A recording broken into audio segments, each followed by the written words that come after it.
'Twas 1969 when man first touched lunar ground. Cheering of a nation carried hope within its sound. Within the day the president had dared another race. We can and shall be first, he said, to live and work in space.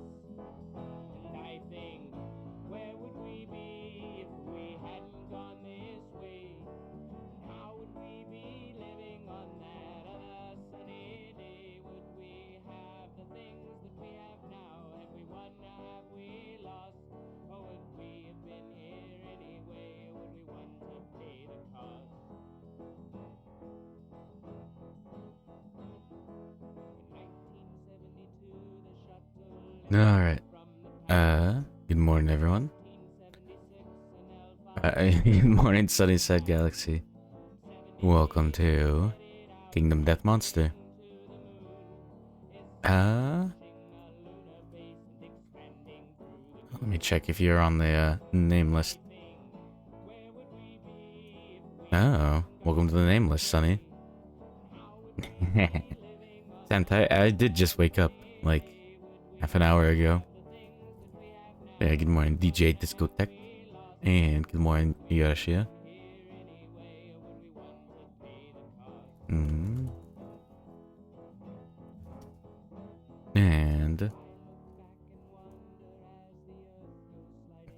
yeah. Current survivors are named after anyone that said anything in chat. The list is a bit too long. Nah. Yeah, good morning, Teru Teru. Yeah, there's a phoenix.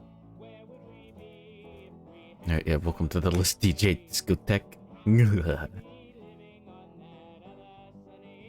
No, yeah, Teru was rather early. Yeah.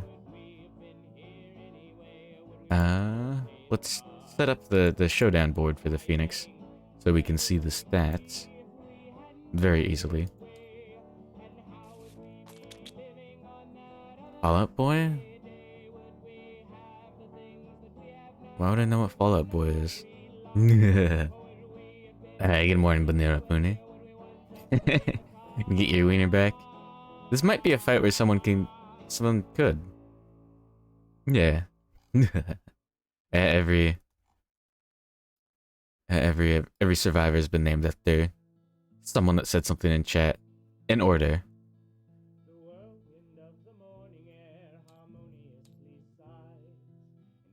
Yeah, we've got quite the list.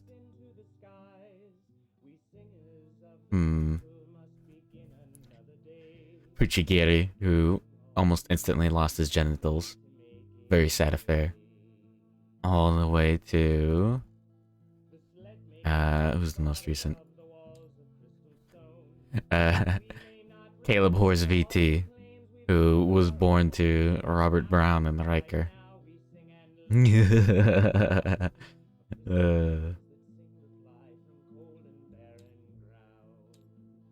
So also, oops. This is what the Phoenix looks like. This model in the IRL is fucking big. It's sick. Oops. Oh, I tried to use a fucking. There we go. I tried to use a Krita and shortcut. So, the Phoenix. Also, here's the art for this bad boy. He's sick. He's just putting a finger through someone. You get the beak, and he's got like an old man face inside, with like a mustache whisker that's just like going outside of it, and weird eyes on the side. Weird human hands with extremely long fingers, and even the wings end in fingers as well. But yeah. Spiral Age. Is Phoenix my favorite monster? Butcher is. No, wrong way. This bad boy. He's so cool. He also has like a weird face inside of another face design with like a like boar helmet kind of looking thing. Wait, are the teeth like fingers? That would make sense. Oh yeah, he does stretch the faces of his victims over lanterns. Good morning, pig. Yeah, welcome. There's a lot of good enemies in this. I'm just crying. Based. But yeah. I guess I may as well give a little bit of a pitch for the game. Oh shit! Hey, Spacer! Oh yeah, you did stream again. I woke up late. But yes, good morning everyone. And in fact, let me go through. Thank you for the raid. What were you doing? Was it based? But yes, good morning Kamiyana. Good morning Kimmy Spice. Good morning Mothman Lumen. Yeah, the based first thing. Oh no. So currently I'm using a list to keep track of everyone who said something in chat so that I can use them as names for survivors in this. Of course it was based, but what was it and why was it based? Well, animation in Krita of a turret trying to shoot a missile. I've been needing to look into the Krita animation for various reasons. Yeah, okay. Good morning. Let's see. I already said good morning to Mothman Lumen. Oh yeah, Daishima is still alive and kicking. But yeah, the main appeal of this game is that it's oh yeah, also the playing Filk in the background. Beta 5.0 has somewhat buggy but superior animation setup. But yeah, it's very, very non-copywritten. But yeah, the main draw of this game, it's like a it's a good PvE experience, like a campaign as well. Lark is definitely on the list. But yeah, I guess Phoenix Hunt. Yeah, Phoenix is a bit spicy. But yeah, we get stuff like, yeah, look, this corpse, this Karagi. Caleb Horace was born through Riker and Robert Brown, so you know it's spicy. But the combat is very interesting. Ages and attack, it's spicy. I need to tab back into the list. I haven't said good morning to everyone. Yeah, good morning, the only rail. Good morning, Alaric. Good morning, Tamaro. Oh, welcome to the list, Tamaro. Good morning, Gorian Wazener. But yeah, the monster's HP is its AI deck. So, it's very interesting. Good morning, Suspicious Deli. You can kind of manipulate the monster in very interesting ways. And good morning, Chirele. I can't type Korean. And good morning, Daishima. Campaign. This is just People of the Lantern. Oh, another way I can sell this game is the art and the models. The models are harder to show off because this is in fact a little low res. But this is a big boy. Yeah, the only expansion that I have at the moment going on is the Manhunter, who's just a fucking cowboy. He's a cowboy with a gun in a very low fantasy setting. It's very cool. Yeah.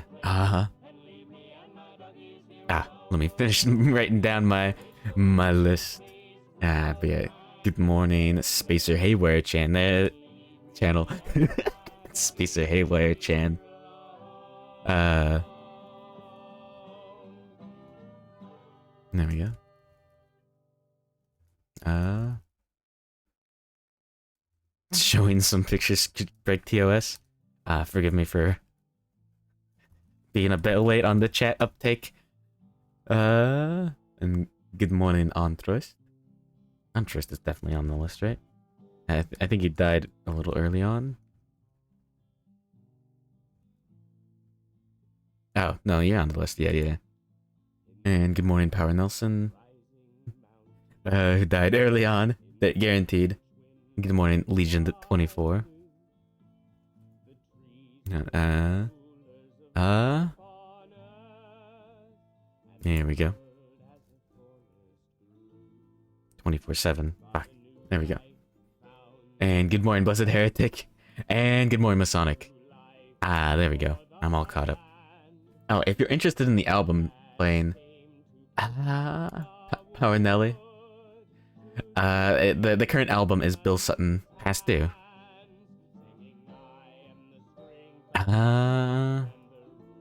He's certainly dead. I know that for sure. Okay, the E-Ghost ate... good morning, the E-Ghost. Yeah, he ate pig. And then died later. Oh, Power Nelson got the... He got to fight the Kingsman. He might have died to a severe injury on the crotch, on the old waist. Anyways, but yeah, the monster designs are very interesting because you've got the whole hit location deck. So, also you have a hunt phase. And it's a very long-term game. We've got the... Let's see. Yeah, this is Lantern Year 12 out of 30. Yeah. Destroyed genitals is a very common severe injury. But yeah. Alright, so now I can properly interact. This is a tabletop sim mod for the game. Not the game. Oh, I don't have any survivors set up. Awesome homing beacon. That's just a bit of strange luck. But yeah. And the Phoenix is interesting because it has time mechanics. So we're gonna want survivors with low hunt experience, but also high insanity.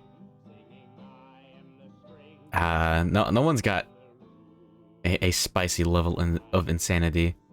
Other than Daishima, who has to skip this hunt.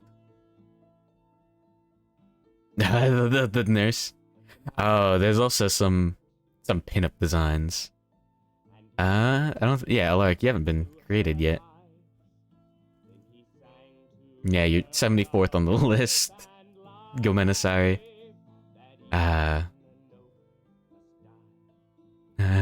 Too busy drinking tea. Oh yeah, you made the sculpture for Abyssal Sadist.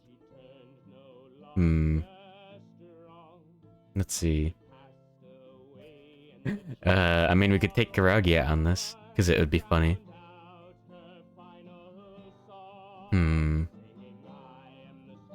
Yeah. Corpse still has intracranial hemorrhage and gaping chest wound. This game is very interesting with the pinups and all that. Oops. There we go. Here's the best way I can describe this game. Is we've got a disorder at the moment called Immortal on Karagi's survivor. The survivor named Karagi. No relation. So, it very simply says, you are immortal, you will live forever, and cannot be killed. Except this is a fucking, like, you know, just a delusion.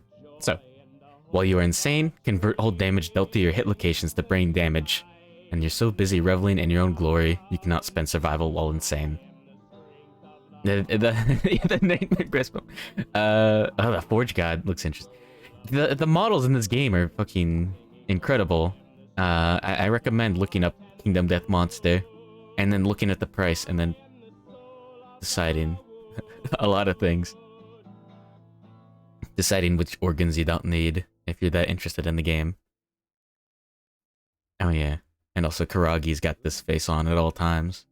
There you go.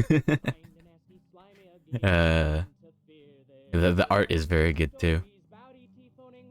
But yeah, the whole world is just covered in darkness. Survivors, explicitly not humans. There's like a couple typos where it's something humans are mentioned, but survivors are not humans, which is very strange. Survivors have lanterns in the darkness, and all the art is fantastic. You got dudes like this, dudes, a lion munching on dudes. You know, the usual. Too much money into this game. It's not too much if you don't have everything. Yeah, you got that resin addiction. You buy? This game is some you buy stuff. But this is one of those things where, like, if you enjoy it and you look more into it, you'll probably enjoy it a lot. You know? But yeah, the blackest bundle hasn't begun to ship. I may or may not have spent a lot of money. Anyways, yeah, there's a lot of stuff like crafting gear, gear grid management for your characters.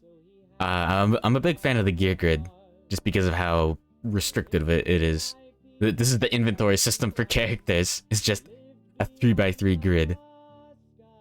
Ooh. And how the synergies work is, well, there's armor sets, but also affinities is one of my favorite systems for something like this. So all these gear grids have these rectangles on the sides. You slot them up like this, make a square, and that's an affinity. The game is fun. Depending on your flavor of fun. It's a lot of fun. But so match 2 blue like this, that's 1 blue affinity, and gear will have requirements like so. The puzzle the little puzzle piece means it needs to be an affinity from this gear connected to something else. But the regular boxes mean anywhere on your gear grid. So yeah, this is the best example, is this Lucky Charm. We need to have 2 blue affinities in order to get the +1 luck bonus. So, there's one here, and there's one here. This one doesn't need to be connected to anything. If it was 2 puzzle piece affinities as the requirement, this would have to have a right-facing blue affinity thing. Yeah, PvE co-op roguelike? It's a skirmish board game. I wouldn't say roguelike. You could consider it a roguelite. But yeah. There's a lot of fun stuff. Here's one of our interesting characters. Sir Ryu. Who has a story behind them. Let's see. Which gear grid? What setup do I have to sacrifice?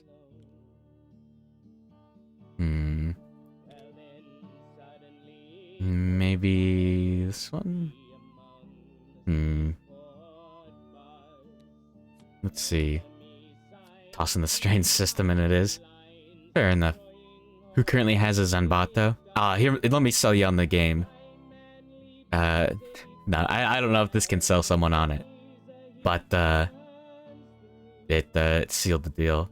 The Zanbato is a fantastic weapon. First of all, Zanbato is Japanese for horse-slaying sword. In case you were wondering. And, now you should be a fan.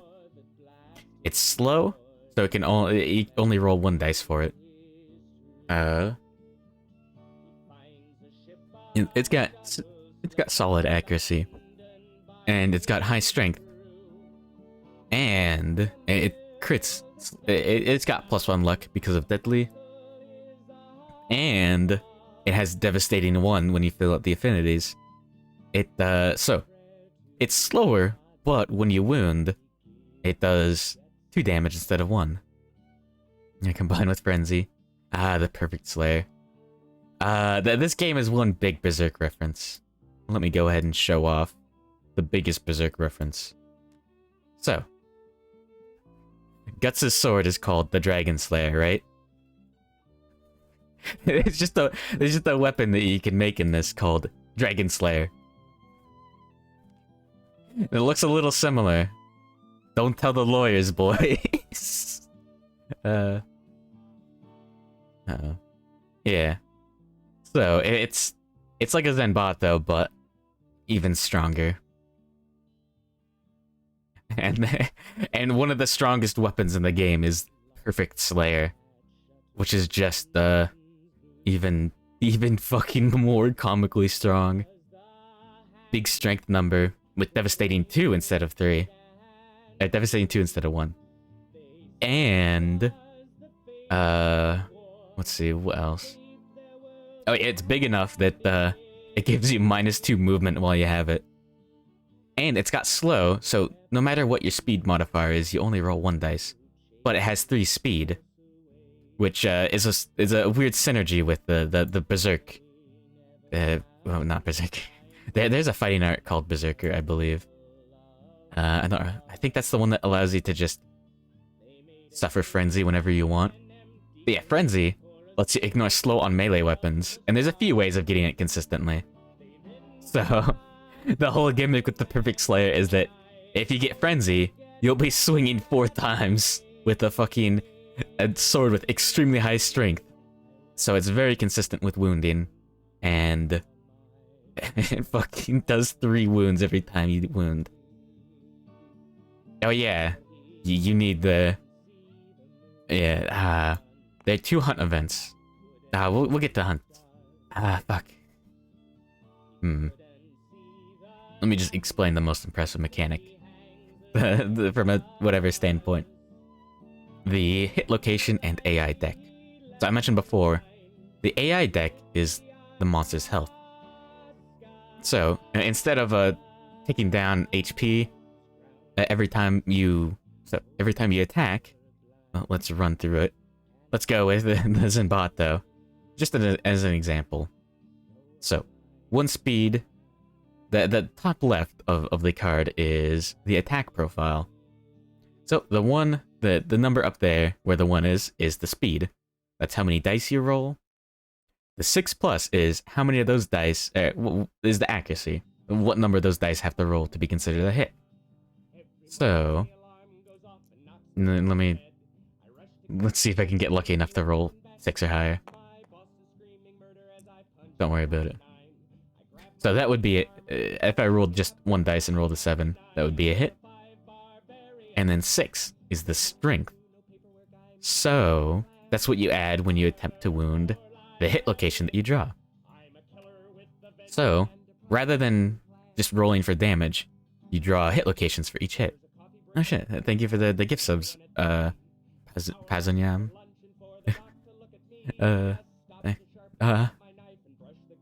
But this is what a hit location card looks like. Based.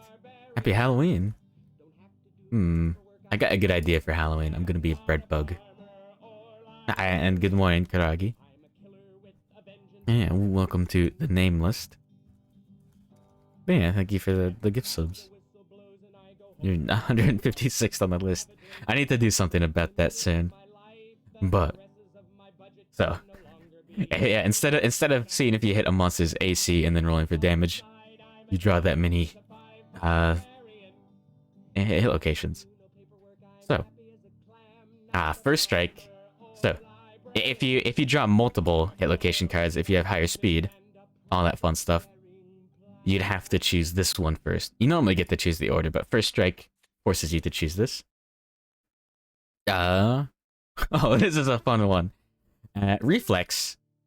And there's a little R on the diamond, which means a reaction. Most hit locations will have a reaction like this. Reaction wound. This one has reaction reflex. So, after the whole attack is done, after you attempt a wound, whether you wound or you fail, it'll perform this. Yeah, the attacker may cancel their attack for good reason. And that little lantern symbol in the diamond there is it means there's a critical wound location here. So if you roll a 10 or a 9 or 10 in the case of a Zanbato, because deadly gives it +1 luck, you can crit. And oh, this is a persistent injury. Interesting. So persistent injuries mean if you wound here, if you crit here, then you keep it in play. So it doesn't go back in the deck. No, and it gives it -2 accuracy. So this is what would happen if we tried to wound here. We roll 2. We add our weapon's strength, which is 6. And you add your survivor's strength. Oh yeah, I have Kuragi slotted in. And Kuragi has 3 strength. Now, thankfully, check this shit out. Look at how fucking beautiful this mod is. It just shows you the calculated stuff. You put in the monsters. So you roll against the monster's toughness, which is... this is essentially your fun AC stuff. So, a 1 is always a failure, and the 10 is always a success. But, yeah, you get to see speed, accuracy, the wound roll result that you need, the wound roll that you need in order to succeed, and the crit range. It's a very handy mod. But, yeah, this would be a wound, despite rolling a 2, because the Zanbato is very nice. So, that would be the top 2 cards of the AI deck into the wound stack. There's a discard pile as well for after the monster performs its actions. And they all read very mechanically. Because the monster isn't really controlled by a player. There is a monster controller tile, which just means that survivor's owner, I guess, gets to decide, like, between ties, or exactly how the monster moves. It still helps split up the duties for playing with friends. But if we crit, we'd get to ignore the reflex. Oh yeah, so the monster stares into your future and kills all your children. Attacker suffers the destroyed genitals, severe waist injury. That Kuragi would have had a bad experience. Oh yeah, and there's a trap card. Every monster has a trap card. What's the Phoenix's? Time stop. The survivors are frozen in time. All survivors are doomed. They cannot block or use fighting arts. The attacker is caught helpless. Perform basic action. Target the attacker. All attack rolls hit on a 2+, regardless of any modifiers in play. Oh fuck. So yeah, every monster will have a basic action to do stuff. And instinct as well. Based? But let's set up our party for the hunt, and then hunt one of these chicken bastards. Booney. Near Booney. But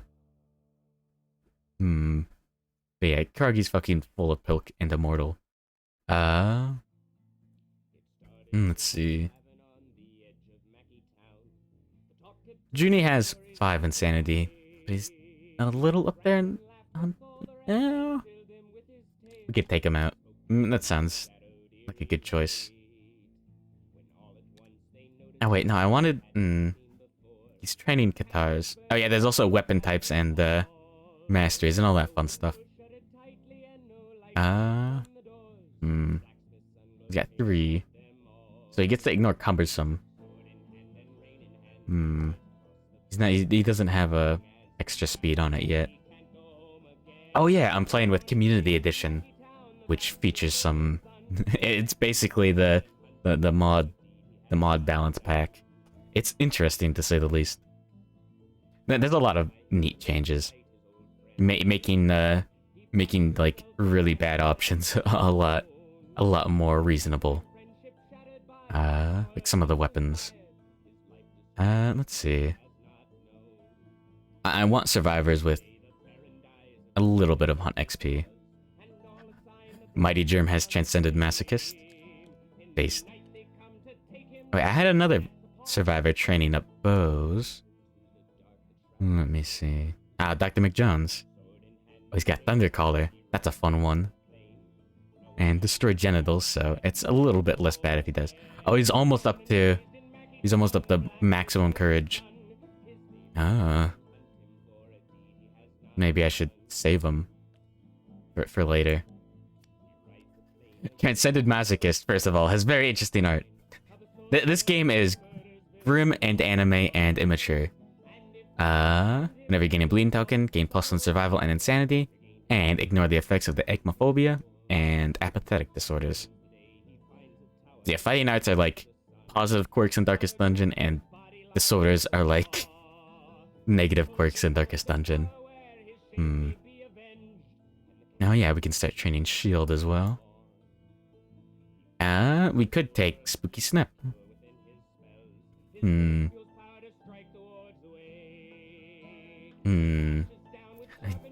I understand why you're a big fan. Big weirdo. There's Namus. Maybe. Post-traumatic stress should be done with. Extra sense means more dodges. No.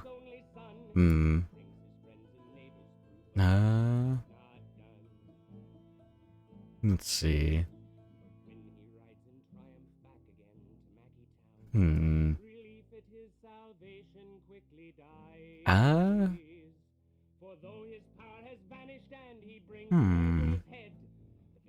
mean, I could, but oh yeah, Suryu is interesting because he has a cursed item, the Twilight Sword. So, this is a fun item, in a way. So its accuracy is 9 minus your Twilight Sword proficiency level. So yeah, every hunt you can get weapon proficiency, basically as your weapon XP. You know, the usual, kinda. But the more you use it, the less shit it becomes, and it starts becoming a really good weapon. Yeah, at 4 proficiency, he'll be able to ignore slow and gain +2 speed. So instead, he'll be swinging 3 times with a very consistent weapon, and it'll be good.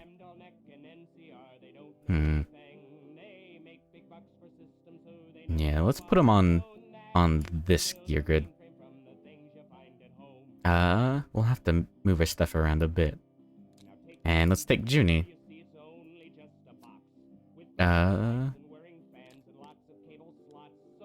With this one. So, Lion Beast Guitar is a lot of fun.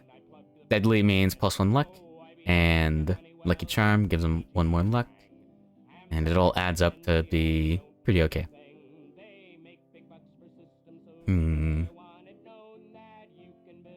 Let's see. He'll be wounded on 4 or higher. It seems like everyone will be pretty consistent at this point. Cacat Bow. Really? Holy fuck. Yeah, this should actually be a little easy. But yeah, the main gimmick with, oh god, the main gimmick with the Phoenix is Spiral Age. So, occasionally the monster will perform Spiral Age. So, remove all Age tokens and gain 4 Hunt XP for each token. If you gain more Hunt XP than available Hunt XP boxes, you cease to exist. Yeah.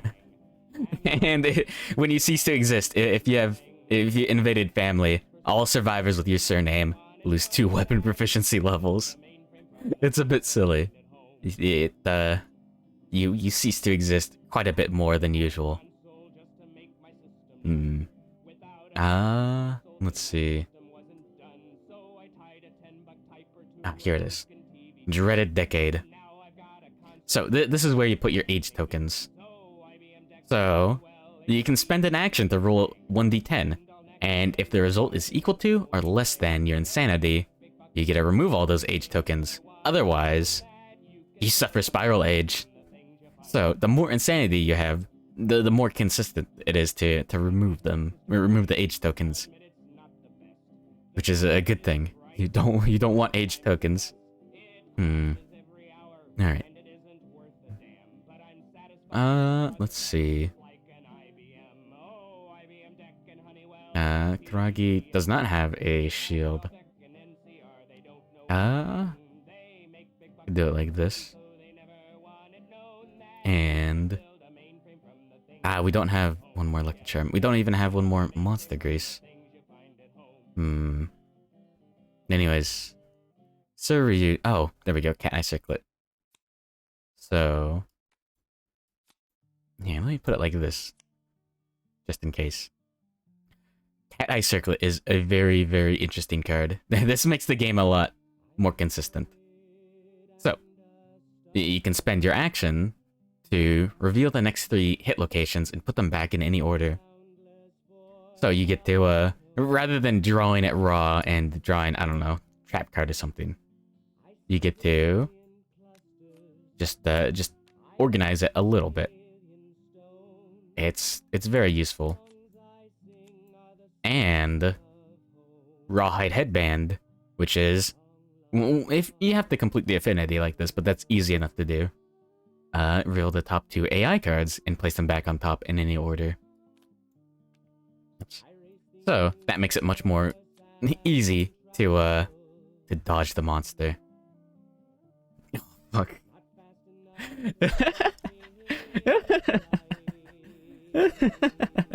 Unspoken.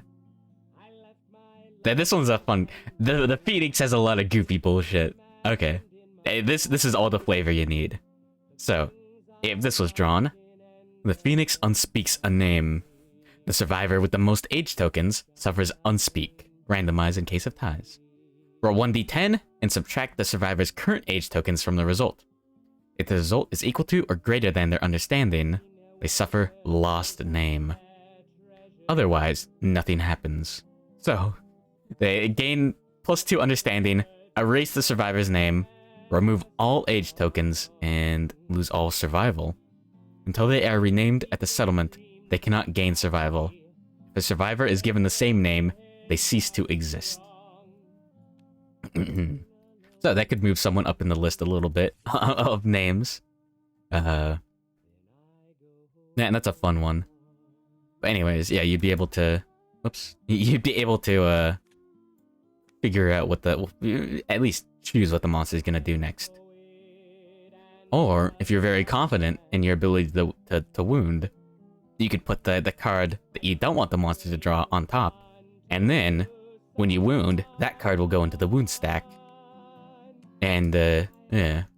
You can trim the deck by removing the most dangerous cards and keeping the less dangerous ones. It's got some strategy. It's very interesting. There's a lot of stuff. Oh yeah. So, Suryu needs the Twilight Sword, and he's also got the Blue Lantern, which is cursed as well. This is interesting. This is promo gear, but Community Edition adds it into the main campaign as a way of balancing the whole Twilight Sword bullshit. Let's see. Now, good morning, Order of Dusk. Welcome to Kingdom Death Monster. Yeah, let's throw the Blue Lantern on there.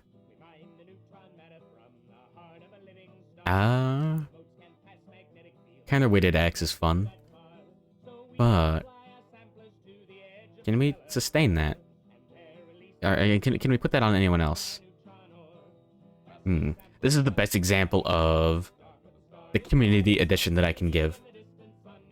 So, this weapon in the vanilla game is a little broken. community. You can see in the top right, the CE means that this is the community edition version of the card. So this one is fine. If you fill out the affinity, you get the ability on a perfect hit. So if you roll, so for when you're trying to draw hit locations, if you roll a lantern 10, if you roll a 10, if you crit your hit, whatever, a wound attempt in your attack automatically succeeds. So rather than rolling against this, you just automatically succeed. You wouldn't be able to crit. But the vanilla version is, instead of drawing a hit location card, you just automatically wound the top card of the AI deck. So what you can do is you can build an extremely cheesy build. If you get lucky, you can get negative accuracy on a character, and then get the let's see, yeah, negative accuracy, and if you get extra perfect hit range, so there's a fighting art that gives you that, and I can't think of anything else. I think there might be another way, but anyways, negative accuracy and more speed. So if you're unable to hit except on a perfect wound, then this character will never draw any of these, and they'll never experience the negative effect. It's silly.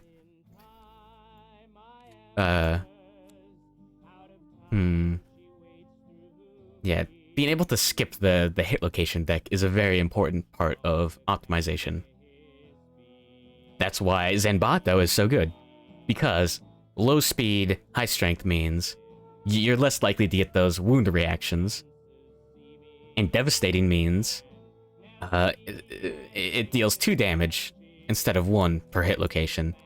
So say I needed to do 2 damage, like so, and instead of having to draw 2 hit locations and deal with whatever bullshit, I would only have to draw 1. Yeah, that's about how it goes. Anyways. Also, this is another one of the promo gear that was added to the to the Twilight Sword package. Let's see. Sentient is a keyword that means you can only use it while you are insane. And accessory means you can use it even if you have a piece of armor at that location already.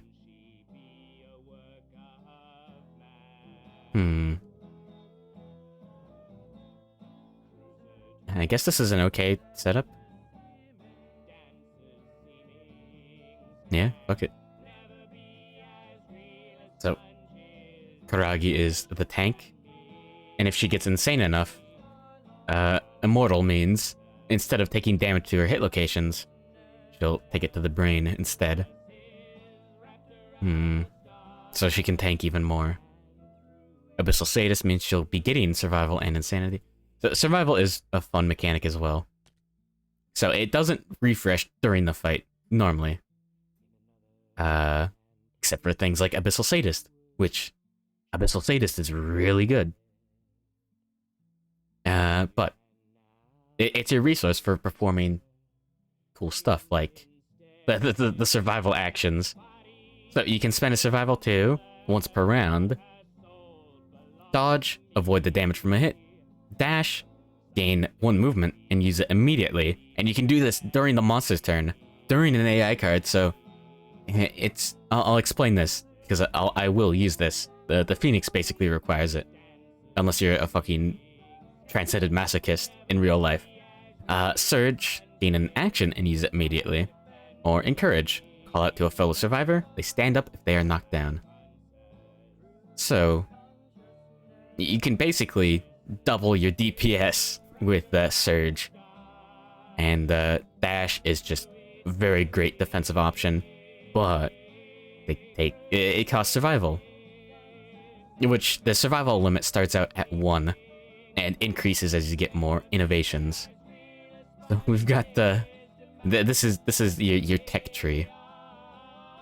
Oh yeah, currently our settlement There's principles for different features of the society, and there's just general innovations. Our principles are a death principle, cannibalize. When a survivor dies, we get a basic resource. We cannibalize our dead. It's survival of the fittest, baby. We've accepted darkness, so we... here we go. The settlement no longer fears the darkness. Letting go means your resolve cannot be cracked. So it's much more difficult to die to brain trauma.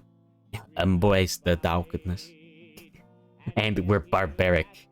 We believe in the power of human strength to overpower any obstacle. We've got an interesting society going on. In fact, we may or may not even live in it. Also, we know how to cook.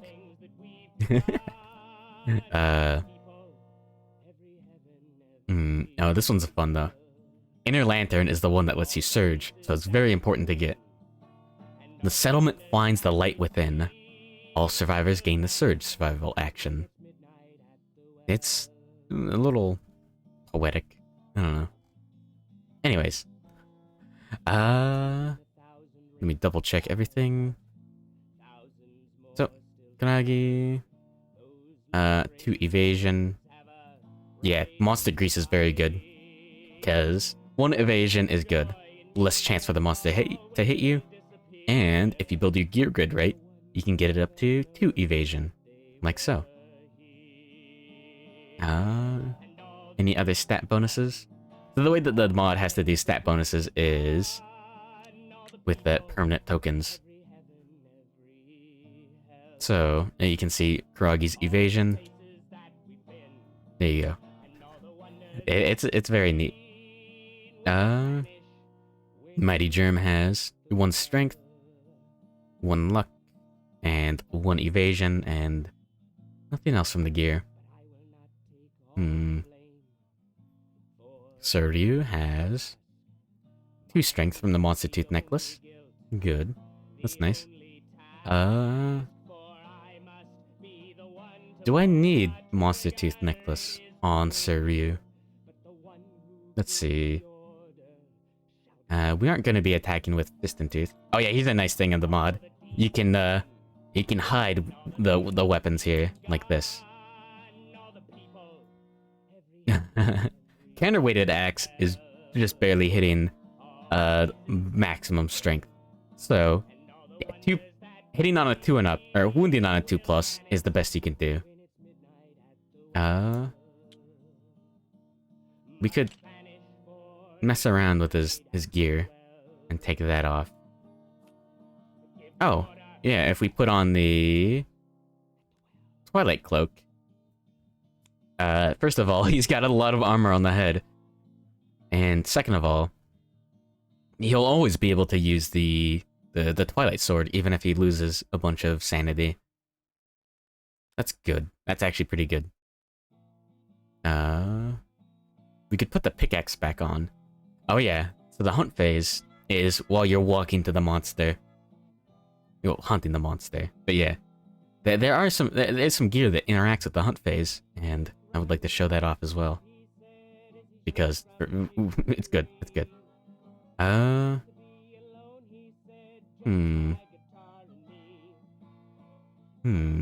What do I get rid of?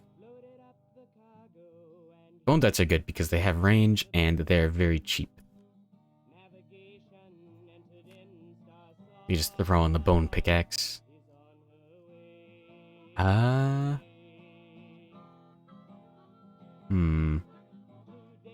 could take off the lion skirt, the armor, and I want someone to have a founding stone. So this is the item. This is the weapon that you start with. You get for the prologue, I guess the tutorial basically. You get 4 survivors with nothing but cloth, just 1 armor to the waist, and a founding stone each. So this is interesting though, because it's a very spicy mechanic. I love it. You can spend an action to sling the stone from anywhere on the board. Archive this card, so throw it back in the box. It basically discard it. Throw it the fuck away. And for one automatic hit, it inflicts a critical wound. So you just crit the top card of the deck for a very rare resource. So you can do it like that.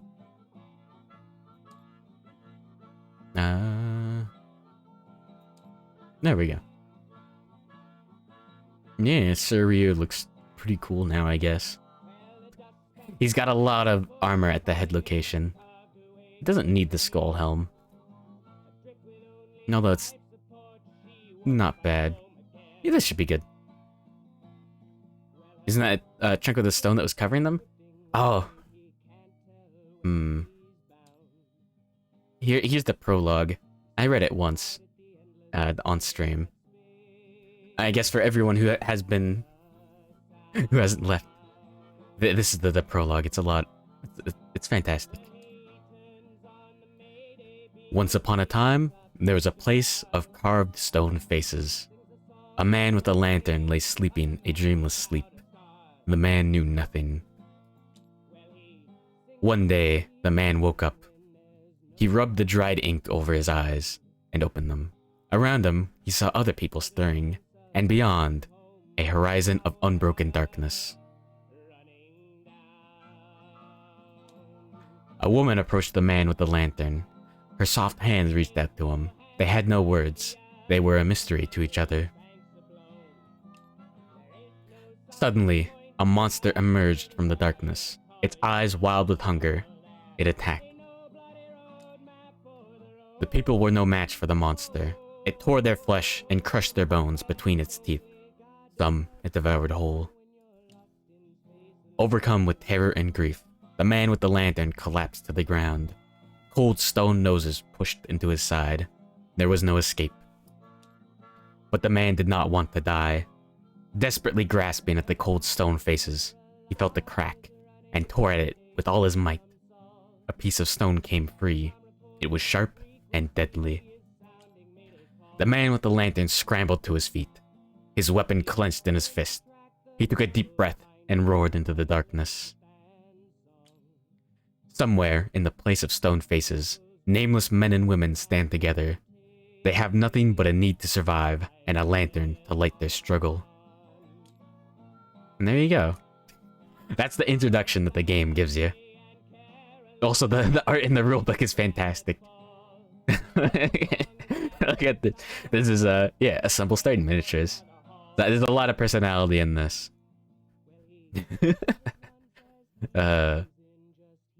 Maybe in the middle.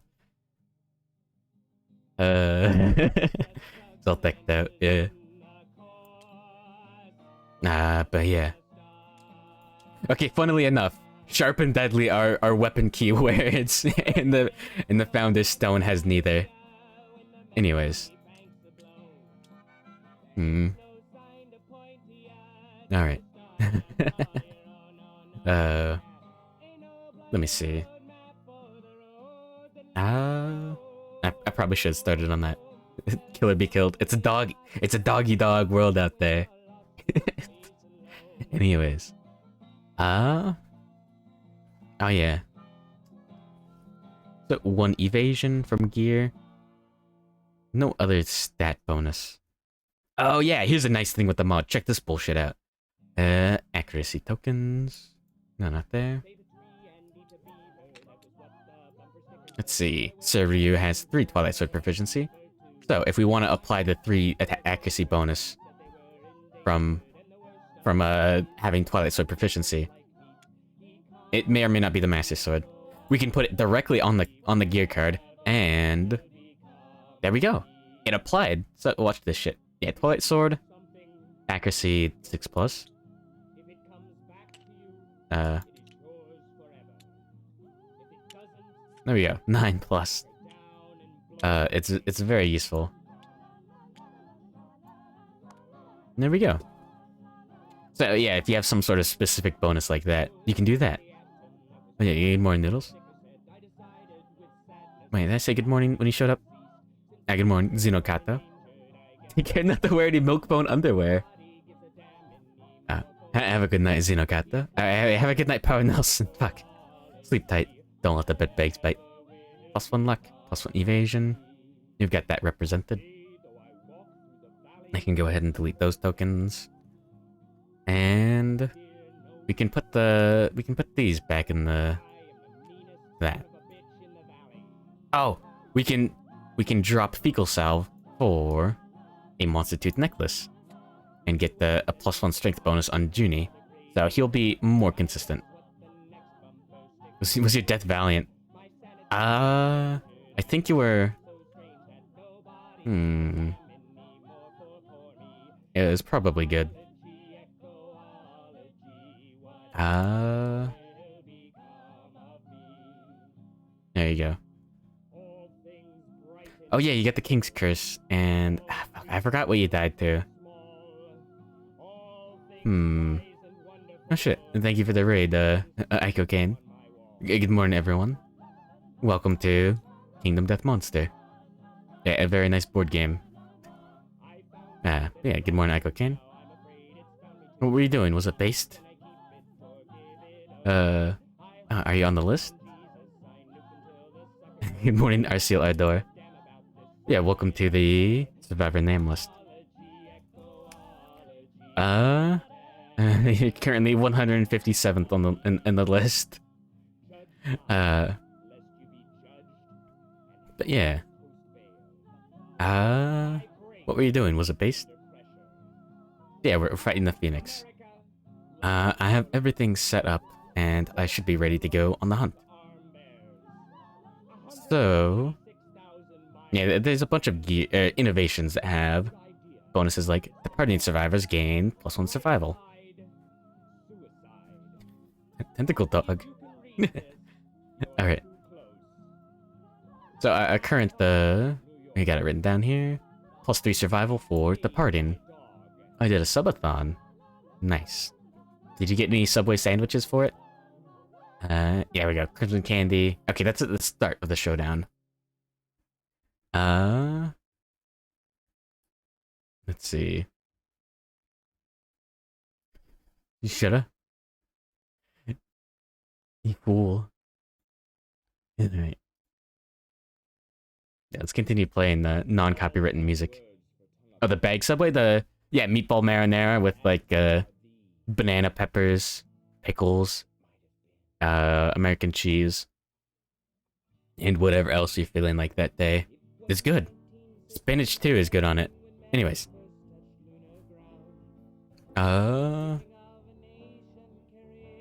So yeah, the current survival limit is 10. Nice. Yeah, way more than 10 survival. Let's see.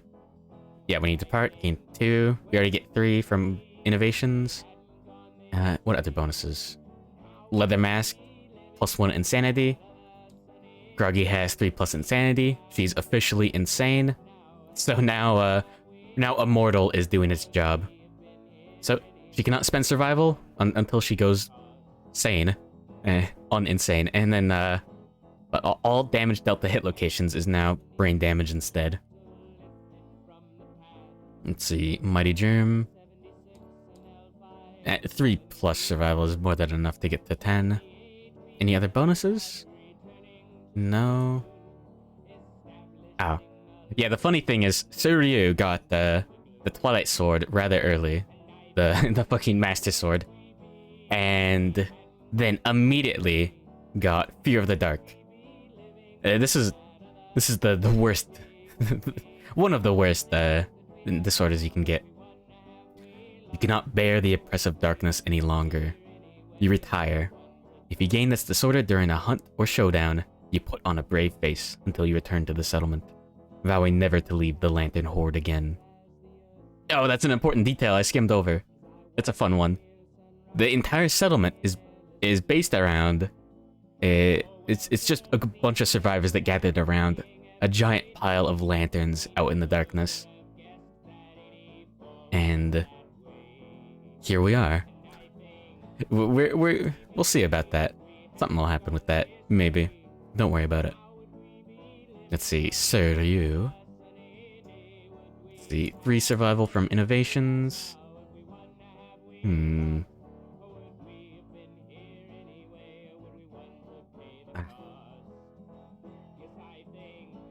That's it. Oh no, he really needs the survival too. I mean, I could take off the skull helm and put on the fecal salve. So he'll get one more survival, and the fecal salve is yeah. And also he can spend an action to make himself not a threat. So a lot of targeting on AI cards references closest threat, every threat in range, stuff like that. You're normally not a threat. The normal way to not be a threat is to be knocked down, which means you can't do anything other than dodge until you get back up. Let's see, Judy, +3, and yeah, right set, yeah, +2 overall. Any other bonuses? No? Oh yeah, he's got guitar specialization. This is really good. So, when attacking with a guitar, cancel reactions on the first selected hit location. So, if there's a very nasty reaction, which there usually is. Yeah. And then, let's see, something like this. Oh yeah. So, wound. If the attacker has any H tokens, they suffer rewind. So it undoes the survivor's attack, restores any wounds or persistent injuries this attack caused to the monster, and place the survivor 5 spaces away. So you'd be able to hit that. You'd be able to hit this location safely, even if you just get to ignore the reaction. So if you wound, yeah, it's nice. Being able to ignore reactions is very based. All right. Let's take a tour through the hunt phase. Phoenix level 1. Alright. We do have a pickaxe, so after the hunt phase setup, place the mineral gathering event on any hunt space. So, we get to gain a few resources. There are some nasty Phoenix ones. I think it's a good option to simply cover the space. Maybe I want to cover this one. There we go. But yeah, mineral gathering. This is another neat little thing that you can optimize. When you put down like mineral gathering or herb gathering, which you get for having a sickle, you can cover up one of the hunt events like so. It's very useful.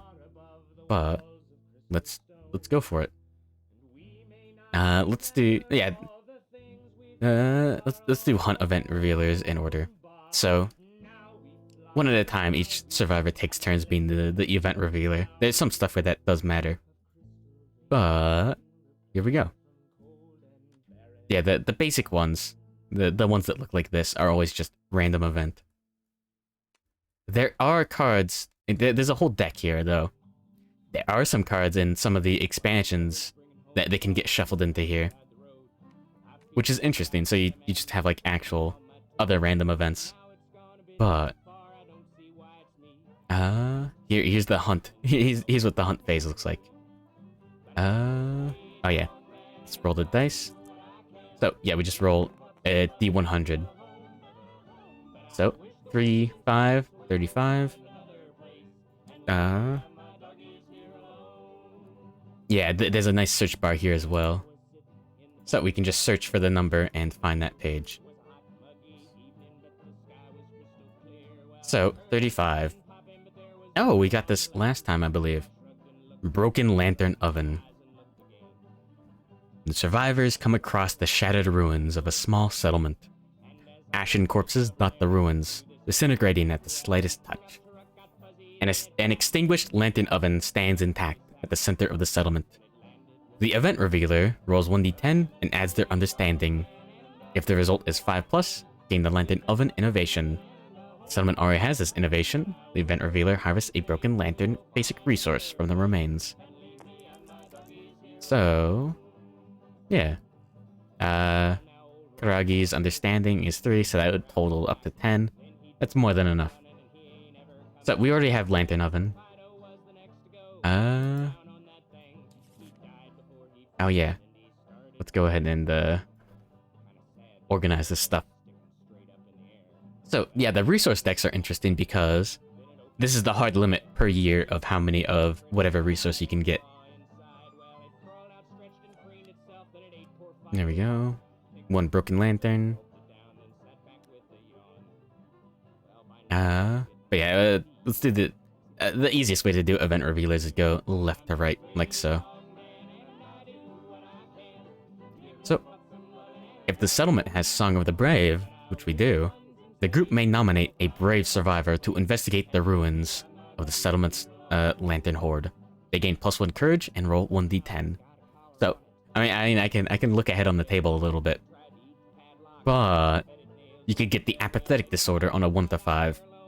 But Transcendent Masochist means you can ignore the effect of the apathetic disorder. So, Mighty Germ basically gets 1 free courage, which is a really good thing. So yeah, good luck, Mighty Germ. 3. You try to enter the ruined lantern horde, but you're overcome with fear, keeling over and vomiting everywhere. When you rise, you find yourself physically incapable of pushing forward anymore. Gain the apathetic disorder. Yeah. Search. So, you've given up. Nothing seems to matter. You have no concern with your own well-being. You cannot gain or you cannot use or gain survival. You cannot gain courage. Cure the disorder if you have 8+ understanding. But we just get to ignore it. Mighty Germ is too busy being a masochist to deal with apathy. Anyways. Next. Fateful Feather. Oh fuck. This one's silly. Survivors pass a ruined settlement. At its center, an altar holds a lustrous feather. Its glow illuminates the ghostly image of frozen worshippers. Each survivor rolls 1d10. The lowest scoring survivor, roll off in case of ties, becomes a straggler. The straggler cannot resist grasping the feather. This one's interesting. A lot of things that reference straggler usually say all in case of ties. Interesting. Anyways, yeah, these are color-coded. Lowest roll is 2. Junie, good luck. The straggler instantly forgets the sum of their life. Set the survivor's weapon proficiency and hunt XP to 0. The survivor may gain the benefits of age again. Remove all disorders and fighting arts, and gain 1 Phoenix Feather, Phoenix resource. Tail Feather. If any survivor has the Hours Ring, they may spend 2 survival to save the straggler and ignore this event. This is one of the reasons why the Phoenix is a bit silly. But yeah, at each age milestone, the bold boxes, you get a nice bonus. And the last one, you retire. But he can get them again. But losing weapon proficiency is not fun. At least he loses hemophobia. He never had a fighting art.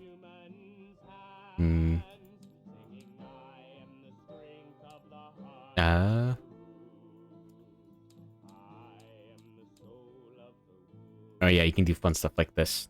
And just record what happens to survivors.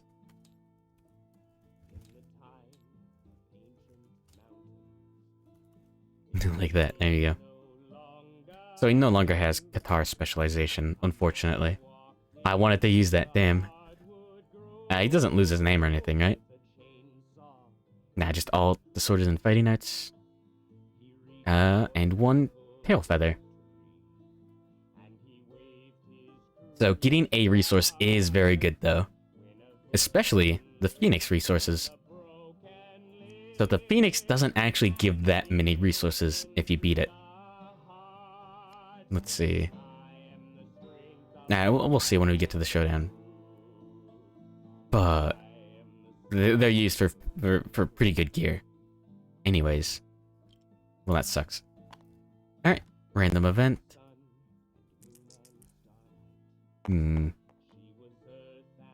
45.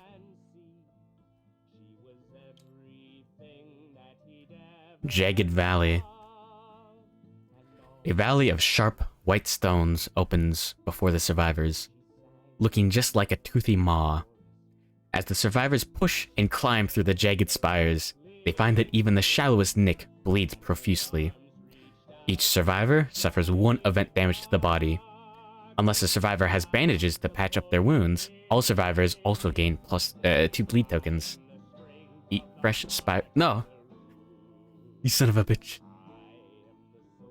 Oh fuck, no one has a band-aid.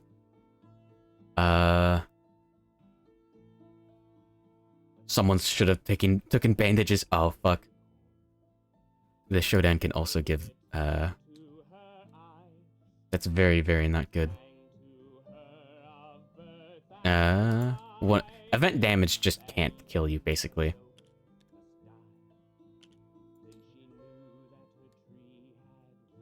Yeah, let's do the event damage. And the bleed tokens like so. So when you hit 5 bleed tokens, the character dies. Then the Phoenix even say you have to get rid of disorders? Oh yeah, hemophobia should be gone. Oh yeah, thanks. Alright. If any survivor has a pickaxe, they may try to convince the other survivors to let them investigate a bit more. If they are convinced, roll 1d10. Oh no. If we roll a 1, everyone will die unless they spend 1 survival. And the problem with that is, Kuragi is insane. So immortal means she cannot spend survival. So she would die. If we roll a 1. We could get a hissing cockroach. We could get an iron. It's not worth it. Plus, we'll get the minerals from mineral gathering. Okay, yeah, this is a very nice feature.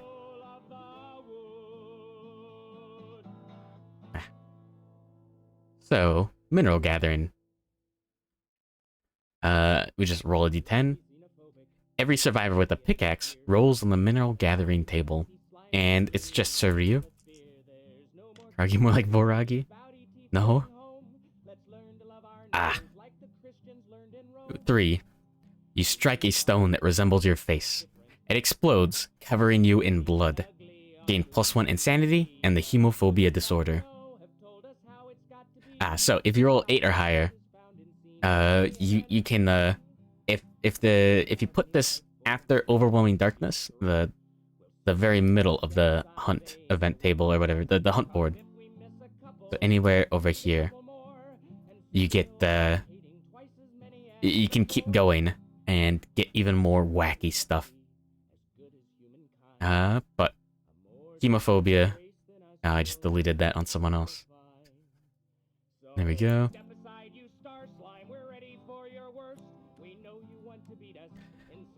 The mere sight of blood makes you lightheaded, and serious gore can knock you out.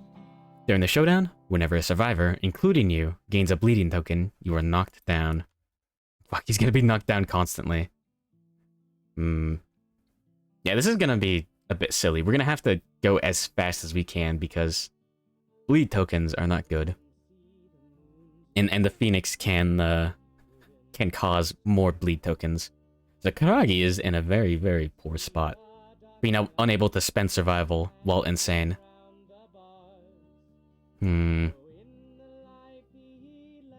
Anyways. And... Whoops. There we go. We've done it. Oh, wait. Reverberating Lantern. At the start of any hunt turn, before an event is revealed, you may perform Sonorous Rest once per hunt. Oh, nice. Okay, yeah, I never really used this. That helps a lot. So, this is a unique item that we got from the Manhunter. So yeah, level 1 Manhunter makes the campaign a lot more interesting because you get the Reverberating Lantern, and you get a short rest, basically, every hunt. The survivors activate the Reverberating Lantern. Its unsettling vibrations cause headaches, but drown out all sound within its area. The group can now pause safely while the lantern remains active. So, each survivor has time to either rest or tune. So, you can gain 2 survival, plus 1 for each green affinity you have, or 3 insanity, plus 1 for each blue affinity. Those are both actually really good in this situation. Because we need insanity to deal with age tokens. So yeah, if we've got enough, we can consistently remove age tokens. So Karagi can gain what, just 2? Oh wait, yeah. 3 insanity, plus 1 for each blue affinity. No affinities, no blue ones. And she's already at max survival, so that wouldn't help. Mighty Germ. He can get 5 because he has 2 blue affinities. Nice. Now he can consistently remove H tokens. And he's fucking insane. The insanity is just brain armor. So, brain damage reduces your insanity until you start taking brain trauma. Suryu. Damn it. He doesn't have any green affinities. Can't make any with these gear. That stuff. That's unfortunate. And Junie can get 5 insanity. Yeah, 3 plus 2. Easy. I can add 3 and 2. Good morning, Robert Brown. You're just in time for the start of the showdown with the Phoenix. Yeah, we have neither War Room or Storytelling. Nor Storytelling. But that makes these innovations quite a bit better. But yeah. Let's clean up the showdown, and there we go. Oh, that's a little bit lucky. Dead Monster is interesting. Well, first of all, the art is interesting, but if Dead Monster is drawn during showdown setup, survivors may start the showdown anywhere on the showdown board. Survivors may go first. Oh yeah, and we can activate it to possibly get a resource from any monster deck of my choice. And then archive throw the terrain away. But, here we go. Let me read the flavor text. The Phoenix fills the horizon of your mind. Complex and disturbing, your very essence seems to flicker like a dying lantern. A perfect mix of excitement and dread shakes up your insides. Before you realize it, you find yourself stepping forward to battle. So normally, showdowns are set up pretty strictly. So you can see here, blue spaces are where survivors can start. Oh yeah, the Phoenix starts on top of the Nightmare Tree. But yeah, you get the whatever required terrain, and then 2 random terrain cards, which the mod thankfully drew for us. No. And yeah, monster in center, survivors 6 spaces away. We gotta put them anywhere. Oh yeah, Community Edition changes the aftermath as well. So, let's see. Yeah, I believe this is the default, is 1 hunt XP, 1 weapon proficiency for level 1 to 2. And level 3, we get to choose 1 or 2 hunt XP and 2 weapon proficiency. The perfect song for the Phoenix Showdown. Have a good night, Goran Vosner. Sleep tight, don't let the bedbugs bite. I don't know, what is it? Is it Chicken Dance? But Community Edition lets you gain even more weapon proficiency or hunt XP.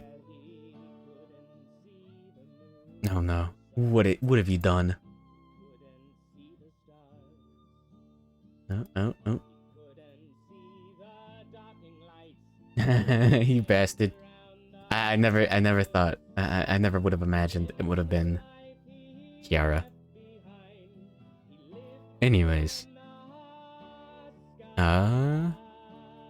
We had some effects on setup. On arrival. Crimson Candy, each survivor gains monster level survival. And I don't think anyone has anything on arrival. Yeah, we should be good. So everyone gains 1 survival. Okay. Let's go. Think I'm likely?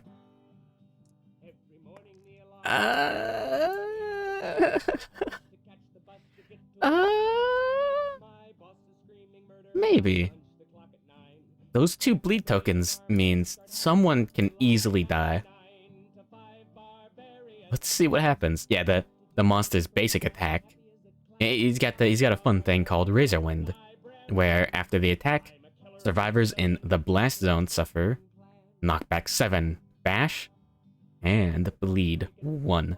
So, after the attack, unless you dash out of the way, you'll take 1 bleed token. And if Kuragi can't dodge out of the way, that's a bleed token. And we don't have anyone with bandages, so I didn't think about that. Anyways, dead monster, at the bottom you get to see the rules for placement. Set up adjacent to the monster. Let's put it over here.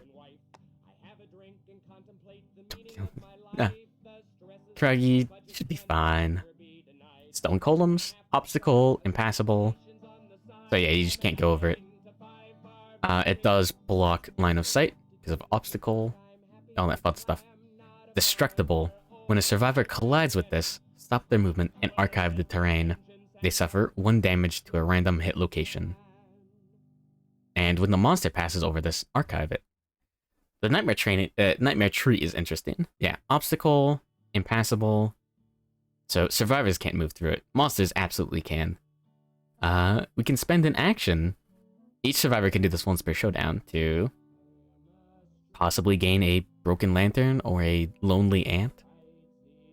Not really worth it.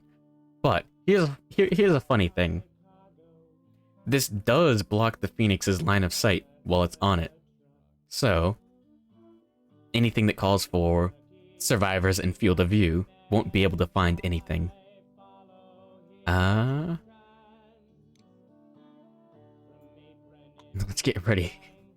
Oh yeah, and the stone columns, at least 4 spaces from all other terrain.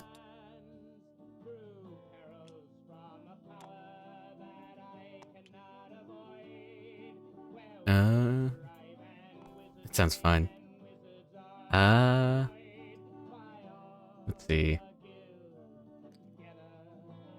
Ah shit, Suryu has the wait, no. Junie has the cat eye circlet. Mighty Germ has the nice ranged options. I do want the hit with 1, 2, 3, 4, 5.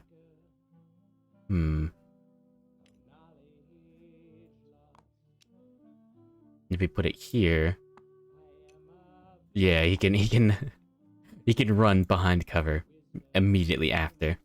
But he has the clawhead arrow. So he's got a bow and arrow, of course. Bows can attack without arrows in your gear grid. They've just got infinite, like, basic ammunition, basically. But special ammo, like the clawhead arrow. So slow means you can only roll once. Ammo bow means you must have a bow in your gear grid to activate this. It does more damage. You can only do this once per showdown, but if you hit, the monster gains -1 evasion token. So that'll just make the entire rest of the fight much more consistent.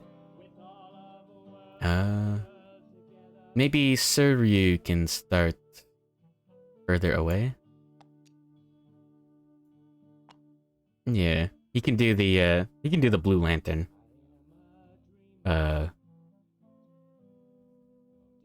To show off the entire hit location, the entire hit location deck, basically.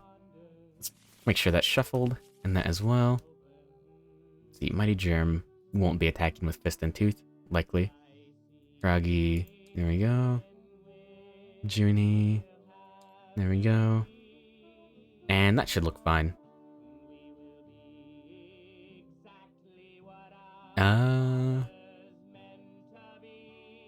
Alright.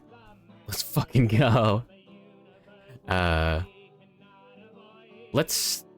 We could start with the spicy option and go with the blue lantern to show off the whole hit location deck, basically. Or, Junie can start in a safe space and wait until okay, yeah.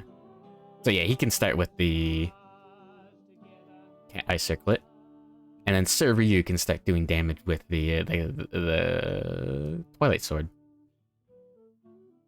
Okay, let's fucking go.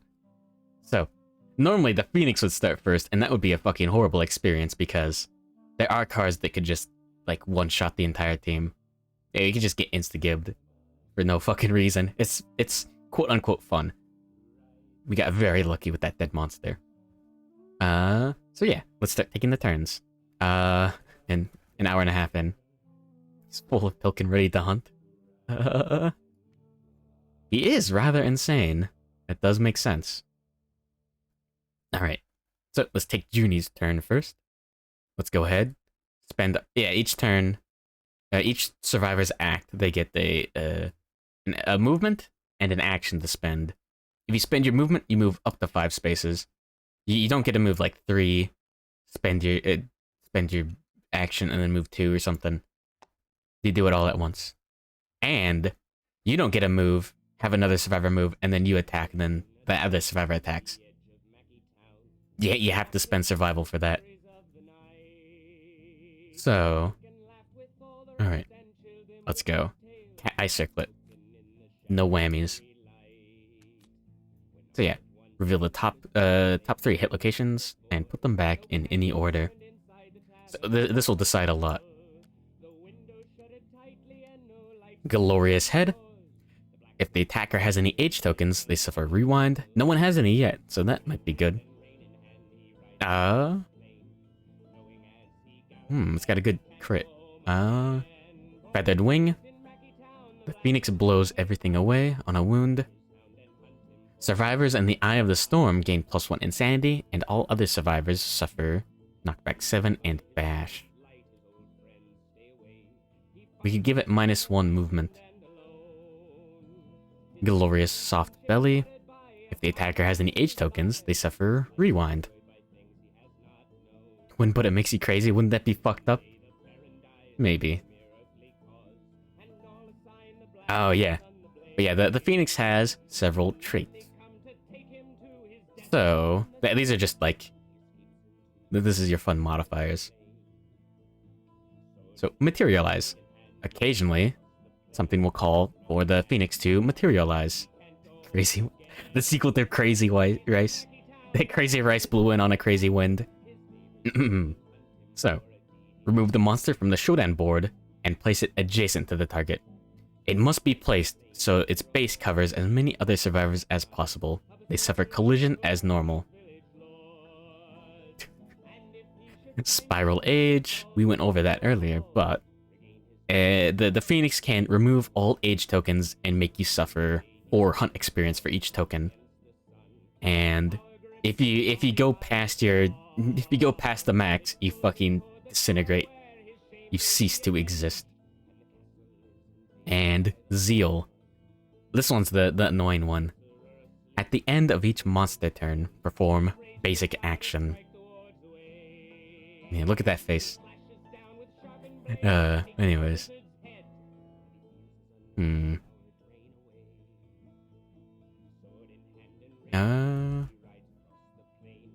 Let's see, Mighty Germ had the Clawhead arrow. Okay. Well, Junie already did his fun stuff, so check this shit out. If we put it like, doesn't matter too much. We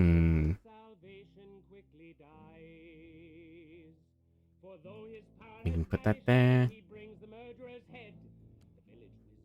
Let's see. So, we can attack with Suryu. He's got 1 speed on his Twilight Sword.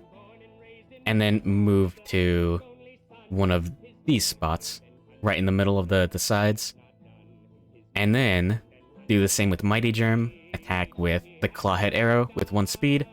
Move to one of those spots. And then attack with Karagi and draw this, maybe? So this is assuming all of these hit.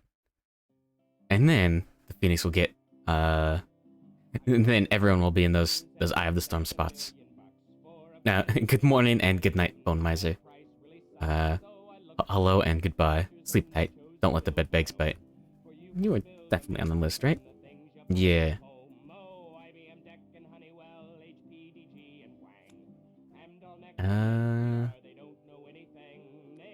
There we go. That should be the proper order. Alright. So that was Junie's turn. Alright. Yeah, we have a good chance of wounding whenever we actually hit. So this could go quickly. But it's a little spicy. Oh yeah, I do have the Founding Stone because there's one specific hit location that I want to be on the lookout for. There's a persistent injury on one of these. So, let's take Mighty Germ's turn first, because if we hit with that Clawhead Arrow, the Phoenix will have minus evasion for the rest of the fight, so everyone will hit more consistently, and it'll help a fuck ton. It'll be great. So yeah, blind spot, the spot's directly behind the monster. You get +1 accuracy, and you are not in field of view. It's a silly roll that you'll always remember after bothering with it enough. So, Clawhead Arrow will hit on a 5 or higher. Come on. Let's go. Let's fucking go. This is a very good start. So, oh yeah, the flip side of each token is the minus version. So yeah. Now, everything hits. Yo, everything has a higher than 50% chance to hit. Let's fucking go. That's sick. So we'll move Mighty Germ right there.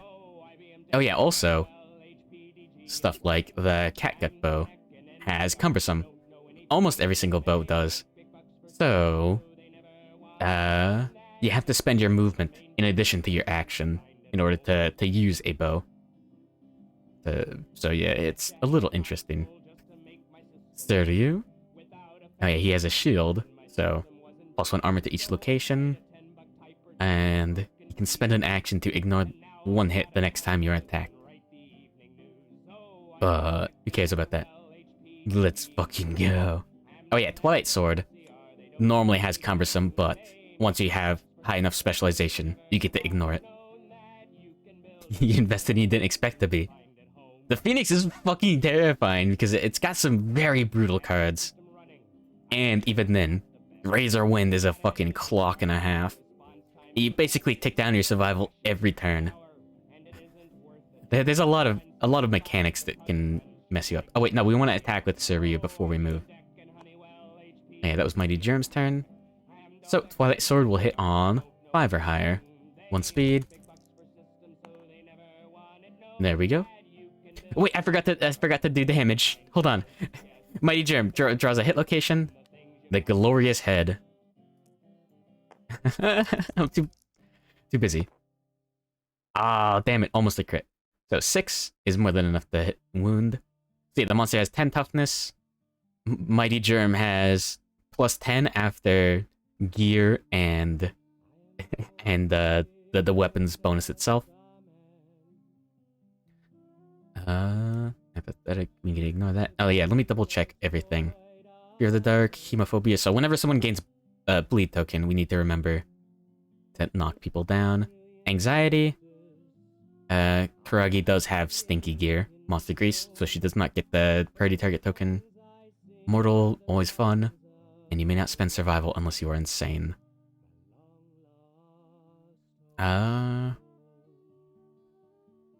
Let's see. What else?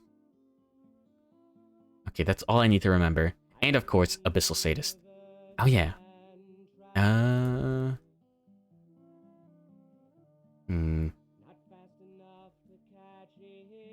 I forgot. I wanted to have a specific color. Oh, yeah. Purple box? Or is that for Immortal? That's for Immortal. I guess the red circle is good for the remembering someone has Abyssal Sadist. So yeah, Abyssal Sadist. The first time you wound the monster, each attack gain +1 survival and insanity. That's very important to remember. Anyways, so yeah, Glorious Head. We wounded. The survivor does not have... the attacker did not have any H tokens, so no rewind. We didn't crit, so we don't get that bonus. So that goes in the discard. And then, next location. Seryu. I already rolled the 5. Or the 6. I don't remember. I rolled enough to hit. So... we draw... Glorious Soft Belly. We could crit on a 10. Other than that, there we go. Just a wound. No H tokens, so no rewind. There we go. Yeah, Twilight Sword. Oh yeah, gains devastating 2 when fighting the Watcher. That's the default final boss, basically. So this is very interesting. You just fucking carve the final boss like butter. And then you get your ass beat by the true final boss. But anyways. It's Seryu's turn. And now, Karagi. Alright, Zanbato. She'll hit on a 4 or higher because blind spot. No! She cannot surge because she cannot spend survival because immortal. And damn. But we can surge with her other characters. And I don't think I want to move with her yet. Okay. So, we can surge with our other characters though right now. Before Karagi ends her turn. So she still has her movement. But we can attack with our other dudes again. Oh yeah, Seryu gets 1 survival and insanity because he wounded. Abyssal Sadist is very important. So, we can surge. Let's fucking go. And we'll hit on a big number. 4 or higher. Wait, no, 5 or higher. Alright. The Phoenix blows everything away. Wait, no, we'll see if we crit. Ah. 1. That's not a wound. Damn. Unfortunate. Ah. And we can surge with Junie. Okay. Oh, I haven't mentioned the armor sets. So we have 2 survivors in rawhide armor and 1 in a leather armor set. Rawhide armor is very important because, yeah, 1 to all hit locations gives you 2, which isn't much late game, but that ability, when you perform a survival action, roll 1d10. On a result of 6+, you gain 1 survival. So every time you surge, dash, encourage, dodge, whatever, you have a 50% chance of getting that survival back. And yeah. Oh, leather armor. 1 to all hit locations, so 4 on each. And you ignore bash. Some stuff, like Razorwind, will say to suffer bash, which just means you're knocked down. It's just a keyword that can be ignored with something like leather armor. Now, let's see. We can surge with Junie. Spend 1 survival, and this is why I wanted to mention it. We have a 50-50 chance of getting it back, and we did not. So, let's look at the top 3 locations. Feathered back. Wound. Perform displacement. Place the Phoenix anywhere along the board edge furthest from the attacker. If the attacker has any age tokens, they may attempt to follow the Phoenix. Roll a d10. If the result is equal to or less than their hunt XP, place them in a free space adjacent to the Phoenix. Otherwise, cancel all hits out of range. Inner face. Ooh, -2 toughness. And it's a death blow location, so If the phoenix is killed at this location, its brain explodes. A shimmering rainbow appears in the spray of blood, revealing secrets of the future. Survivors rejoice and the moment changes them forever. +1 understanding, courage, hunt experience, and weapon proficiency. Interesting. And feathered body, +2 toughness, so it's harder to wound here. And we can crit to gain 1 random resource and cancel any reactions until the end of the attack. Interesting. Let's put this on the bottom for fun.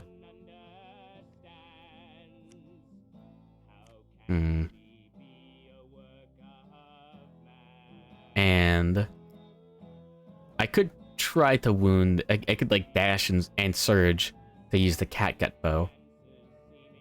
But let's play it safe and spend our surge, spend 1 survival. Mighty Germ also has rawhide armor. Let's see if we get it back. We do.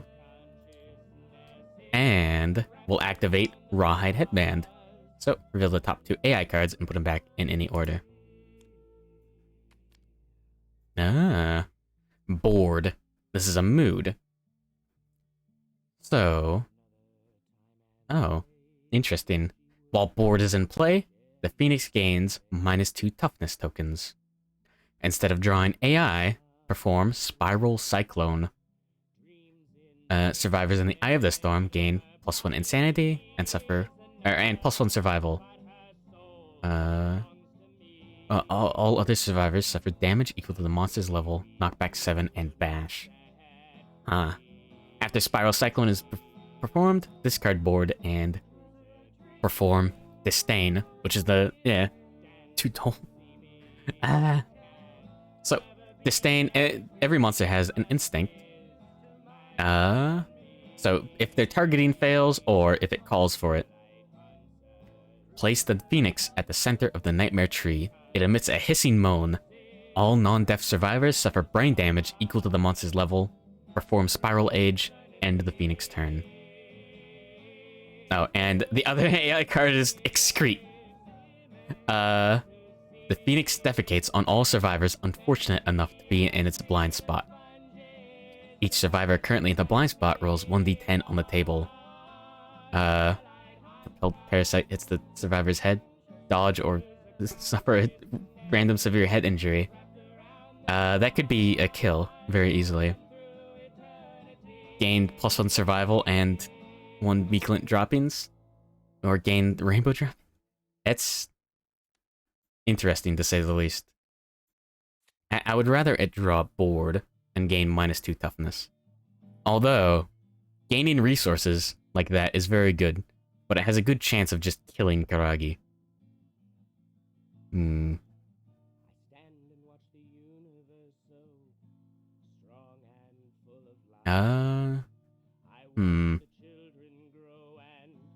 Don't kill Karagi. Yeah. If it rolls a 1, it's not good. And she cannot dash out of the way. Wait, no! Karagi hasn't spent her movement yet. Let's fucking go. We can we can get shit on. Let's go. Yeah, okay, yeah, I was doing all this surge before Karagi got her movement. So I could do something like this.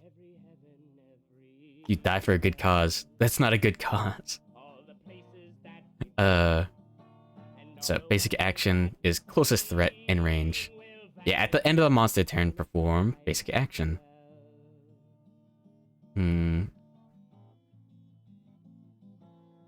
Let's move Karagi over here. We can... This is very silly.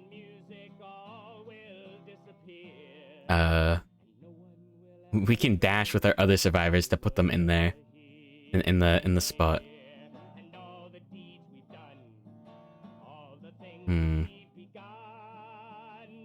Basic action does give 1 age token.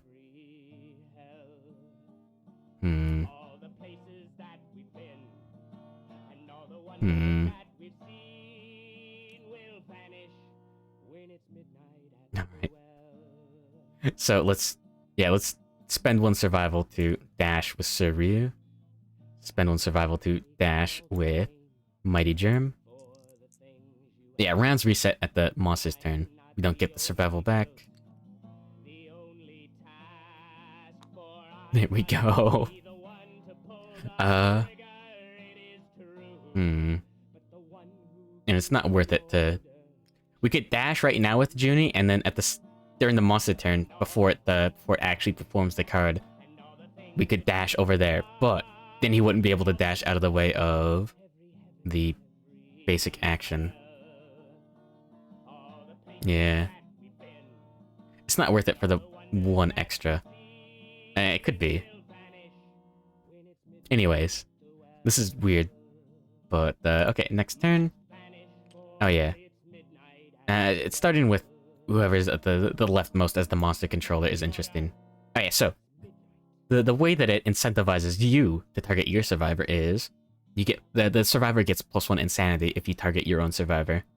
The monster controller tile token doesn't go by player, it goes by survivor. So it works just fine in solo play. But anyways, let's fucking go for it. So, start of the monster's turn. Nothing special happens. So, AI card. Excrete. The Phoenix defecates on all survivors unfortunate enough to be in its blind spot. So, each survivor in the blind spot. No. No. So, Surya and Mighty Germ. No! Stop! You bastard. But bless me. 2 6s.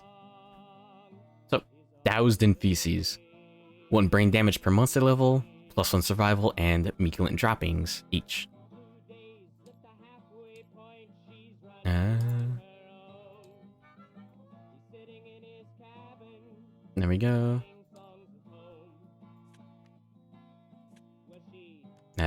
Delicately scented papery husk. Yeah. Interesting. It's not one of those games, I swear. But there we go. And now, at the end of each monster turn, perform basic action. So, closest threat in range. So that could be Mighty Germ or Suryu. Well, Suryu does have... No. I thought someone had...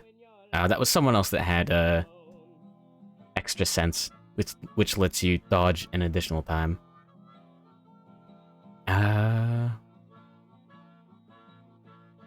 guess Mighty Germ? He's got more armor, other than at the head. So... yeah. 2 speed, 2+ for accuracy, and 2 damage. Right? So, target gains 1 age token. There you go. These are an easy enough way. We use the lunacy tokens for fun. So, move and attack. There we go. And 2 speed. He has 2 evasion, so that will be hits on 4 or higher. So any 1, 2, or 3 won't be a hit. Oh, only 1 hit. So that would be 2 damage to the... let's see. The arms. But dodge, you can spend one survival to ignore a hit in a single attack. Like so. So we can just ignore that, and let's see if we get the survival back. We do. Nice. Oops. But here's the problem. Afterwards... oh yeah, so all those arrows in the little circle with the arrow pointing down, that's a flow point. That means you can perform survival actions. You can't surge like in the middle of certain things, but you can surge during the... that just tells you when you can respond, basically. So we get a chance before we get a chance to dash before Razor Wind, which says survivors in the blast zone, described below, facing every like 3 spaces, like this entire like line. Suffer. Oops. Knockback 7. So just get pushed 7 spaces back, a bash, so they get knocked down, and bleed 1. So it's simple, but we'll just spend 1 survival to dash with Serviu. 1, 2, 3, 4, 5. Yeah. We'll move him right here instead, so he can activate Dead Monster if he needs to. And he can move around to the back.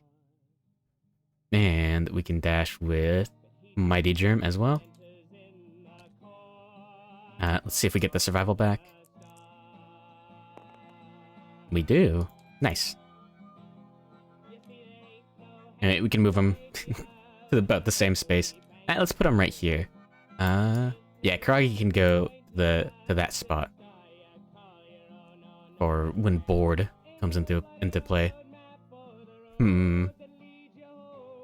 But yeah, that's a good first turn. No one died. Everything went well. Let's see. Top card has +2 toughness. So Sir Ryu can try to get that one first. Yeah, because he has the Twilight Sword has the highest bonus. Clawhead Arrow cannot be used again. Zenbato. So we have to hit 12 and we get +9. So we have to roll 3 or higher. Karagi can try for that.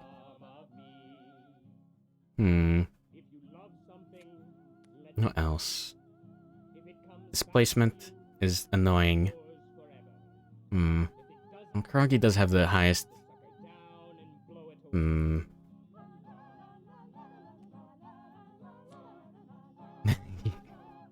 I didn't do it. Let's have Sir Ryu attack with... Yeah, let's have Sir Ryu go for this one. Yeah. So, he'll hit on a 5 or higher. Never mind.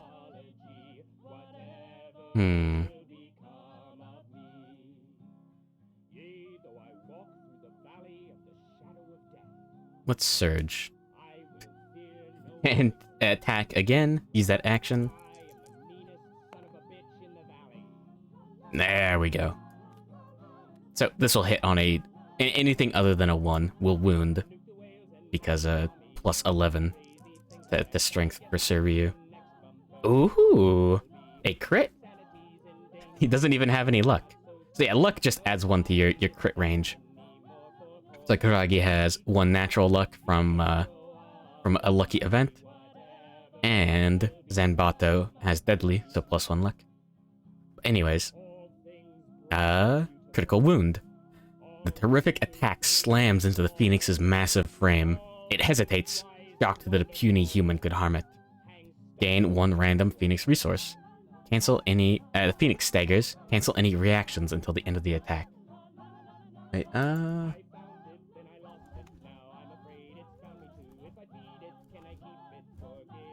let me check a rule.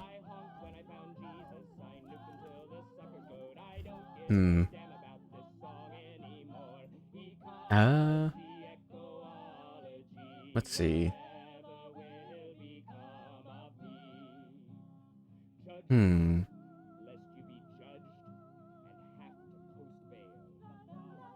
Let's see.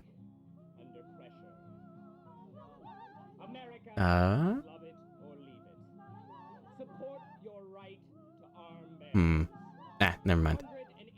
We should be fine. So, we do get this off the top. That seemed like a nice card to draw, because it didn't do anything bad. We've already done 4 wounds. Very nice. Let's move Sir Ryu right here. And then end his turn.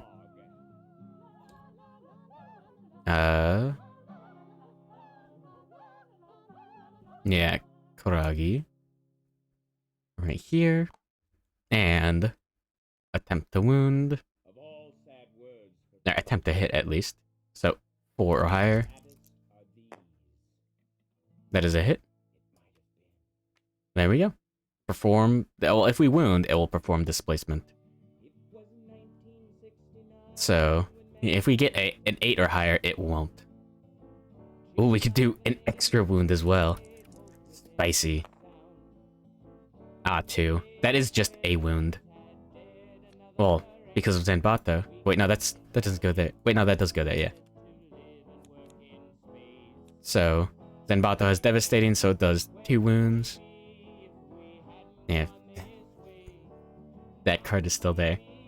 So, place the Phoenix anywhere along the board edge furthest from the attacker. No.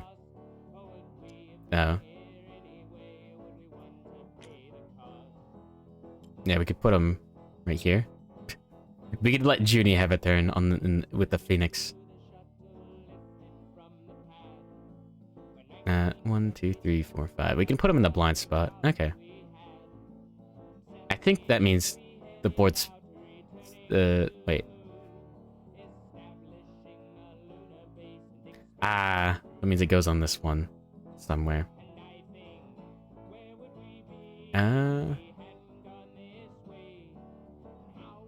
Yeah, we can put him there. 1, 2, 3, 4, 5, 6. Damn it. Mighty Germ can't hit from there. You'll have to surge in order to get... Or you'll have to dash in order to get the move. Oh, fuck, he can't dash. He already spent it. He spent it during the monster's turn. So he'll have to wait until the next monster turn to get his dash back. So he can just, I guess, hide.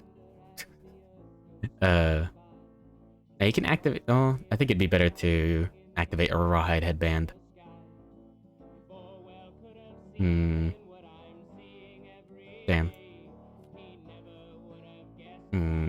This one's a bit fun. So that was Karagi's turn. Let's actually start with Junie before we move Mighty Germ. And let's activate Cat Eye Circlet again. I will eventually have to get a wound with him, but I want to see if I can actually get the death blow here. Yeah, because Courage and Understanding are difficult to come by. Glorious Wing Sphincter. Another Eye of the Storm. Kind of nonsense. Interesting. And Feathered Buttocks. Another rewind on the wound. If we crit, we get 2 small feathers. Interesting. That will knock down all the... that will knock down all other survivors, so that's a bit spicy. Let's move Junie 4 like that. Alright, wait, no, he was right here. Let's move him... here? So, line of sight is blocked. And let's take Mighty Germ's turn and... activate Rawhide Headband. Top 2 cards. Oh, a duration. Life Pattern. While Life Pattern is in play, the monster gains +4 toughness tokens. When it's drawn face up, the Phoenix heals all wounds, remove all negative attribute tokens, return any persistent injuries to the hit location deck, and shuffle. Survivors with age tokens are mysteriously affected. They gain +2 survival and sanity. Restore all armor points, heal all injury levels, and remove all permanent injuries, disorders, and tokens, including age tokens. Then perform Disdain and archive Life Pattern.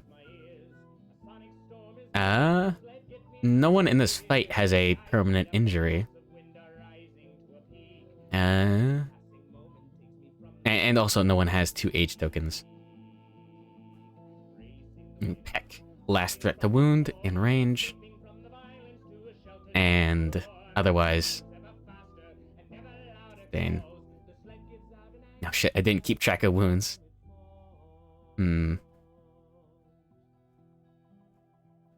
Kuragi. Not in range, though. That would be Mighty Germ. Ooh, and it's got Destroy Armor. So reduce armor at this hit location to 0 before applying damage.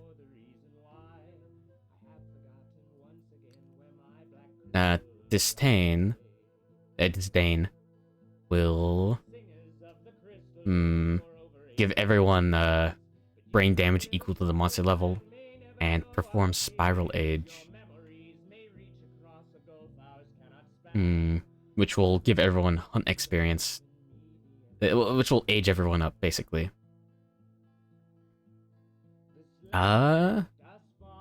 We could move everyone out of range.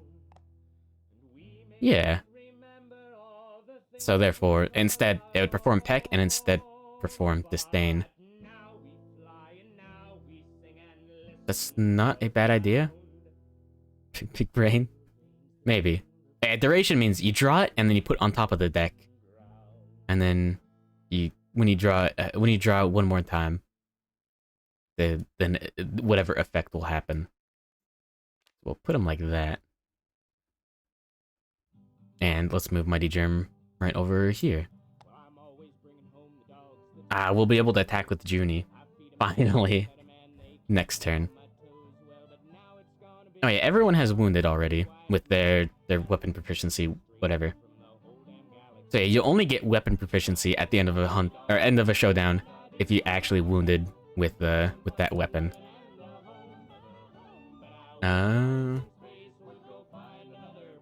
whatever. We just need to wound with Junie. Now, good morning, guys. Shanes. Welcome to good old-fashioned Kingdom Death Monster. I believe everything is set up properly for this turn. Alright. Yeah, that was everyone's actions. Alright, check this out. So, the Phoenix will draw an AI card. Peck. Last at the wound in range. No one is in range. The monster can't attack on diagonals.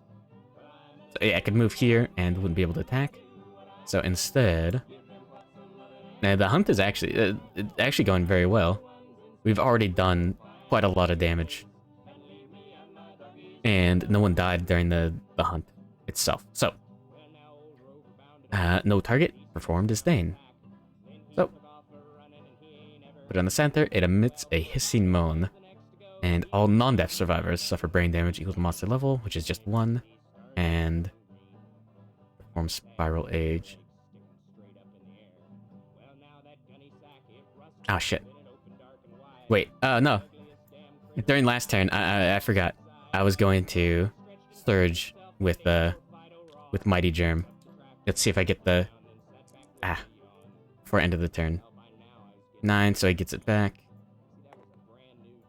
And I was going to, activate Dreaded Decade. So roll d10. If the result is equal to or less than your insanity, remove all age tokens.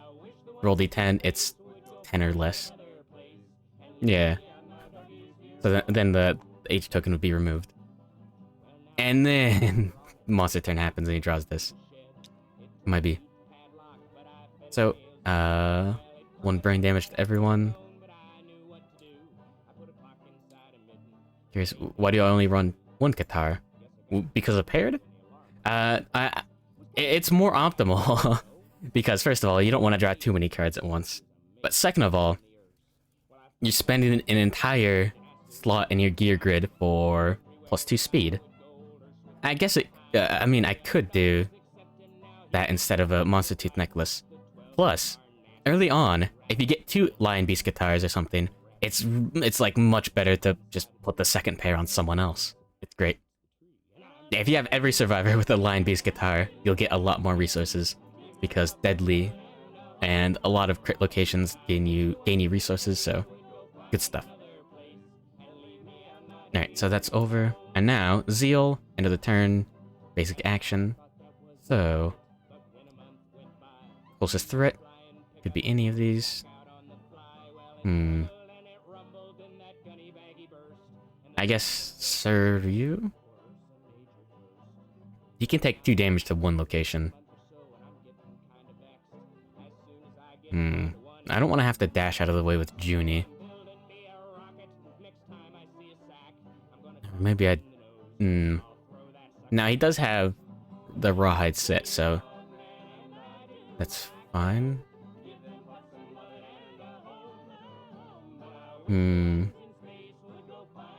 Nah, serve you. So... Target gains 1 age token. And... So, move and attack. Well, actually, it gets the... Yeah, he gets the age token before... before it starts turning. Which is interesting, I guess. Alright.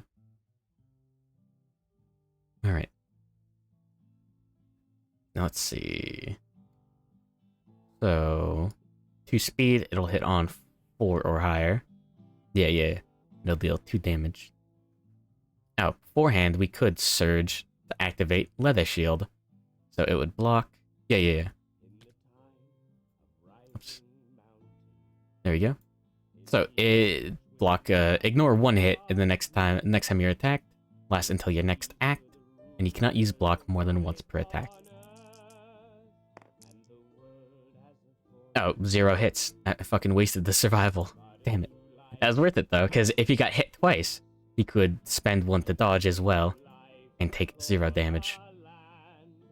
Alright, but now he needs to spend 1 survival to dash to get out of Razor Wind's zone of effect. Yeah, let's put him next to Kuragi. So next turn, yeah, he could move into the blind spot after Kuragi moves.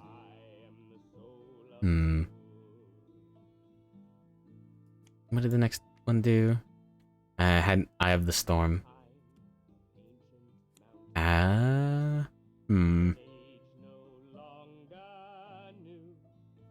Interesting.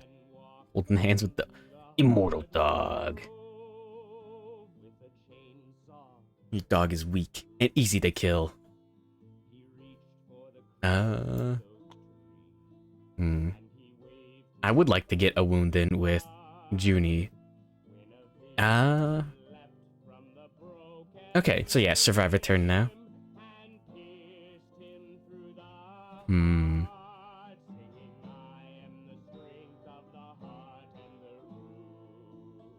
We can move Mighty Germ in front and activate the dead monster. And then we can move Junie here. We can move Kuragi here. And we can move Suryu here and then attack.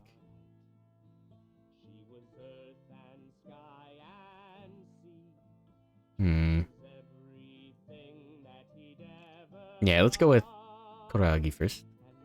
Like so. Yeah, move her into the spot.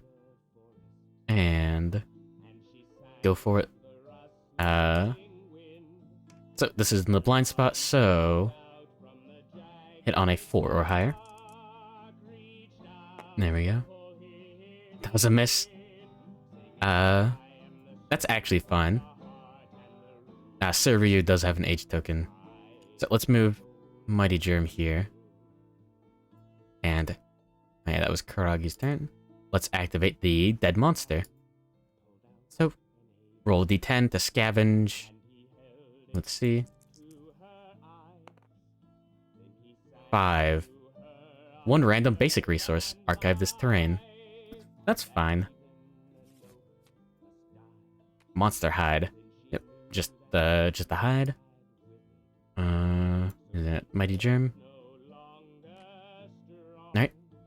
And now... we can move Junie here. And... we could use as action to activate the Cat Eye Circlet? No. I guess Rawhide Headband. Like so. Ooh, Pustule Cannons. Targets all survivors in the blast zone. Each target gains 1 age token. And each target... attacks each target in the blast zone. But Pustule Cannons is certainly flavorful. And before damage, reduce armor points at all hit locations by 2. It only does 1 damage, but it has a very, very high speed. So... oh, fuck. That's spicy. let's put that on top, and let's see if we can do damage to remove that. And let's move Suryu right here, and attack with the Twilight Sword. He'll hit on a... let's see... 5 or higher. No! Damn it. He already surged, so he can't do it again. Let's see, Junie can. Oh, good thing I didn't hit, because he could have rewinded. Alright, Junie. Wait, no. Wait, yeah, spend 1 survival to surge, and let's see if we get the survival back. We do. And let's attack with the Lion Beast guitar. So, wait, that was everyone's turn, so now we're just using survival before the monster starts. So, 2 speed, it'll hit on 4 or higher. 1 hit. Alright, so he has no H tokens, so, and he's got a good crit chance. It'll wound on 3 or higher or crit on 8 or higher. Yo, let's go. Your weapon raises a cloud of small, colorful feathers. Gain 2 small feathers. Phoenix resources. And, of course, wound. Nice.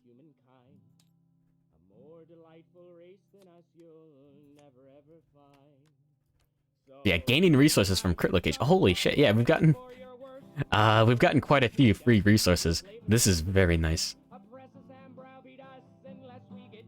Yeah, Junie surged. We could surge and dash with Mighty Germ to attack with the Catgut Bow. So, spend 2. Let's see if we get either of those survivals back. Oh, we get both? Fuck.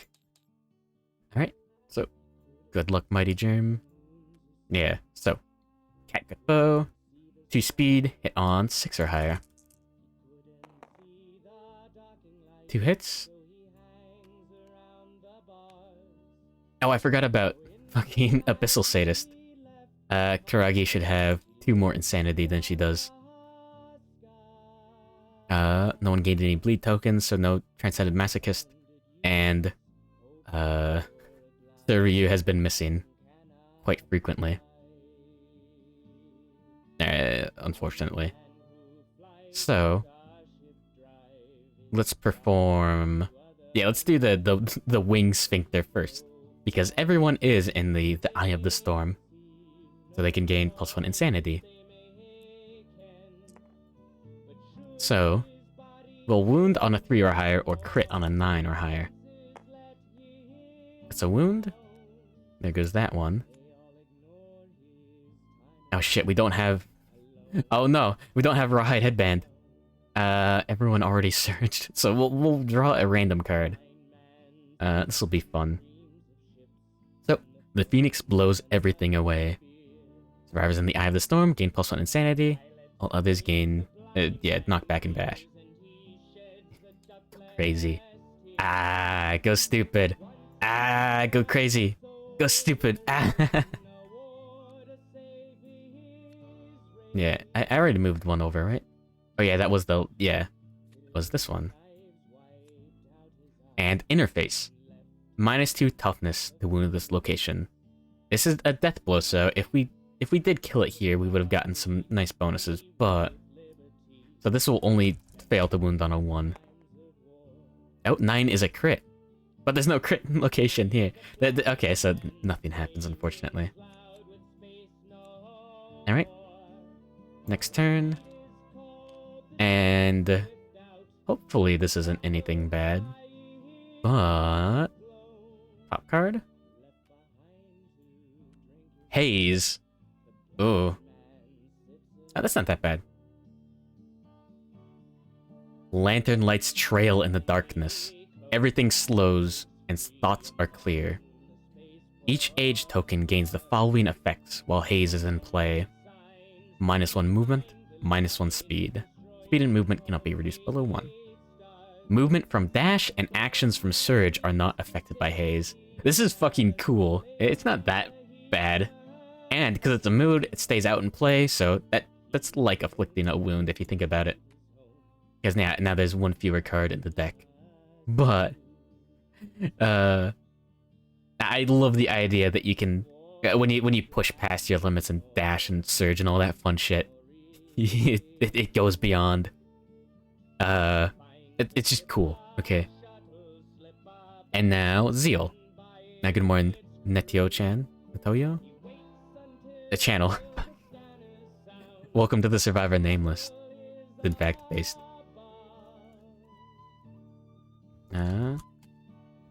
There you go. Welcome to that 158th spot for getting named. I need to do something about that. Anyways. So, basic action. Closest threat in range. I came from Moriko playing this bass song. Oh yeah, the 1-2 bass. You can take a woo to a woe for that one. Yeah, and there's Karagi right above you in chat. And right here on the board as well. Let's see. Who can take the hit? Junie should be able to. It was cool. I think the word you're looking for is based. Anyways.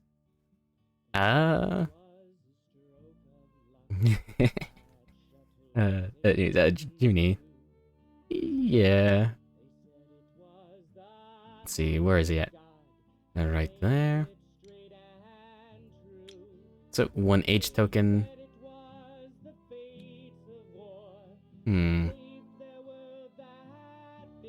Saw this game on a Blessed Heretic stream. Yeah. Yeah, Kingdom Death Monster is a lot of fun. I'm a big fan. It's expensive, it's complicated, and it weighs a lot. Got a lot. Really? This is a different campaign.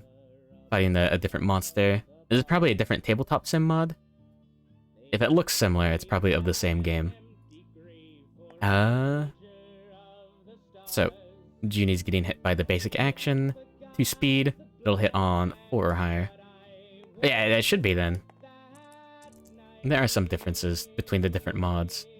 That would be 2 hits. So he'll take 2 damage to the... Let's see. I thought I had one more hit location dice. I must have put it somewhere else.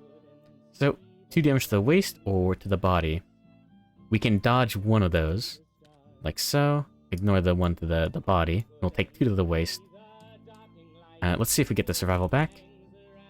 Some guys died while reproducing. Fought baby mammoth. Yeah, no, that's definitely Kingdom Death Monster. Here's the intimacy table and everything. Yeah, the Gorm is interesting. I haven't actually played with it yet. Yeah. This is the Phoenix. Whoops. Not a very good shot of it. This is the Phoenix. But yeah. Let's see. Take 2 damage. Oh yeah, and then Razor Wind. So, Survivor's in the Blast Zone, which is just Junie. So we can dash before that happens. Pretty advanced on it. Yeah, I'm on Lantern Year 12. Oh yeah, I didn't record.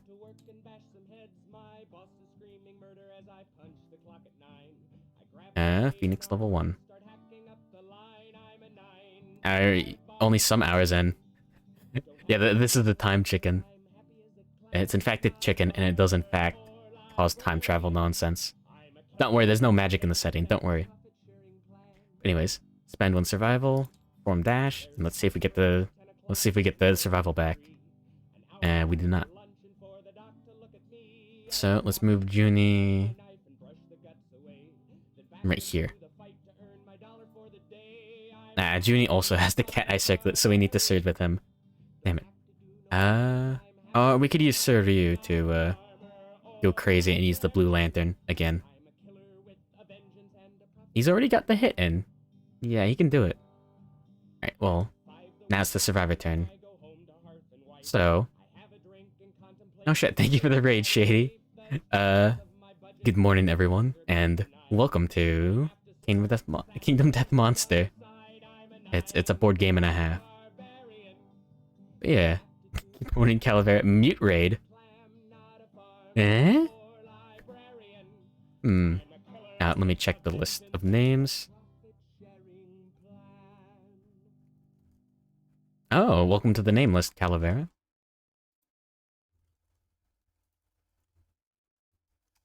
There we go.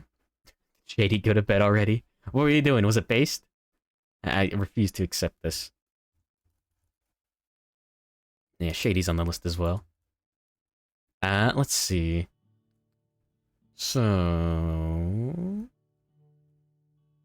yeah, let's activate the Blue Lantern. So it's sentient, cursed. He's insane, so he can activate it. So, spend an action, suffer 2d10 brain damage, and reveal hit locations until you reveal the trap, and then put them back in the same order. So, let's look at the rest of the deck right now. Suryu will take... should be happy to be on the list? Yeah, eventually you'll get a survivor named after you, and have horrible things happen. So, 6 brain damage. And... check this out. Yeah, you could be... you could become the immortal dog. Or... just a masochist. So... we get to see every hit location down to the trap. Now, good morning, Suryu. Oh yeah, you're on this hunt right now.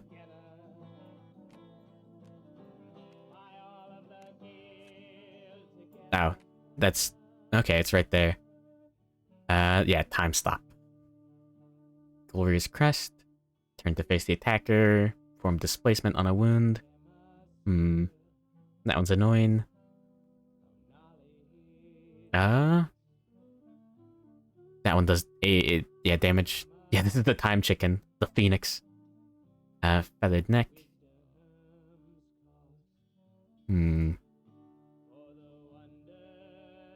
Cracked beak. Ignore the effects of destroy armor if we crit here. This, yeah, if they don't have any H tokens, that's fine. Oh, super dense though. Oh shit. Speaking of Morika, thank you for the raid. And good morning, everyone. Base. No. Welcome to Kingdom Death Monster. Damn it. Last time I got raided, I didn't do a good example. I didn't show off the game as well as I could. Let me say good morning to everyone. And I'll read through the prologue of this game. Just to sell everyone on it. I said the thing. Did I? But yeah. Good morning, Graveyard Cat. Good morning, Crunge River. Good morning, Ulu Trek. Good morning, Heroes of Vale. Good morning, ASTW. Good morning, Trek VTK. Good morning, Nina Ninen. Good morning, Onizuka. Good morning, Yuki Soda. Good morning, Fish Bombly. Good morning, Cosinero. Good morning, Moriko at Video Games. I can read? Can I? And good morning, Velik. But yeah, it'll be one moment. I'll read this, and then I'll add everyone's name to the list. Based at cringe, Vat? What do you mean, Vat? Wait, hold on. Alright, let me do my shilling and sell this game. So, this is like a sick-ass board game. This is the tabletop sim mod, so it's free. Oh, Pat. Moriko's pretty based. How does the bag hole keep opening and closing? Don't ask questions you don't want the answer to. Anyways. Yeah, this is the introduction to the game. It's just this. Once upon a time, there's a place of carved stone faces. A man with a lantern lay sleeping a dreamless sleep. One day, the man woke up. He rubbed the dried ink caked over his eyes and opened them. Around him, he saw other people staring, and beyond, a horizon of unbroken darkness. A woman approached the man with the lantern. Her soft hand reached out to him. They had no words. They were a mystery to each other. Suddenly, a monster emerged from the darkness, its eyes wild with hunger. It attacked. The people were no match for the monster. It tore their flesh and crushed their bones beneath its teeth. Some it devoured whole. Overcome with terror and grief, the man with the lantern collapsed to the ground. Cold stone noses pushed into his side. there was no escape. But the man did not want to die. Desperately grasping at the cold stone faces, he felt the crack and tore at it with all his might. A piece of stone came free. It was sharp and deadly. The man with the lantern scrambled to his feet, his weapon clenched in his fists. He took a deep breath and roared into the darkness. Somewhere, in the place of stone faces, nameless men and women stand together. They have nothing but a need to survive and a lantern to light their struggle. I don't know how to refund points. Based to cringe, Kragi? Based. Based to cringe, blessed as in blessed heretic? Based. You play Kingdom Death Monster. But okay. Why do they have inky eyes? The original pre-retcon version was that they were written into existence with ink. But yeah, it's lore. Sorry everyone, but you're getting added to the list. I've got a list of names for survivors. Just based on anyone that said anything in chat. Welcome to the list. Graveyard cat. That is not cringe. It's official. Oh shit. Good one, V Templar. Yeah, you already died. Cringe River. I don't think you've gotten named yet. Yeah, welcome back. Let's see. The list is too long. I'm starting at like 160. But yeah, what were we doing, Bat? Other than listening to 1-2 Based, was it just that? I mean, 1-2 Oatmeal. Actually, sophisticated algorithm developed by Dr. Karagi here to develop the ultimate PNG tuber. My bad. Oh yeah, the current music being played in the background is an old Filk songs. The last Oatmeal was Based Oatmeal. Oh, okay. Let's see. Yeah, I'm getting close to 200 on the list. Yeah, Neonomancer's already on. Yeah. Is Moriko on yet? But yeah, currently I'm fighting the... Let's see. There's the Phoenix. This bad boy. You can take a nice look at this fucking incredible art for one moment. I want to save 10k points on a channel. Or what? Compliment or insult? On the play channel? Yeah, you're already on the list. There we go. Impersonation. Oh. Interesting. Yeah, Onizuka's already on. Yeah. TDM was a fun game. You're just thinking of the pinups. Yeah, this game is like independently produced. So, the models are whatever the hell the devs want. There's a lot of interesting ones. I can recommend checking out Kingdom Death Monster. Not all the pinups the base game, yeah. Oh wow, Bat at Video Games is fresh on the list.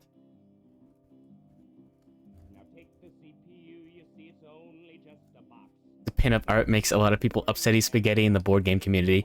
Yeah, that's a separate pair of hands. He's got the fucking like giant mustache. It's insane. Oh, my mouse shows up differently. Yeah, all monsters. There's also hand parasites, which is a very interesting concept. Oh yeah, good morning, Pyrols. I missed you on the first run through. And I say good morning, Ninanen. Okay. Are we there? Have I done it? No. Up a little bit. No. Oh yeah, the survivors are explicitly not humans. Yeah.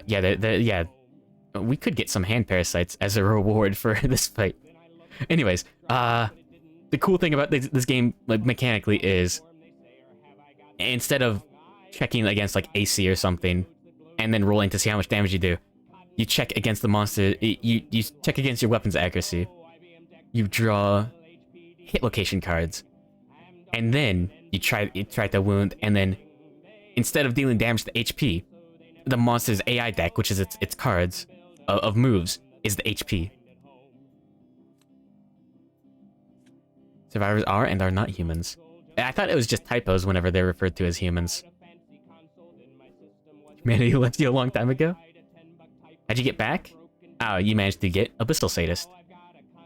But yeah, here's what Kuragi looks like. She's immortal. She's just insane enough to think that she's immortal, and it works pretty well while she's insane. And yeah, Abyssal Sadist is actually one of the best fighting arts, and it has some of the best art. Here's how you sell someone on the game. The art for Transcended Masochist. Yeah, whenever you gain a bleed token, gain 1 survival and insanity. It's not that good, but you get to ignore some... Yeah.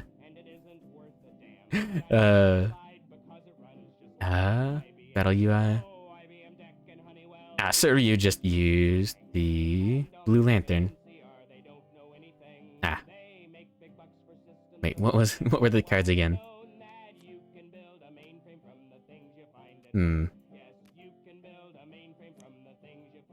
As far as all the reactions, okay. I should be able to kill it before I even draw the trap card. Yeah. You already used it. You already took the brain damage. But yeah. There's a lot of yabs. There's a lot of yabs. Was it bad? You didn't take enough. You took 6 brain damage. So you're fine. You had 9 insanity. But yeah, let's walk through the turn. So Suryu just activated Blue Lantern, took some brain damage, showed off the hit locations to everyone. Hardbeak. Oh, music stopped. Oh, the music is Past Due, an album by Bill Sutton. Old filk stuff. Almost guaranteed to never get me copyright stricken, so that's why. Let's see. Survival is your cool resource to use in a fight to make things faster.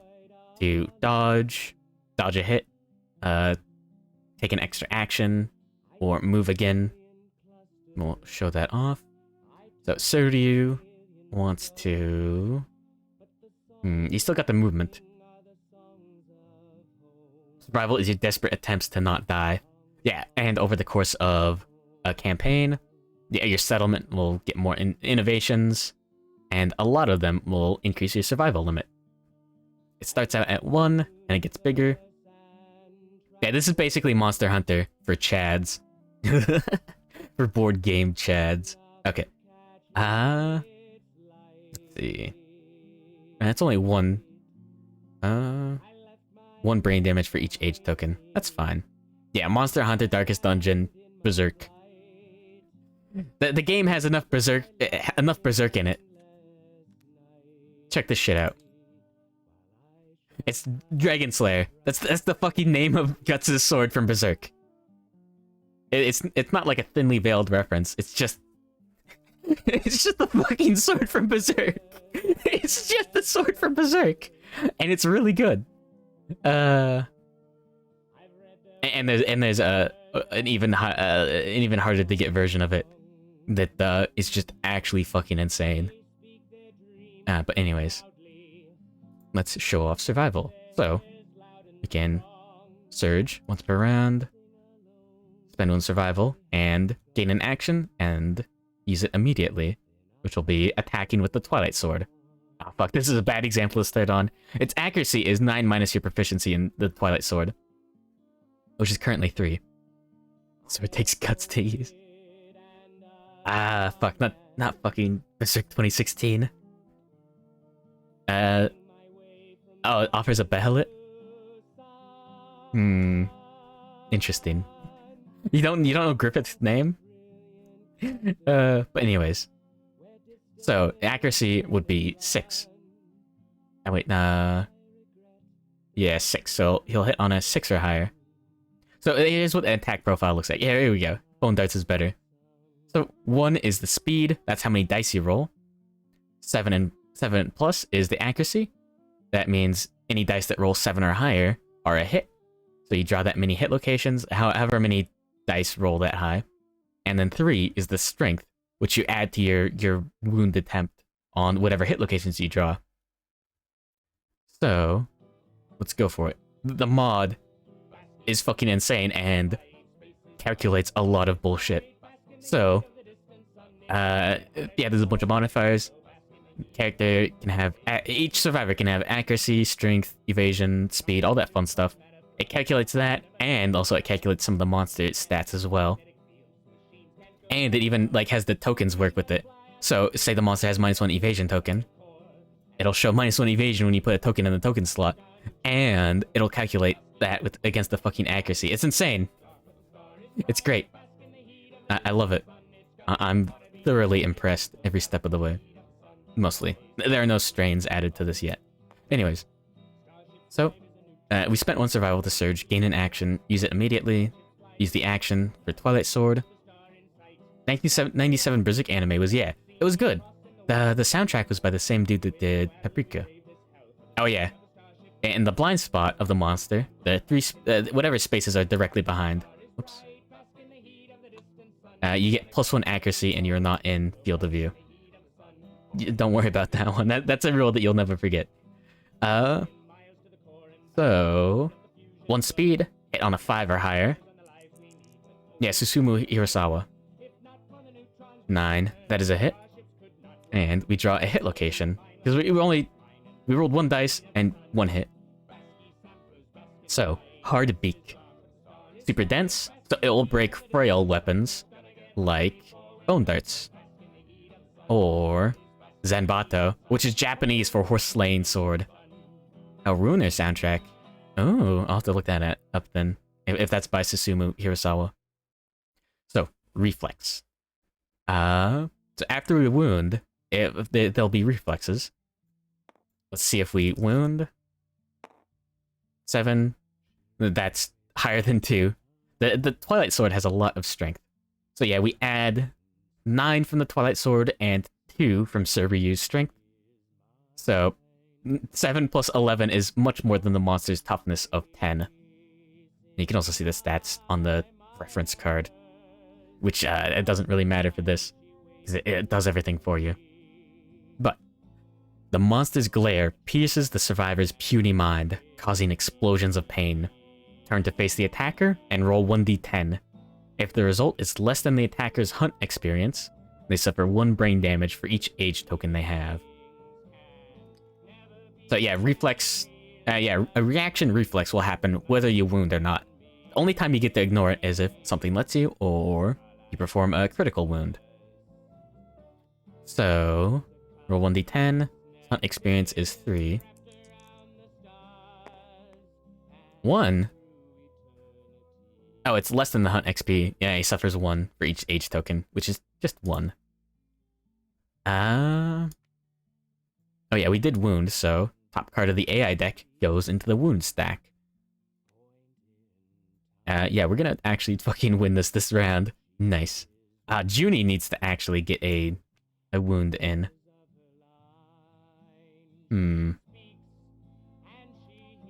Yeah, Junie. He has Katar proficiency, but he hasn't gotten a wound yet. Have I managed to ever Deathloop? What, like get a new game plus? Yo, you can new game plus this. Good morning, Mighty Germ. Yeah, you're definitely on the list. Yeah. Why are you fighting the Phoenix? Oh yeah, you're right here. Yeah. Because it's funny. Pretty sure you got a wound in with the cat gut bow. Yeah. I think I remember. Oh yeah. Abyssal Sadist, so Suryu got the first time you wound the monster, each attack, gain +1 survival and insanity, which is insane. It's really good. That's one of the best fighting arts. Oh, Butcher's stuck in Infinite Kick. They changed that. There's only one. Yeah, Kick. Kick used to have the effect of Infinite Kick. And now Infinite Kick is a one-of. one of in the deck. But it still draws an incredible amount of basic actions. Or performs. If it's the only card left in the deck.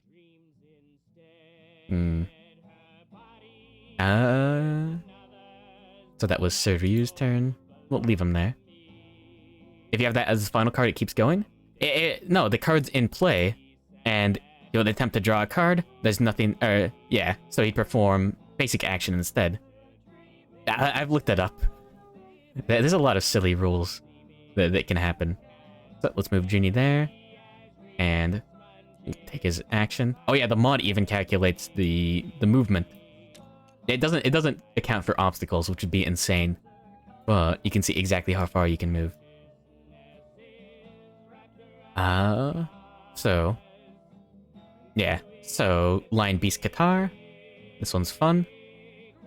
If you had to draw and the deck was empty, you just reshuffled and draw again. Well, the card is in play, so say, yeah, when a monster's performing an attack, like say draws Peck, it's not in the deck. So if you wound, so say that wasn't there. If you wound while there's no, while it's performing an attack, you can kill it one card earlier. But yeah, let's attempt to use the Lion Beast Guitar. After all the modifiers are applied, it 2 speed, hits on a 4 or higher, wounds pretty consistently, and crits more consistently as well. So deadly, +1 luck with this weapon, and Junie has +1 luck from the Lucky Charm, which looks suspiciously like a Behelit from Berserk. But don't look too deep into that. Based to cringe, Flower Knight. Based. The design is incredibly based. That's 2 hits, so we'll probably kill it this turn. Well, yeah, we'll kill it this round, easy. Feathered Neck, and Glorious Handed Feet.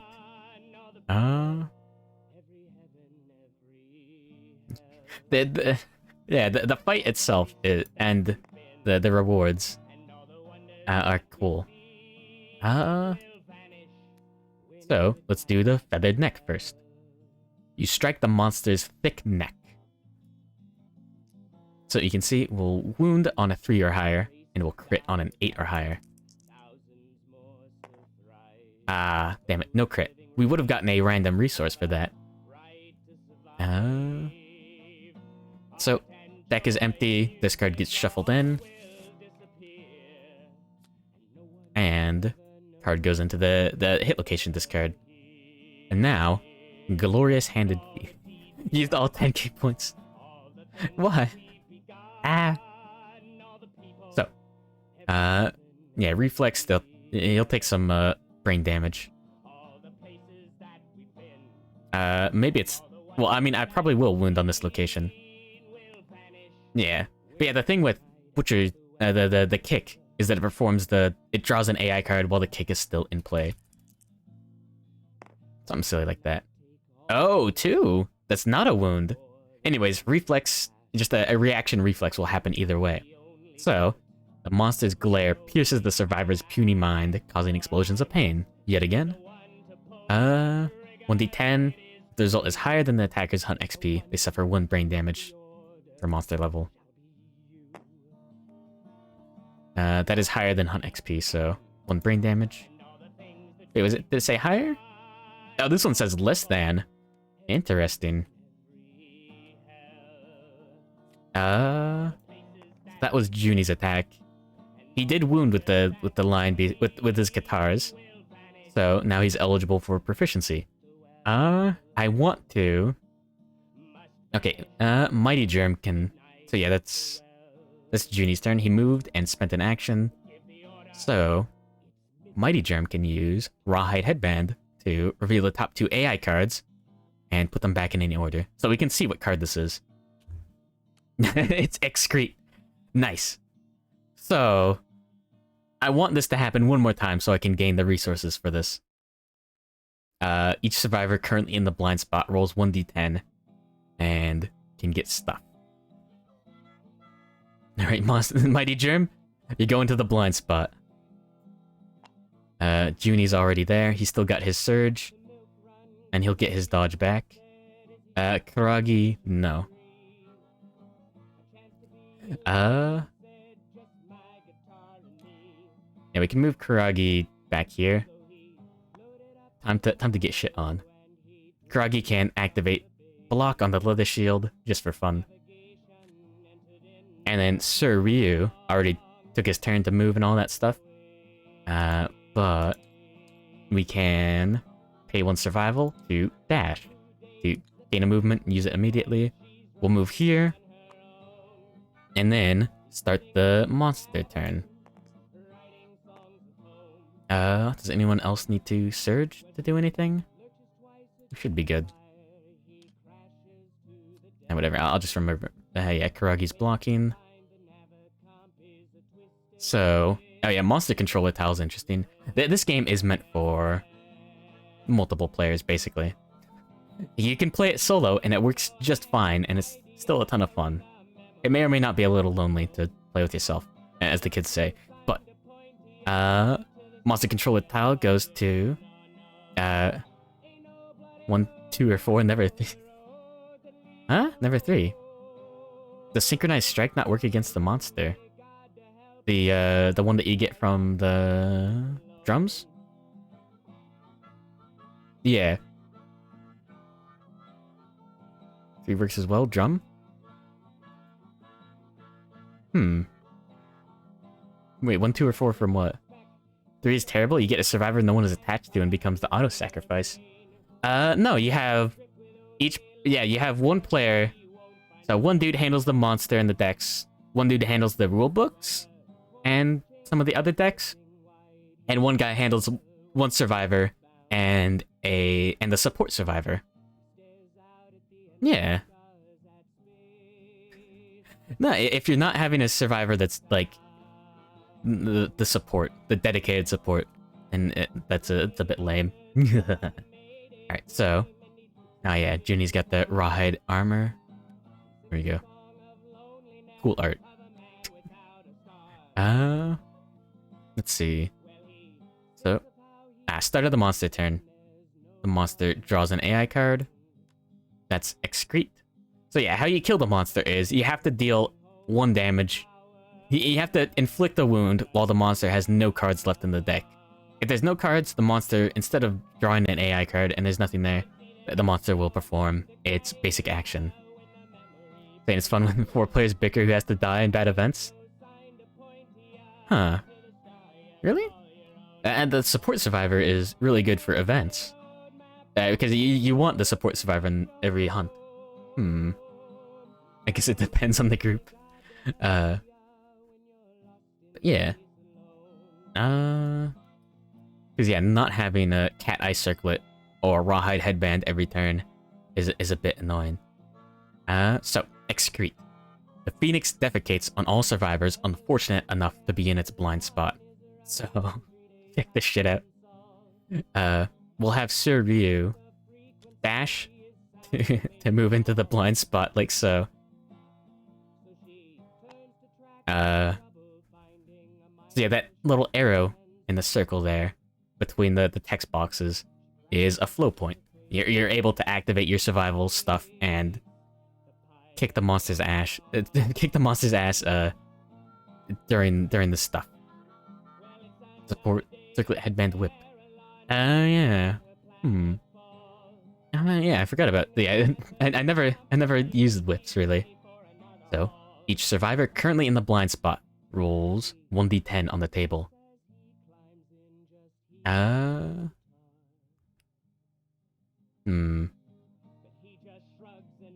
It's +4 in so many events. Yeah, I really need to. So let's see. Mighty Germ, Saryu, and Junie. Each of these corresponds to one of the survivor colors on the bases and all that fun stuff. So, let's see what everyone gets. A 1, an 8, and a 4. 1. A propelled parasite hits the survivor's head. Dodge or suffer a random head severe injury. So Surryu will spend 1 survival to dodge. But yeah. Whenever you take damage, it reduces your armor. And then when you have no armor, you have injury boxes, which are basically your natural armor.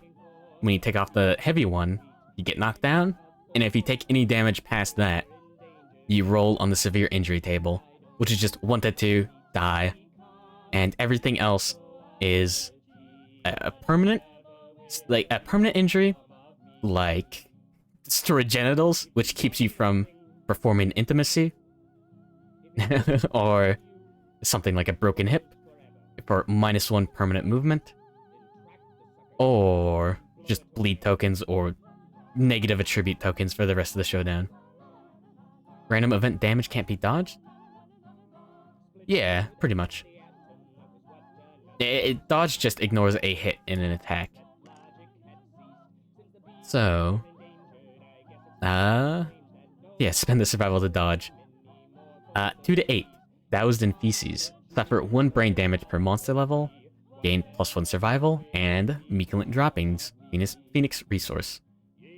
So, Mighty Germ gets another.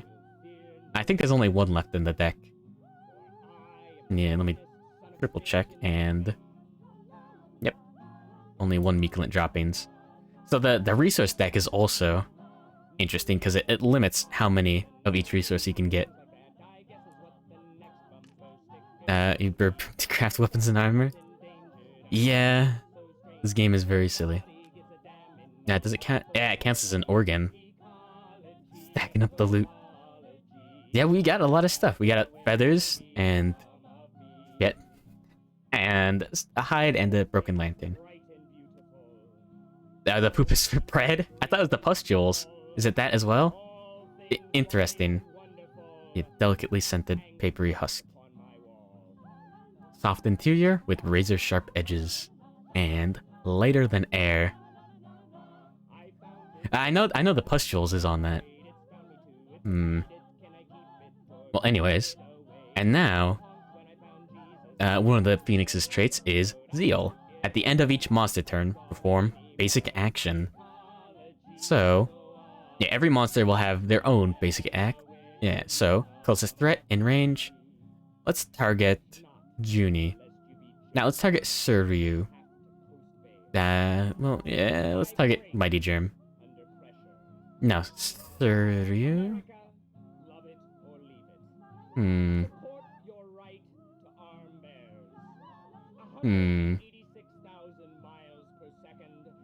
Yeah, I guess we'll target Surryu.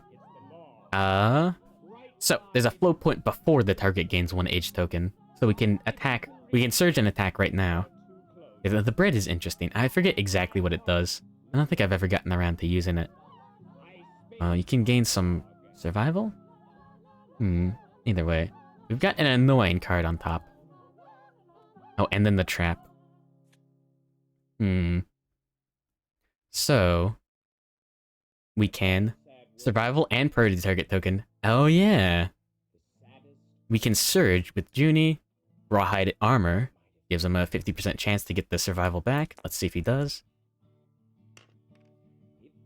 Yep. Alright. So, we'll use Cat Eye Circlet to look at the top 3 hit locations and put them back in any order. I don't want to draw the the basic action. I mean the the trap. Maybe wrong in priority. You know, it's bonus survival and it's something good like that. Tiny wing hands. Impervious means you cannot wound on this location. You dislodge some parasites from the monster's glorious wing. So if we crit, we'll get some hands for fun. Otherwise, yeah.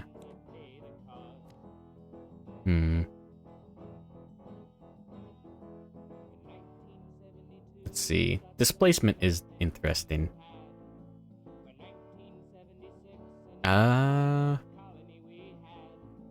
Let's see. Surryu. Wait, no. Mighty Germ. Let's show all the cards. Yeah. let's get crazy and surge with Mighty Germ to attack with Fist and Tooth. What's the other card? Oh, that. So let's hope we can crit on both of these. Actually, let's do it like this. Yeah, spend 1 survival to perform Surge, and let's see if we get the survival back. Nope. So, yeah, every survivor can always use Fist and Tooth. Let's see if we get the crit. So, attack profile is pretty bad, but it does have Deadly. So, it does have a higher chance to crit. And let's go for it. To duff him. Let's go. Let's see how many hits we get. Ah. Yeah, that's only 1 hit. Yeah. Well, it hits on a 6 and up because he's in the blind spot. So, you dislodge some parasites from the monster's glorious wing. Let's see if we get some that we can keep.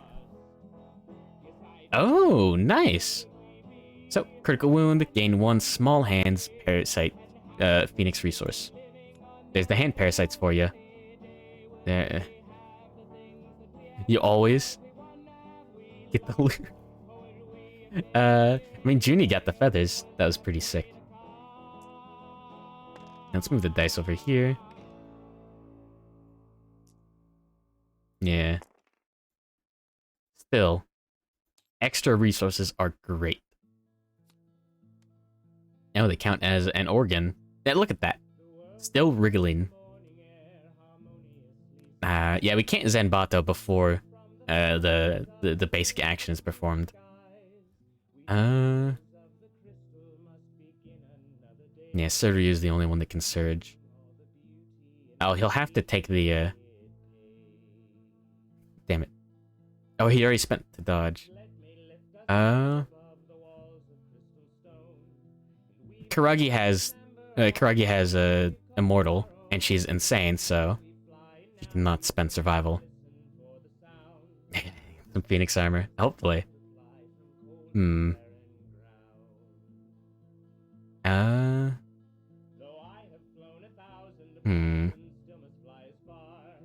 Let's see. Oh yeah, we should target we should target Junie, not... Yeah, Suryu can't dodge. No, he can surge, spend 1 survival, and activate Leather Shield, the block. I think it's silly the Phoenix can destroy Phoenix armor super easily. Oh yeah, it's all flammable. Oh, he gets 1 age token. Doesn't matter what you use for the tokens. Now, I think the lunacy tokens look very fun. We can rotate them like this, so that's good. So yeah, basic action is... let's move Mighty Germ. Yeah, it's dash with Mighty Germ and Junie beforehand. Spend on survival. Get in the movement. Speed. Let's go. Mighty Germ can run 1, 2, 3, 4, 5. Yeah, he can't go that well. We'll put him right here. And then we'll do the same with Junie. Alright, he gets the survival back. Alright, and then the monster will move and attack. And... let's see. So, 2 speed. 2 plus accuracy. Suryu has 2 evasion. So, it'll hit on a 4 and higher instead of a 2 and higher. And... oh, only 1 hit. And he blocked, so he gets to ignore that hit. There we go. No damage from that. And now, Razor Wind. This is why I had to dash with the other ones. So, survivors in the blast zone, as said there, facing all spaces in front of the Phoenix, basically. Going forever. Oops. Suffer. Knockback 7. You stop at the board edge. Bash, which is you get knocked down. There's some stuff that can prevent bash, but nothing that can just completely prevent knockdown. Well, one thing. And bleed 1. almost every result on the... yeah, every result other than a 10 on the severe injury table will give you bleed tokens. And when you hit 5 bleed tokens, you just die. Alright. And now it's the survivor's turn.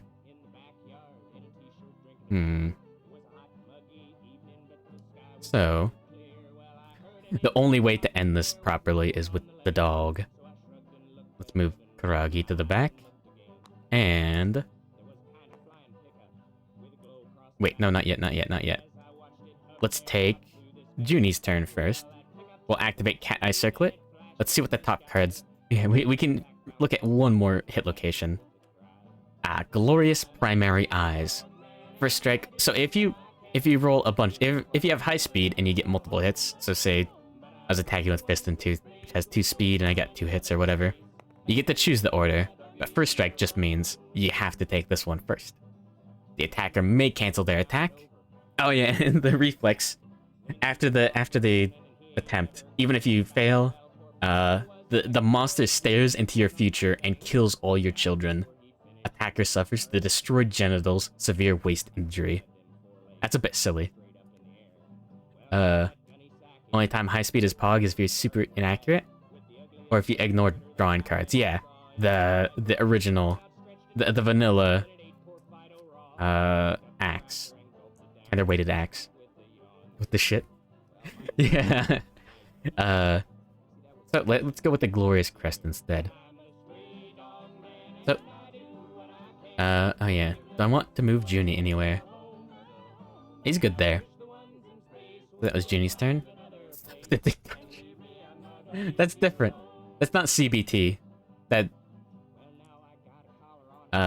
cock and ball timeline. Alright. Let's move Kuragi directly to the back. Let's move her here instead. Just in case. And... oh yeah, the Man Stealers. So, 1 speed, it'll hit on 5 or higher. And unless she rolls a 1 to wound, she'll wound. There we go, 8. That's a hit. Alright, turn to face the attacker. On a wound, it'll get displaced, but we'll kill it if we wound. If we crit, we get a resource. You should post again without hurting me directly. 2 is a wound still. We didn't get a crit. There we go. So, oh yeah, Zenbato has Devastating. So, when you wound, inflict 1 additional wound. So, we take the top card, destroy it, and there are no cards. We inflict an additional wound. There's no cards left in the deck to wound. So, it's fucking dead. You fucking dunked on there. Oops. There we go. That's nice. Also nose hate. A fish, if you can catch it, eats your nose. Interesting. It looks like you should see Swoosh and Dies of Horror. The hacker website's got him. So, Aftermath. So, level 1 to 2. Oh yeah. Community Edition lets you gain more hunt experience and weapon proficiency with the Phoenix. So, if you really want to. So, we'll get... either way, modded level... we fought a level 1 Phoenix. So, either way, it'd be 1 hunt experience and 1 weapon proficiency. Let's see. The base game update just making you gain extra hunt XP without extra weapon is awful. It's horrible, because it makes it much more worthwhile to hunt, like... who made this game? Team Death. Headed by... Adam and... Anna Poots? Yeah, Anna. Poots. Oh yeah, all the bases in the for the core game and all that have I Heart Poots on the bottom, which is an incredibly strange name. So yeah, everyone gets 1 hunt experience and 1 weapon proficiency level if they're eligible. So, oh, Kuragi hit the 2nd age milestone, and She's now a grand weapon specialist.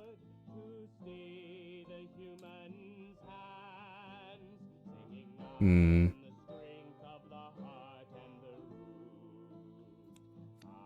Mrs. Prince. So, when attacking with a grand weapon, gain +1 accuracy. And when attacking with a grand weapon during your act, so yeah, during your turn, and not like during the monster turn, if you critically wound, the monster is knocked down. Knocking a monster down is incredible, because if you do, while a monster is knocked down, instead of whatever accuracy, you just hit on a 3 or higher, and you get to ignore all reactions. It stands up if it draws an AI card or stuff like that, but yeah, you get to ignore shit like this. Yeah, you would get to ignore the the future children killing.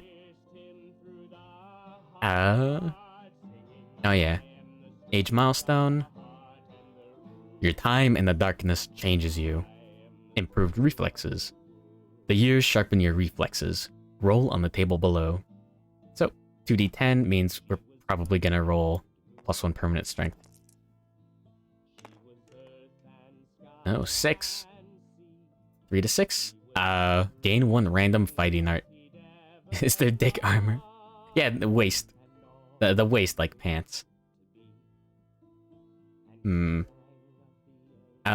think the screaming antelope skirt.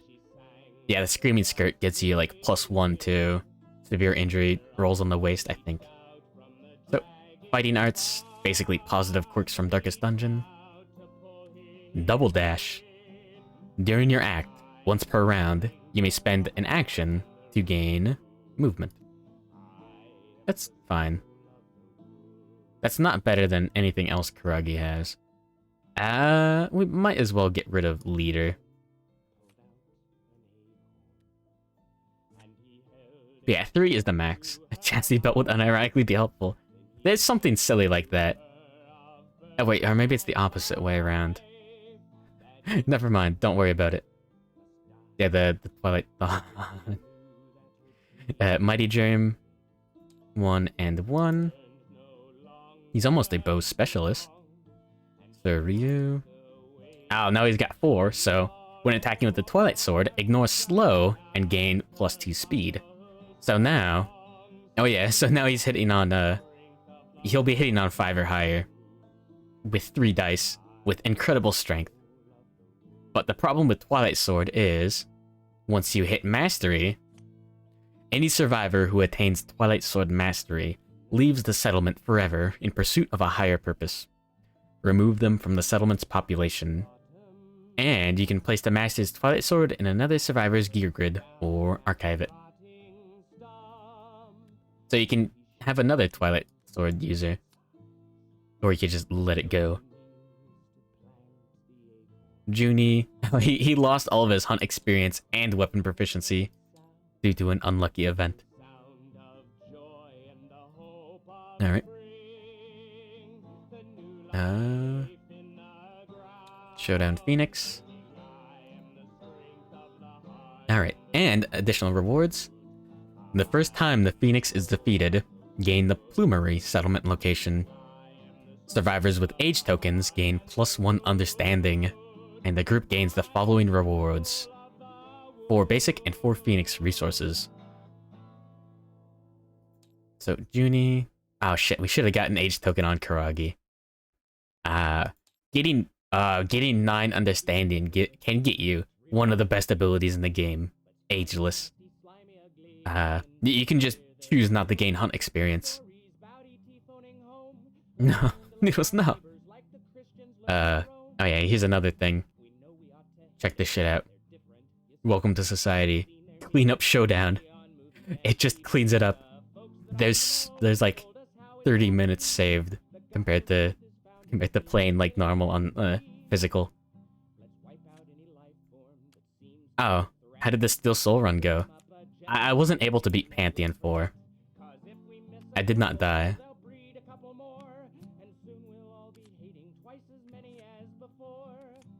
And there we go. Yeah, there's the pustules. The aroma is tempting. Just imagine. A black skull, aged to perfection. bird beak, surprisingly toothy, and rainbow droppings. You can consume this. Yeah, archive, roll 1d10. On a 7 or higher, gain +1 permanent speed. Otherwise, your heart explodes, killing you instantly. Monster hide, monster organ, and broken lantern.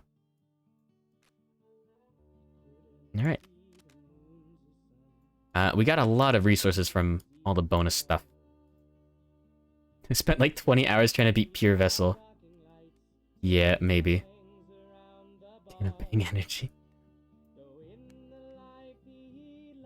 If you drink too many, your heart explodes. Oh yeah, there's speed powder as well, which you take brain damage, but you get extra speed for the rest of the showdown. We have a lot of iron and scrap. And I did just grab scrap smelting, so we're very close to being able to open the blacksmith. Ultra cocaine. But yeah, now the showdown is over, and now we go back to the settlement phase. So, survivors return, all that fun stuff. Gain endeavors. We have 2 tankers. So, when you're a returning survivor, gain +1 endeavor. That's good. No one died. And also, we get an additional endeavor from cooking. So you normally get 1 endeavor per returning survivor. But with some extra bonuses, we can do a lot more stuff. Endeavors are useful for a lot of things during the settlement phase.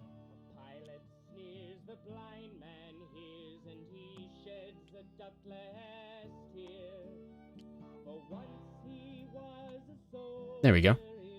7 endeavors. Yeah. Yeah, no, this game's really fun. If you enjoy this, you'll fucking love it, you know? It's one of those games.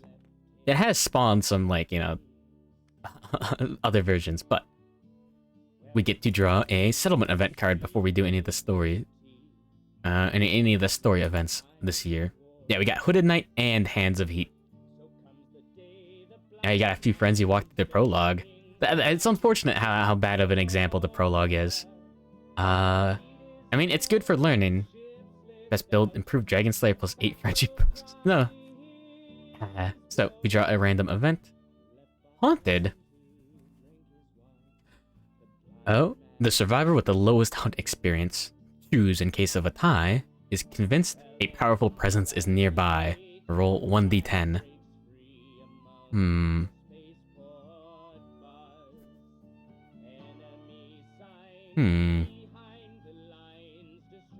Interesting.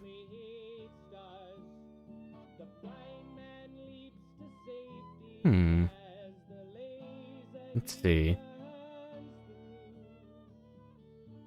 Oh.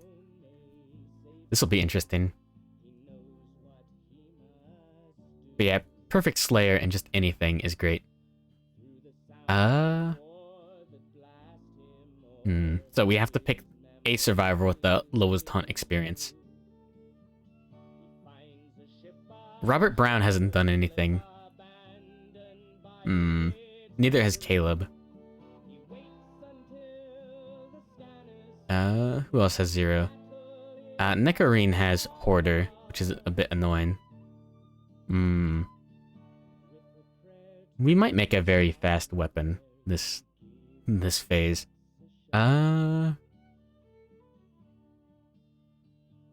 We could take Riker. He does have Fated Battle with the Kingsman.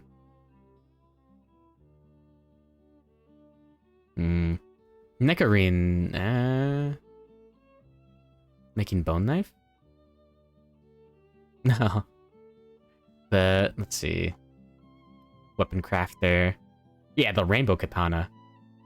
Phoenix beak, rainbow droppings, iron, bone, and we don't have any hollow wing bones for the blood sheath, unfortunately.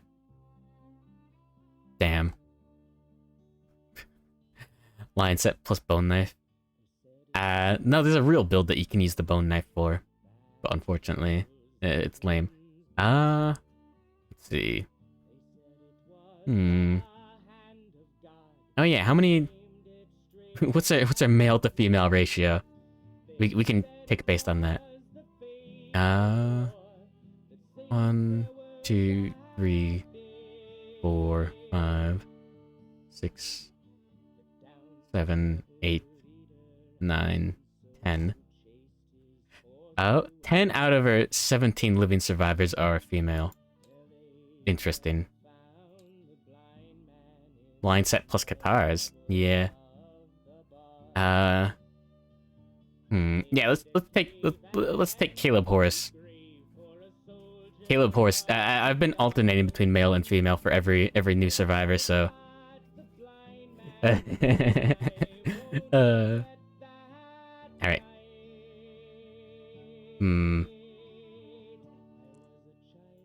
Line guitars plus frenzy potions. And you just do Zanbato plus a frenzy pot. I don't know if you're able to activate multiple gears, multiple things of the same flavor. I guess that could work. I'll have to look up the rules for arrows. So, let's see. Roll 1d10 and something interesting could happen. 4. Alright, does the settlement have Song of the Brave? Yes. Loin weapons. No. Good morning, Crowned Egg. No one died and no one was born. You managed to kill a phoenix with no problem. So, yes. A disembodied lullaby sings to the settlement. With aching hearts, any returning survivors may join the chorus and gain 1d5 insanity. We could make Karagi fucking insane. Because, yeah, she does have Immortal, so that does help. So, 1d5. So, 8 over 2. So, 4. Put more pilk in that dog. Mighty Germ. Sir Ryu can get more. So, half rounded up. 3. Nice. That's a good spot. He just needs pats. Yeah, we still don't have the stone circle, unfortunately. Oh yeah, we get the plumery. Yeah, now we can make... We can finally do it. We can make fucking good shit.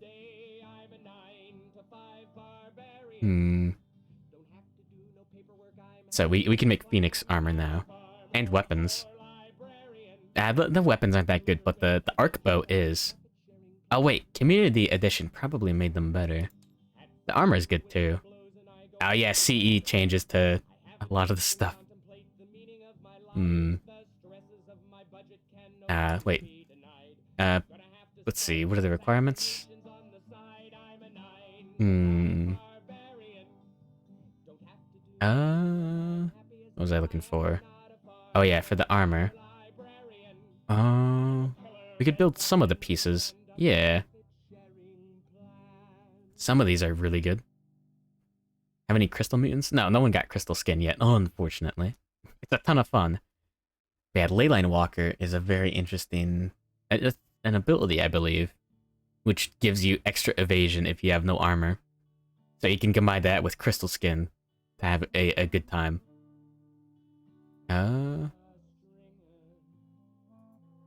Let's... Oops. I want to say there was one. But Manhunter was like, drive them? Oh, Pal drive them. Oh. I never got anyone with crystal skin. Definitely not. Oh, there we go. Oh, there we go. There's the Phoenix armor. So. Oh yeah, Community Edition has a different version of it. Okay, yeah. This is different. So, in the vanilla core game, Phoenix armor, instead, you have Charge, where you just move a bunch of spaces, and you add strength equal to the number of spaces you move. I definitely talked about it. It's a lot of fun to talk about, because there's some silly builds, but... So, add 1 to all hit locations, like usual. Temporal Mental Shield. If you are insane, at the start of your act, your armor enters stasis. Roll a hit location die, Ignore all damage that you would suffer to that location until the start of your next act. That's interesting. But yeah, let me see if I can pull out the original.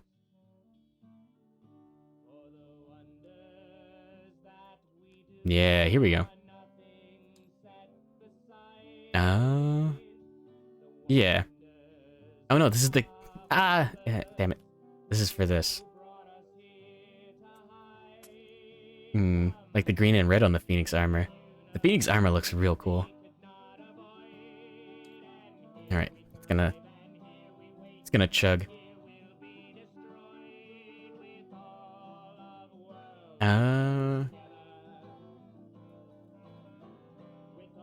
Plumery. Let's see. Oh wait, no, it'd be an armor sets, Oh shit, too late. I got it. Yeah, let's go. So, charge. Spend movement and action. Full move in a straight line. At the end of the movement, activate a melee weapon and attack. Add the number of spaces you moved to your strength for this attack. But yeah, thanks for the link. Even though I was slower, damn it. But yeah, so you just move your full movement forward, and then add strength to it. Too slow. No. But yeah, being able to ignore damage is very good. But yeah, we have a lot of... We got 2 black skulls, which just count as... You can use them as skull or bone, but more importantly, they can be used as iron. I thought I got rainbow droppings. Ah, here we go. There they are. Anyways, yeah, we finished the settlement event. I would like to record that. Let's see, what was it? Haunted. And now, we have 2 story events this year.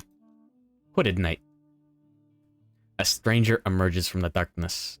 So this is what happens when you have the... This is the event that gives you the Twilight Sword. This is literally me when I'm driving. No. Yeah. If any survivor has the Twilight Sword, they duel the knight. Otherwise, his motives are inscrutable. Roll on Mysterious Agenda. So this is the one that gives you the Twilight Sword. If you really don't want a Twilight Sword user, if you get a 1 to 3 on this, then yeah, doesn't seem too friendly. He's fine.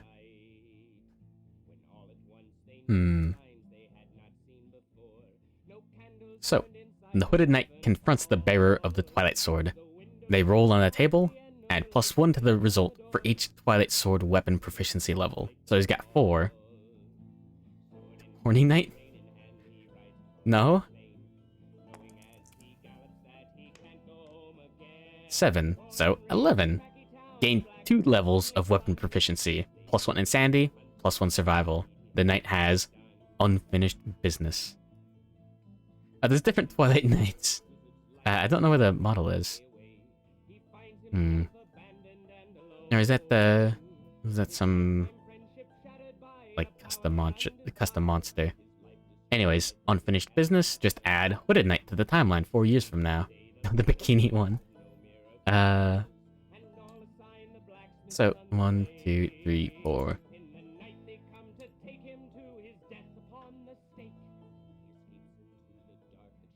There we go. +2.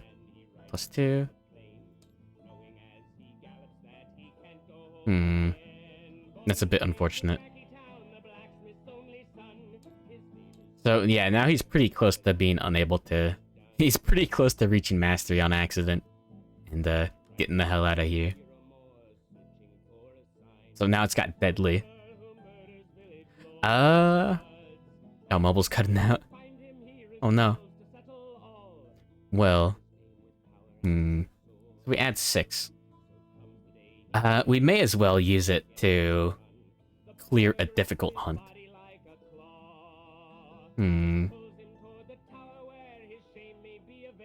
Well, hold on. Let's see. Let me set up the showdown for the next fight. The hand. Let's see what would happen. How easily would... Yeah, he'd be able to wound on a 3 or higher. Interesting. I don't want to, though.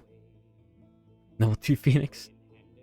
A level 2 Phoenix would be much more difficult. Anyways, yeah, this year we have the hand showing up. So there are Nemesis fights, which are just on set places on the timeline. Level 3 Gorm easy. Oh no. Yeah, the hand is a fucking incredible character. He's got... Okay. He's got the sword, and he's a fucking, like, master swordsman. Yeah. If you have sword mastery on someone when you defeat a level 3 one, which is fucking impossible, and is a bigger boss than the end boss. Oh yeah, the God Hand is something that is showing up in the gambler's chest. Well, the hand has interesting bullshit, but he just fights you barehanded, and there's a bunch of hit locations where it's like, if he crit, he gets mad, but if you have enough understanding, you realize that he's just feigning it. He's just feigning anger. It's very silly. It's fucking cool. Yeah, okay. So, he instead of doing damage to the AI deck, he's actually got HP, basically. So, it builds up respect on impossible eyes. And then, once you hit the limit of whatever it is for whatever level, respect, and he fucking draws the sword. Yeah, but I'm gonna read this because I'll never draw it. I'll never do this on purpose, probably. When the monster suffers a wound, it is impressed. Target the attacker. The hand draws its blade. All survivors are doomed. Survivors within 2 spaces of the hand are scorched by hot air from the speed of the attack. They each suffer 2 damage, and their flammable gear is destroyed. Archive it. Roll 1d10. On a result of 2 or higher, this target suffers 10 damage with a -4 to any severe injury results. If they survive, they gain the Swordsman's Promise secret fighting art. The hand stops, and the showdown ends. The survivors are victorious. Yeah. But also, at the bottom of the AI deck, you build everything, and you put applause on the bottom. They're naked yet they live? What do you mean? Oh yeah, the only flammable gear is... most things are not flammable, thankfully. But some expensive stuff is, unfortunately. But yeah, if you survive all the way to the end of the showdown... No, stop. Leather and clothing would be a chance. No, it's not flammable. Only stuff like... Let's see, Catarium... Let's see... White Lion Coat is not. Lion Skin Cloak is, which is a really good piece of armor, but it is flammable. So, reduce damage from every hit suffered by 1 to a minimum of 1, which is really good. But... yeah. But yeah, applause. So... every survivor, your bones twist and change. You roll a d10 and you could get not good stuff, but there's a good chance of gaining permanent strength or permanent strength, accuracy, evasion, and a random fighting art. But that's all the way at the bottom of the AI deck, so you have to survive that many turns. Good morning to Owo. Do you get a bonus for looking fly as hell? Kinda. So in vanilla, this does not have the outfit keyword. Community Edition adds the outfit keyword, so... armor set... Fur, bone... So any fur or bone items can be replaced by the lion skin cloak. Oh wait, does that include heavy actually? I need to check that. Let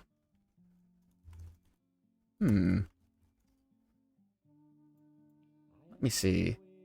There's a material keyword with it. Oh. So heavy is not a material keyword. But, so, yeah, you can get a full set with the lion skin cloak instead of the white lion cloak. Pounce is interesting. Anyways, so you basically do get a bonus for looking fly as hell. Oh no, not that button. There we go. White lion armor set. 2 armor at the all hit locations, and your weapons are your claws. Gain +1 speed and +2 strength when attacking with daggers or katars. So that's good. We could build a white lion set. It's a bit improved from what it used to be in core. Oh yeah, that was the droppings. Oh yeah, we have one more event. So we did Hooded Knight.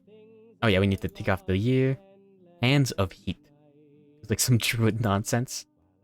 So, the Mystery of the Lantern's Glow. If the settlement already innovated Lantern Oven, skip this event and roll on the Lantern branding table. Wait, can we not get Red Fist? Ah, fuck.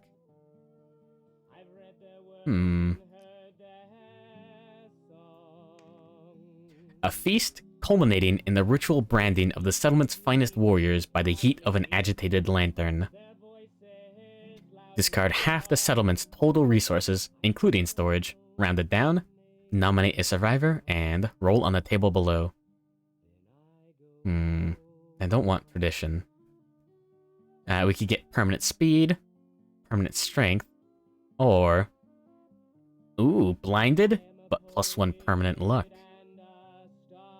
Either way, no negative effects other than losing half your goddamn resources. How many? Let's organize everything.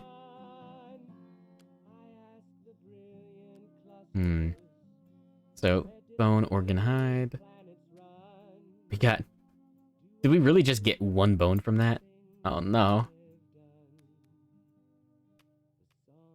Yeah.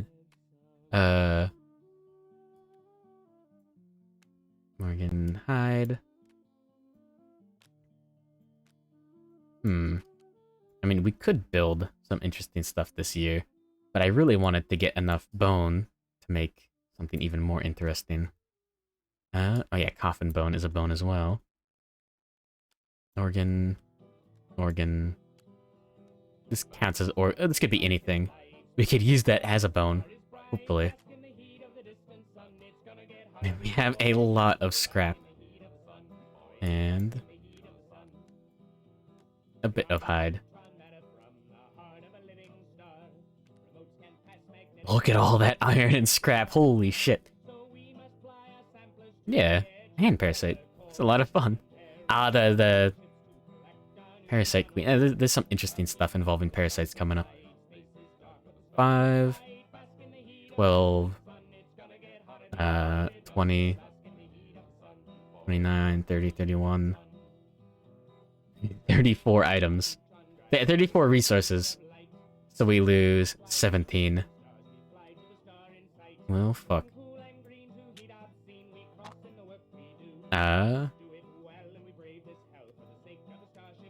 So, scrap and bugs are good enough to throw away. I want to keep iron. Iron is very difficult to come by. Although, maybe we could lose some of it. I don't think the Black Skull does anything for any recipes. No. It's just iron that you can get from the monster deck, which is pretty cool. So that's 8 right there.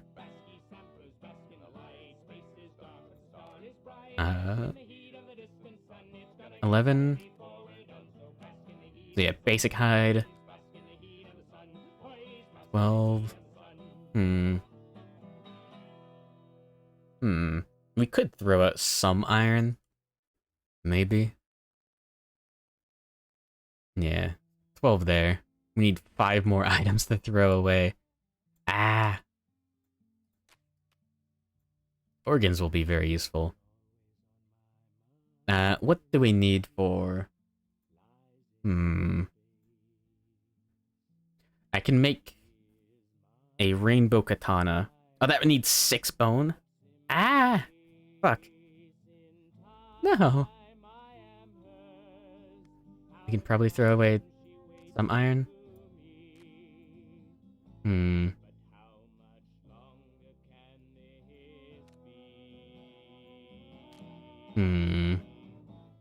One of the droppings. So that's 14. 3 more.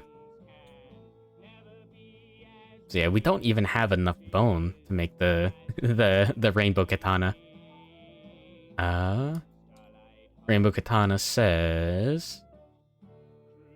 So 4 speed, 4 plus accuracy, and 4 strength. That's kind of low strength.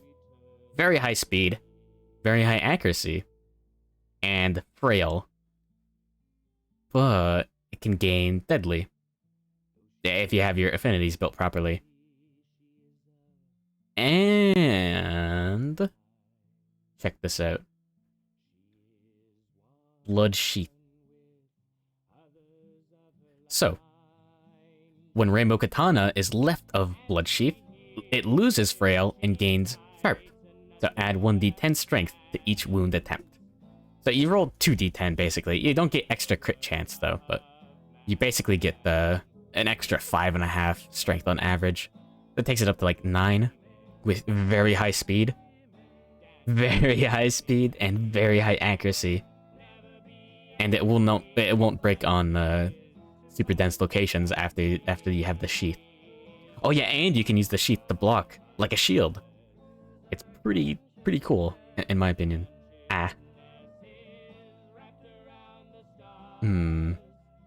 But yeah, the sheath requires 5 organs, 1 hollow wing bones, and 1 meeklant droppings. And the katana requires... Yeah, we got the beak, we got the rainbow droppings, we got the iron, but we do not have 6 bone. Which is a lot. Also, we need a lot of bone. We need 6 bone and 3 scrap in order to build scrap smelting. I built the blacksmith from scrap smelting.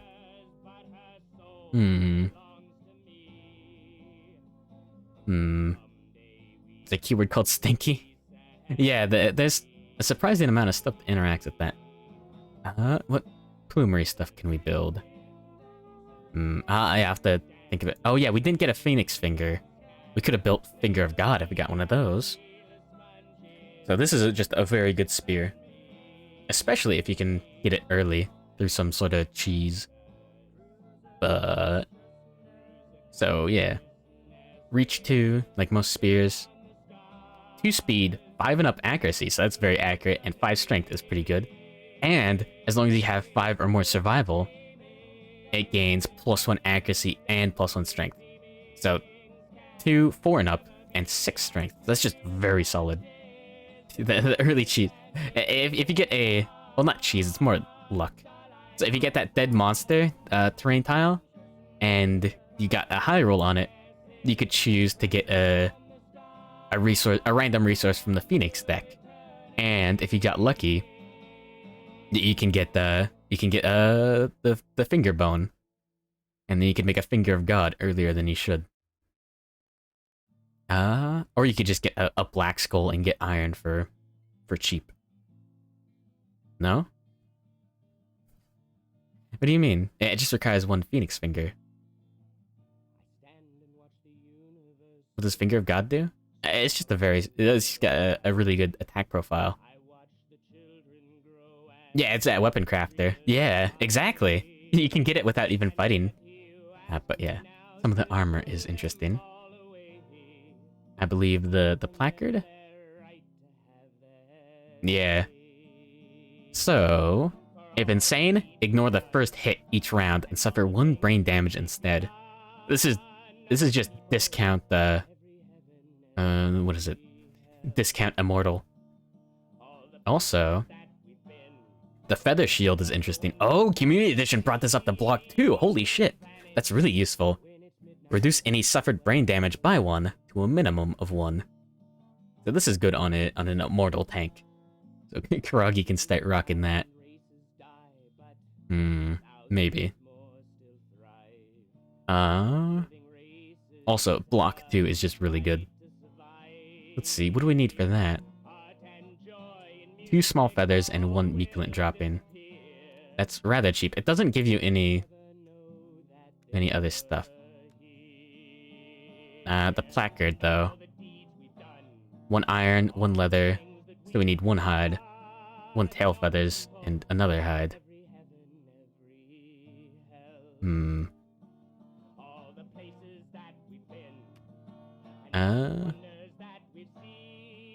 Yeah, it would look like that about.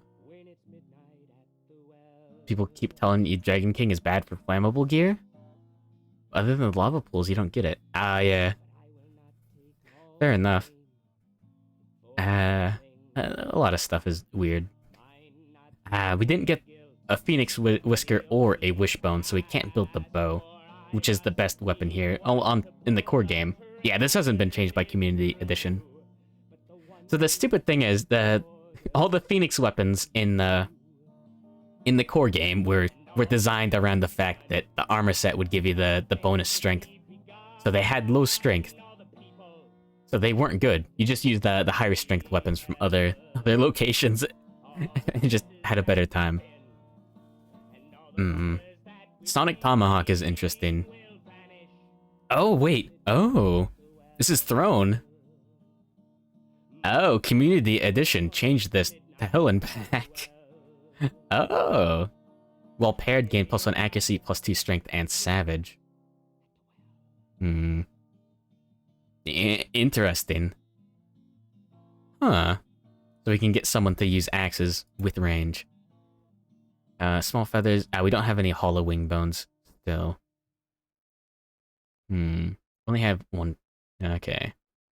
Oh, Bloom Sphere. Oh, this one's spicy. This one's real spicy. So, when you are picked as a target, roll 1d10. On a 6+, the monster must pick a new target if possible. So, you put this on your support survivor, and they just you don't need as much armor at all. It's actually really neat. Oh, that requires 3 bone and one hand parasites. Yeah, bird bread. Oh yeah. You can consume once per showdown. Add 1 armor to all hit locations. Gain the priority target token and roll a d10. On a 1, reduce your survival to 0. Oh. So yeah, some delicious pustule bread. Based.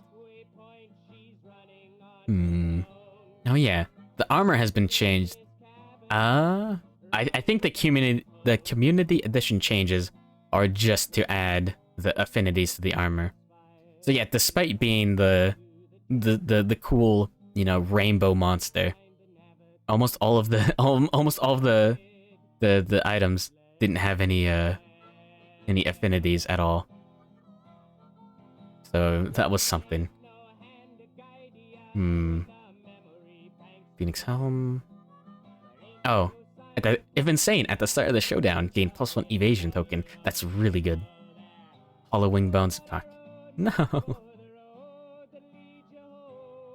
We want to save the rainbow droppings and the bird beak. And what else did we need for the? Oh, we needed a hollow wing bone for the sheath, and 1 muculent droppings. So we can save those for fun stuff in the future as well. I guess we can get rid of the pustules. Isn't that good? I think. Shank bone as well. 12, 16. We need to get rid of 1 more. Oh, and we need to keep 1 bone, organ, and hide in order to... For the, what was it? Oh, innovating. Oh, we need to innovate this year as well. We can't make all of this. I don't think we need the Phoenix placard. Or, we also don't need the shield. How would the shield stack up?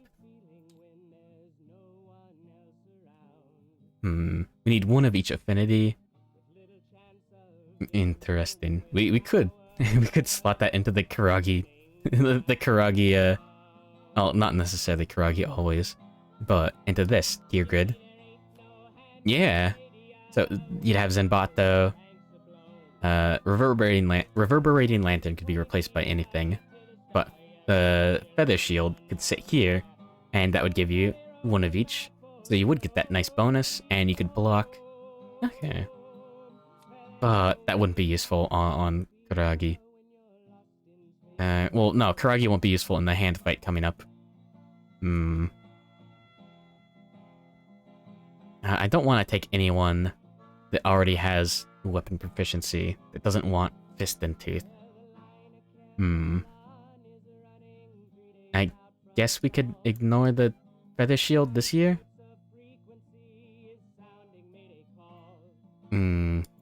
Although the placard requires leather, so we could ignore that instead. Yeah, we could do that. And then we could get rid of one pelt. And then how would we innovate the next 2 years? We got that. This is a wild card that can be used as any. So, bone, organ, hide. Bone. Organ, hide? Muculent droppings is common enough. We'll have to fight the Phoenix again if we want to get the sheath anyways. So, yeah, we could leave those. Save those for later. And save these as well.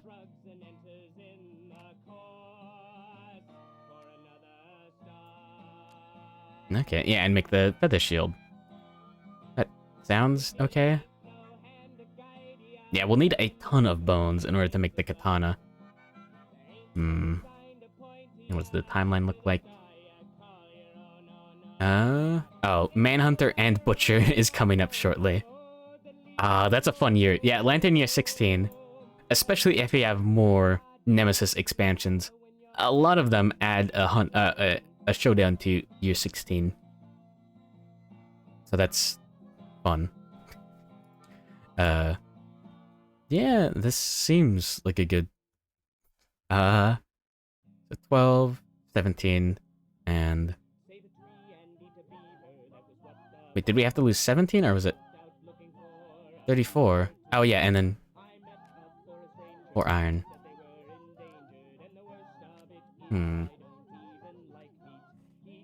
Yeah? Does this work out well? Maybe.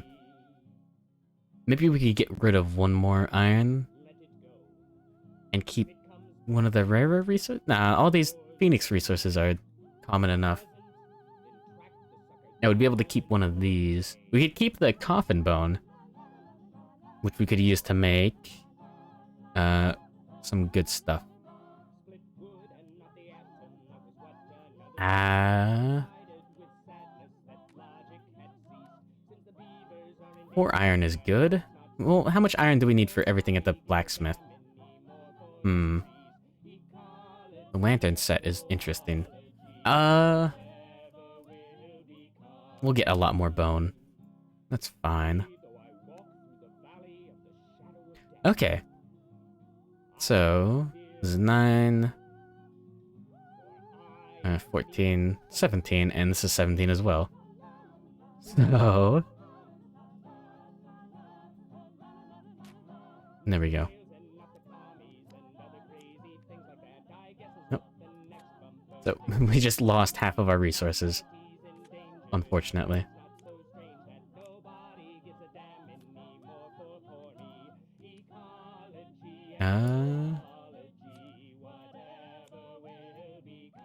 But... who do we nominate for Lantern branding? We could give someone... speed, strength, or luck. There's a good chance of speed, so probably not Kuragi. Because grand weapons don't benefit from speed too well. And she doesn't need strength either. But the luck is very good. Junie actually has... He's got more time to, to level up. And he's got good stat, yeah. Oh yeah, he's got a ton of base strength. If he gets the extra strength, the extra speed, that would be good. Extra luck would also be good because he's taking guitar specialization. So Ryu is gonna hit Twilight Sword Master, so that's not good. Mighty Germ, maybe. We could go for a bow user. More strength would be nice, more speed would be nice, and more luck would be nice as well. Didn't the other bow user have luck? Yeah, Dr. McJones. Oh, and he's almost hit maximum courage. Does anyone almost have max understanding? It does not seem that way. Junie has the most at 4. Alright. Looks like Dr. McJones will get nominated. So... Landon Brandon. Alright. No! Fuck. Tradition. All departing survivors gain plus 10 survival. Add Hands of Heat to the timeline 1d10 years from now. I might re-roll that? Because that means we're gonna lose half the resources again. Later. 1d10 years from now.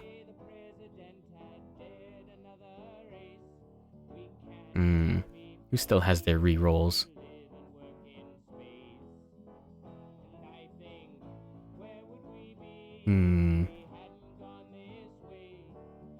Let's see. We already used Nectarines, right? Yeah. We could use Mighty Germs. Nah.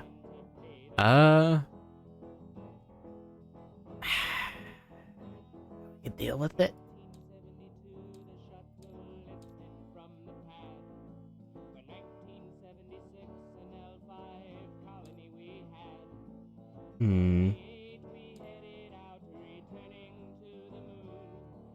It's a brutal roll. Yeah, but spending the reroll is the real question. No, okay, no, I'm not not cheating. Survival of the fittest is the most, is really good. Because, once per lifetime, a survivor may reroll a single roll result. They must keep the new result. So every survivor has one reroll that they can use. So since this is at the settlement, we can use anyone's. So yeah, during like a showdown, anyone can use their reroll as well. We can just use Caleb's.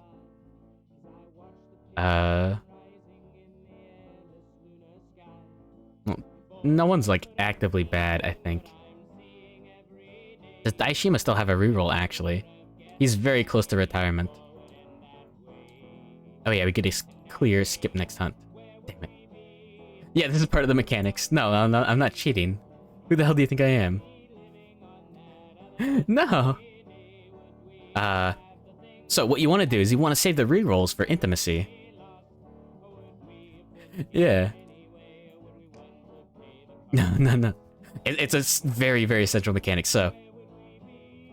survival of the fittest. Yeah, all current and newborn survivors gain +1 strength and evasion. But when you roll on intimacy, you roll twice and you pick the lowest result. And the real... So yeah, like a 1 is both survivors just walk into the darkness and die. 2 to 3 is the mother and child die during birth. And 4 plus is success. So you got a decent chance of rolling lower than... Yeah, let's do an example. Holy shit, damn it. No, that's a bad example.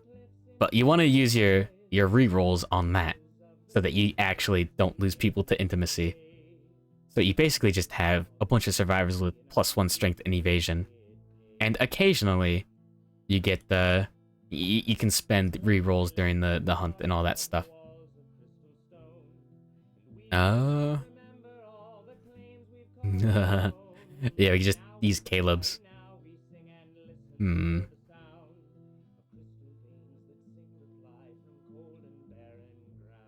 Yeah. Caleb is going to use his reroll to save half the goddamn resources in the future. 8. +1 permanent strength.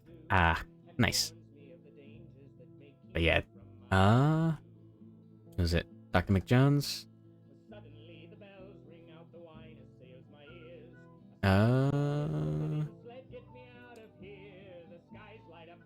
There we go. But yeah, the alternative, I don't think I put it back in the deck. The alternative to survival of the fittest in vanilla is you just roll with advantage. Now, granted, you can get a savior if you roll a 10. So that changes it from 1 in 100. Yeah, you've got a 1 in 100 chance to roll 2 10s with survival of the fittest, and you've got like an 11% chance to roll 2 10s with protect the young. Also, yeah, saviors are interesting. I might be able to show off one. Maybe. Probably not. I have to get real lucky. But yeah, Community Edition also makes it so that whenever a survivor with a certain, like, 2 or fewer hunt experience, 3 or fewer hunt experience departs, they get a reroll token. So they get a reroll. But yeah, it's something. Let's see. What else do we need to do?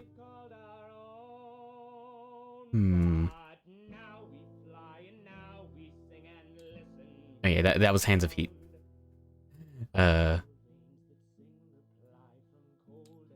Showdown hand level 1.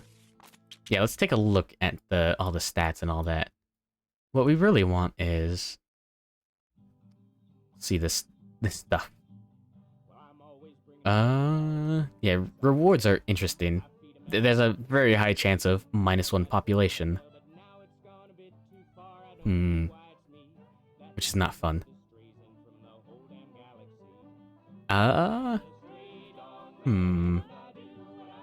yeah, now we can heal and reset all of our survivors and all that fun stuff. And send everyone back to the settlement.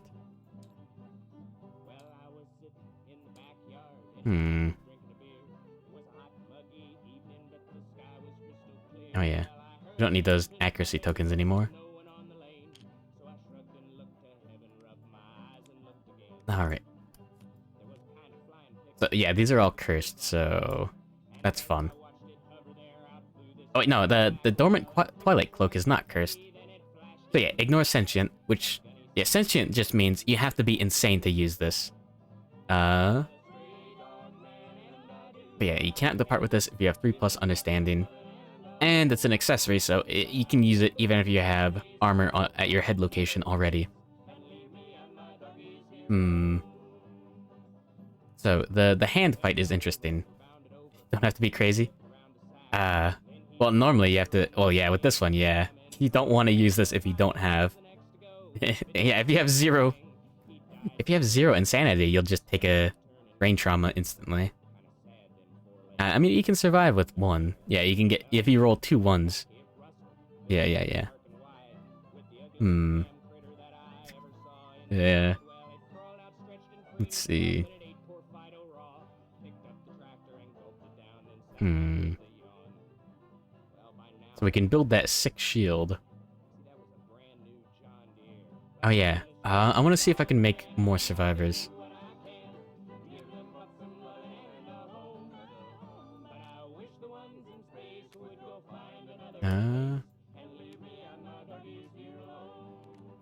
There we go. So there's our iron. We want to use this for the shield. Oh, let's check. Let's innovate. So, check this out. What was that? The pelt. Yeah, that's fine. Spend a bone, an organ, and a hide, and one endeavor, which we already deleted. To here we go. Yeah. So once per settlement phase, you may spend the listed resources to draw 2 innovation cards, keep one, and return the other to the deck. And Symposium, one of the best innovations, lets you choose 2 more to choose from. So, yeah, this is your tech tree. Ooh, face painting, Forbidden Dance, Shrine, Settlement Watch.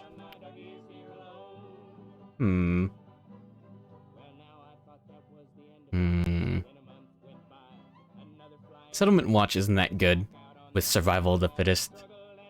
It really does make Protect the Young better as well. Shrine is funny. You maybe use once per settlement phase, Armor Ritual, spend 1 Endeavor, roll 1d10. 1 to 3, all departing survivors gain 1 Insanity. Or 4 or higher, departing survivors gain 1 armor to all hit locations.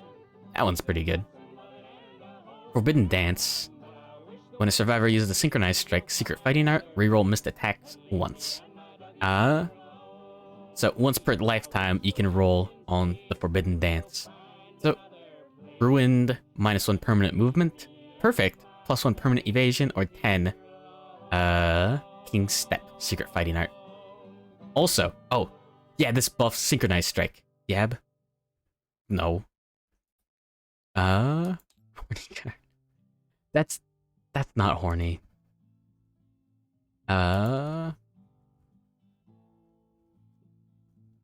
There we go. Heart Flute is a very interesting card. So this is the Forbidden Dance consequence. So yeah, consequences are just the next step down in the tech tree, basically. So yeah, Song of the Brave adds Song of the Brave consequences, which is Forbidden Dance and 1 other. It's right. Yeah, Heart Flute. So Devil's Melody, 1 to 5, drop dead. 6+, you play a Trill Note. Select any Nemesis monster, add a special showdown with them at the highest level you have not yet faced to the timeline this year. You cannot endeavor here again this phase. So you can farm Nemesises, Nemesis. So what you do is the other death principle, Graves. Yeah. So Cannibalized, normally you don't get the 1 endeavor if someone dies during the Hunter Showdown. But yeah, the core game, it's just whenever someone dies, you get the resource. It's not good. But yeah, having so Graves is whenever someone dies during the Hunter Showdown, you get 2 endeavor, and whenever someone dies during the settlement phase, you get 1 endeavor instead. So you combine that with the Heart Flute, and you just get you just get free endeavors. You spend your survivors, and you turn them into even more endeavors. It's silly. Also, when the survivor uses Synchronized Strike, their attack assist may spend 1 survival to change any monster reaction to reaction failure before any wound attempts are made once per attack. Where's Synchronized Strike? It's a Secret Fighting Art, yeah?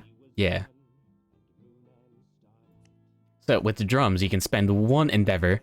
Yeah, Heart Flute is spicy. It's obviously made from someone's heart. So, with Flawless Coordination, you strike as 1. When you're adjacent to a monster, attack with a melee weapon, and have an attack assist, your attack gains +1 accuracy and strength once per round. So a survivor who also has Synchronized Strike and is in the right spot, they're standing adjacent to the monster on its opposite side, parallel to you. So let's say hand. So someone there, that would work. There and there, that would work. There and there, that would work. Not there. But yeah, having Synchronized Strike on everyone is good. I've never actually done too much of it. Yeah. Where's drums? Yeah. So you can spend one endeavor to just give someone Rhythm Chaser or Synchronized Strike. And let's see. Song of the Brave. Song of the Brave doesn't buff Synchronized Strike. It is a drums consequence. But Forbidden Dance does. Yeah. When a survivor uses Synchronized Strike, reroll missed attack rolls once. So Secret Fighting Arts are just... They're Fighting Arts, but they're not in the Fighting Art deck. So whenever you gain a random Fighting Art, you can't accidentally get Synchronized Strike. Or some of the spicier ones. Like... Let's see, what is it? GoldenEye King of 1,000 Battles? King of 1,000 Battles. You may dodge any number of times in a round, and only one survivor may have this secret fighting art. And just +2 accuracy, strength, and evasion.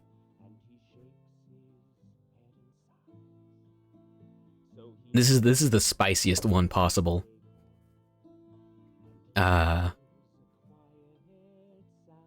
It's so cool. You get that for beating the legendary Phoenix. Oh. I have to show this. Legendary monsters. No. No. Yeah, Golden-Eyed King of 1,000 Years is the legendary Phoenix. So it has +1 evasion and 1,000 luck. So you cannot crit the Phoenix, this version of it. And it's got 25 life instead, and it's got a lean deck, I believe. Yeah, it's just got it's very, very difficult. So it's just a even stronger than level 3 Phoenix. Legendary monsters are insane. Crit chance now. What do you mean it's cooler to put 1,000 luck? The only one of these that are easy. Yeah, this is the art. This is the art that's on the card. It's so fucking good. I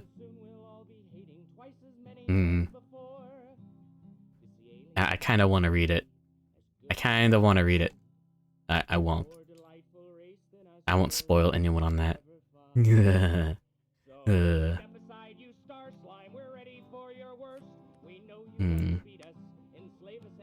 Let's put these around like this. It's about what that should look like. Founding Stone's good on the hand fight.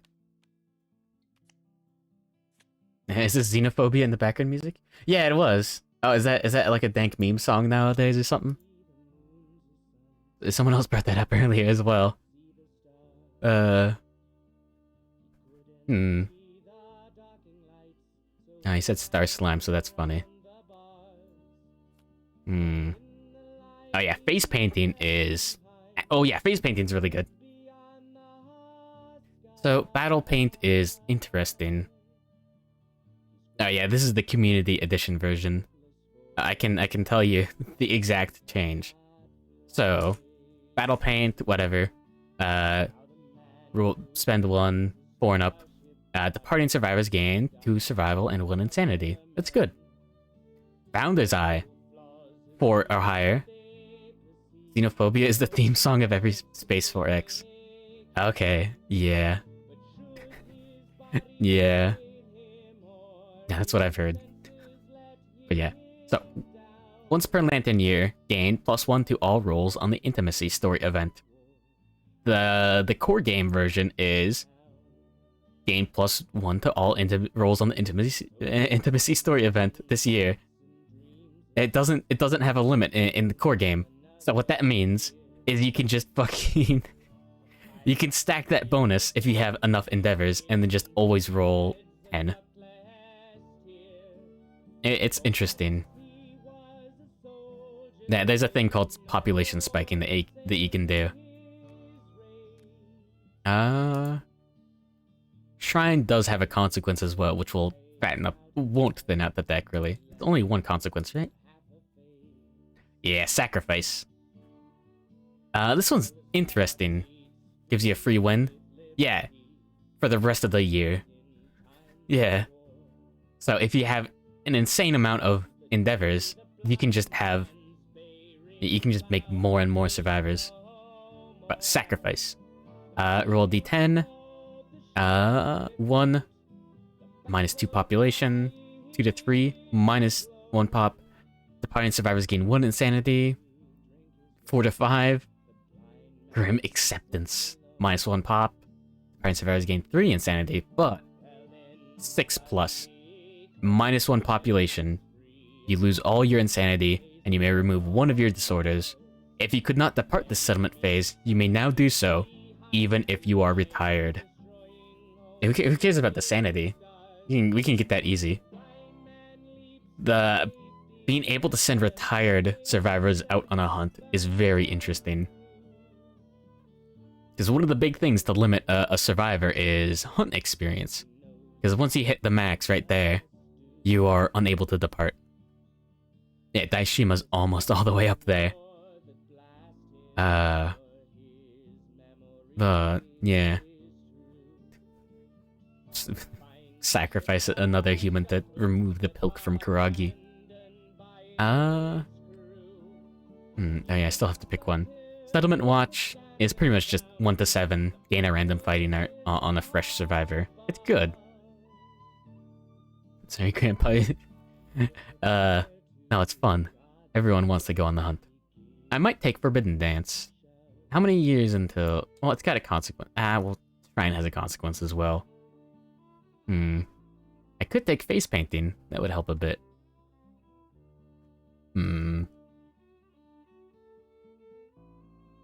Yeah, what else is left in the innovation deck?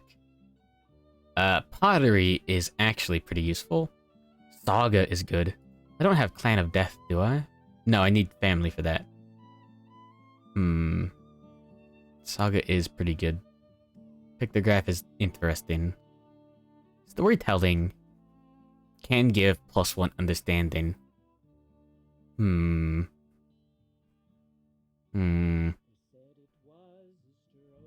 Interesting.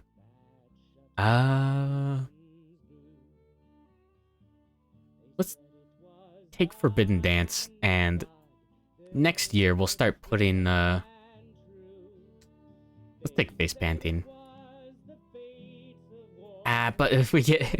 if we get Synchronized Strike, super powerful, that's really good.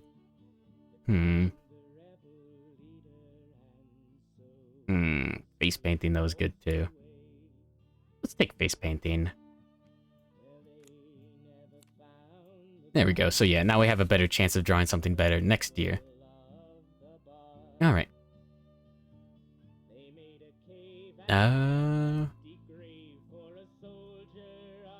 So we have 6 endeavors.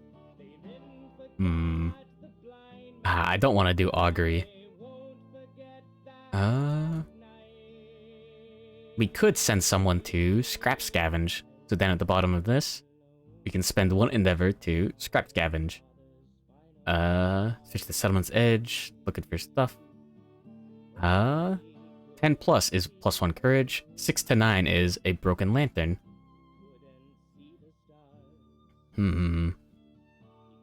Yo, we could get... Wait, we could actually get Dr. McJones up to 10 courage if we're lucky.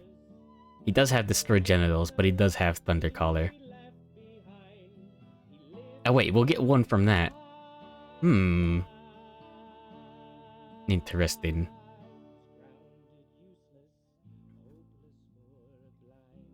Yeah, let's...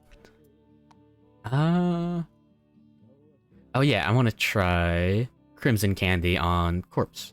See if I can get the intracranial hemorrhage and gaping chest wound cleared. Or just get -1 permanent accuracy. Yeah, we've got plenty of endeavors to spend on whatever.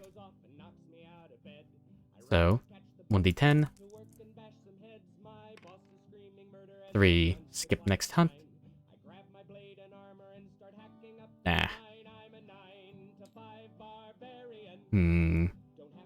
What else can we do?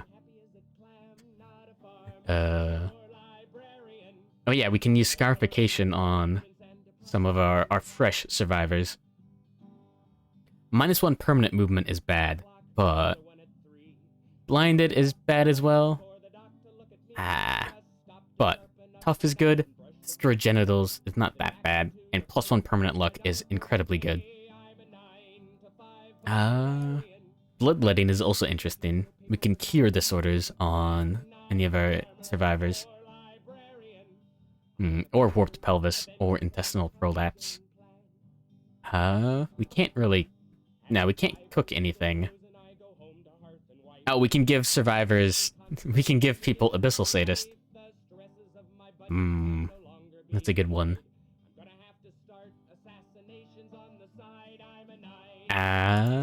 Let's try one more roll of the candy.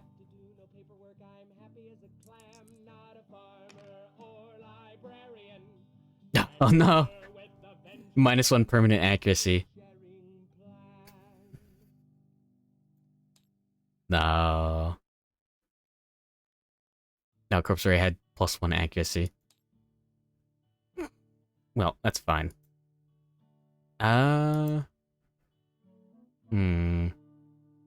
Yeah, the shakes.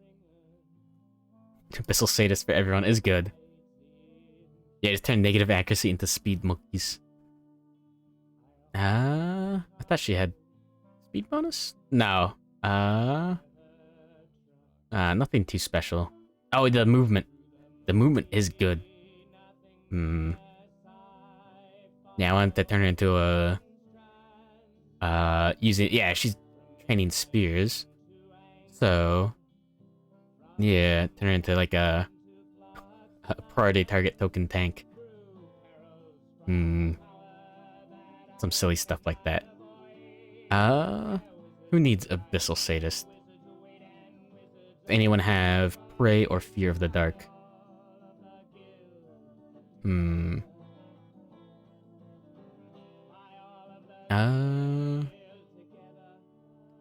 mean, Daishima could use it to get it back on.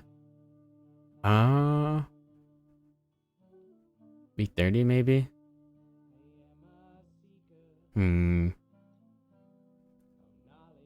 Oh, we could bring Robert Brown and Caleb up to 2 hunt experience.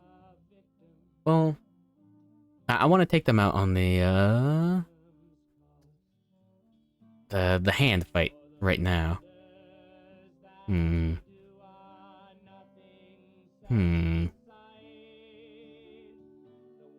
Let's see.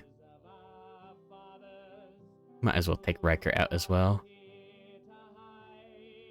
And we'd have to take one more survivor. Anyone have any stats that make any difference? Riker has Fated Battle with the Kingsman. So that's interesting. He's definitely gonna fight to that. Okay, let's put him in the let's put him in the armor.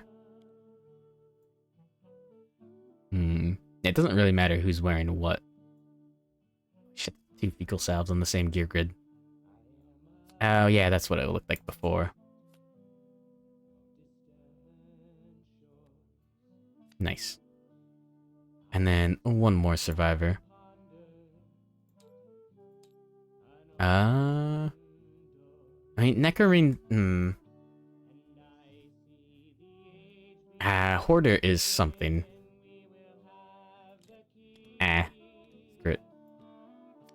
We could get her up to maximum courage eventually. Crazed is interesting. On a perfect hit, gain 1 insanity. Yeah, Hoarder.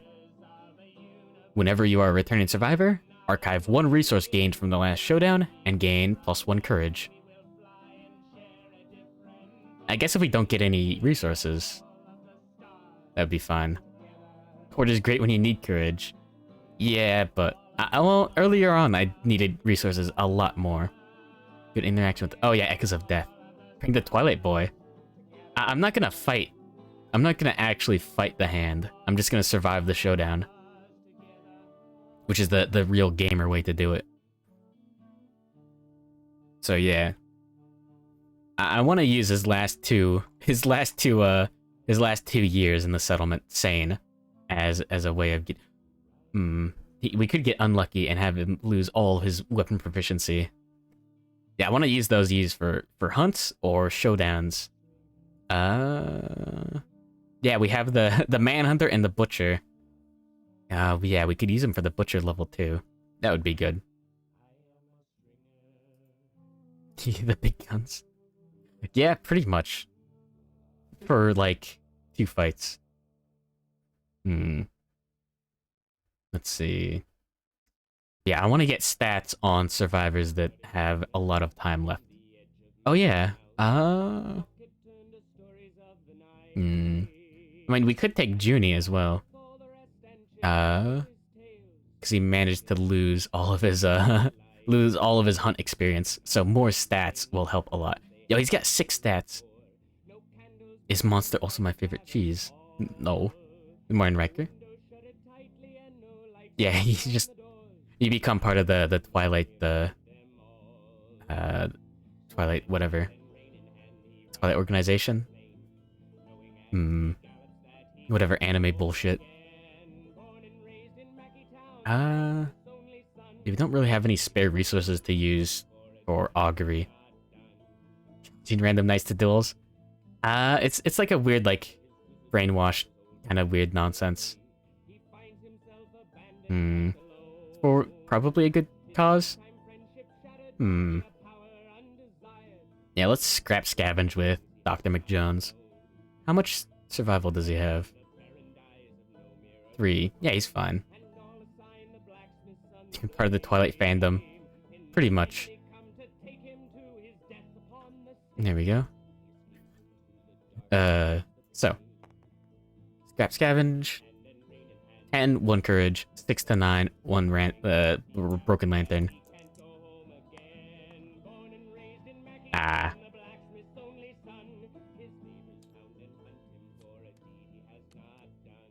So we get a lantern. Let's do it again.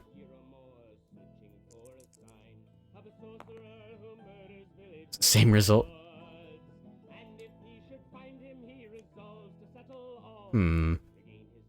And now, he becomes the next Legend of Zelda protagonist. Pretty much. Let's see. Who has the most understanding?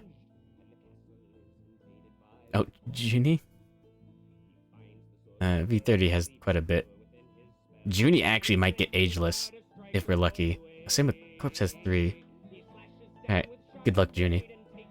Let's go for the augury.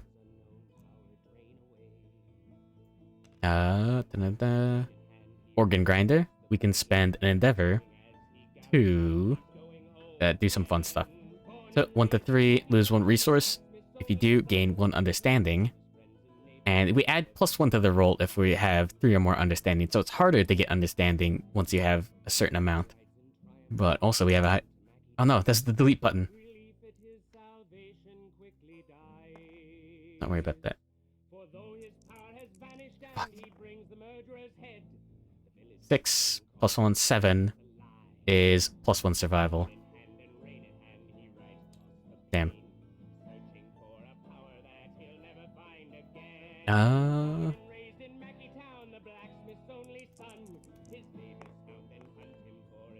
Another just +1 survival. Damn. Unfortunate. Well, now he's got 10 survival for whatever.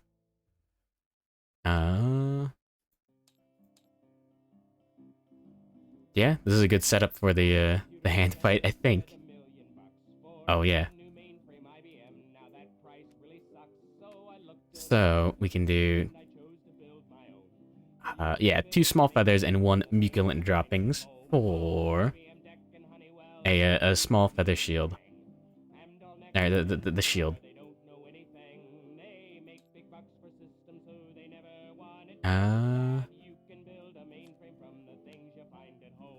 So, block 2. And reduce any suffered brain damage by 1 to a minimum of 1 when you have cool stuff.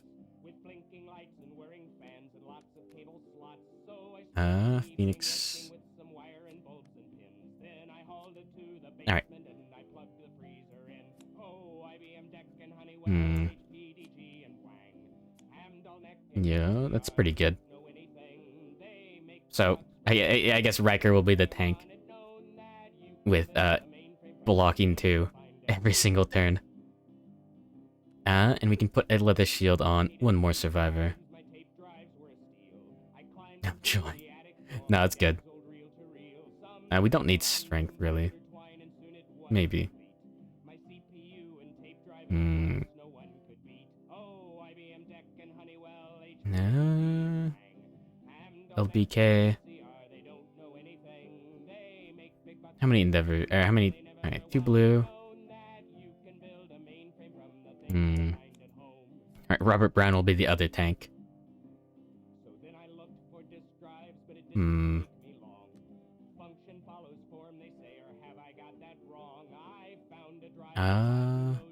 Pure red.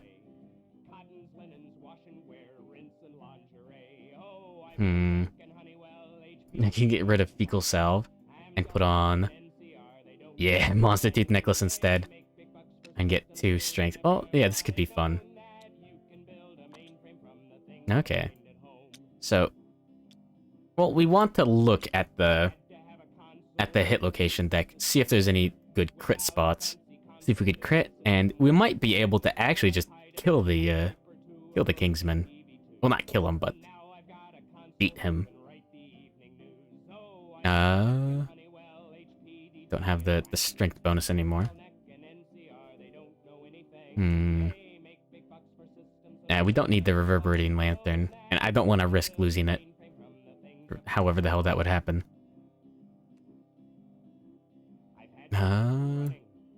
Just take Stone Noses for fun. We don't get the... We need something with a green affinity. Now we can just take the pickaxe just for the up green affinity. There we go. So yeah, now we get 1 green, 2 green, 3 green affinities, which is enough for Monster Grease. There we go. And we have 1 of each color, which is enough for Feather Shield. So reduce any... Yeah, get that sick bonus there.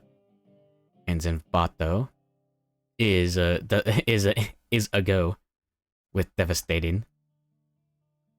There we go. I think we're good.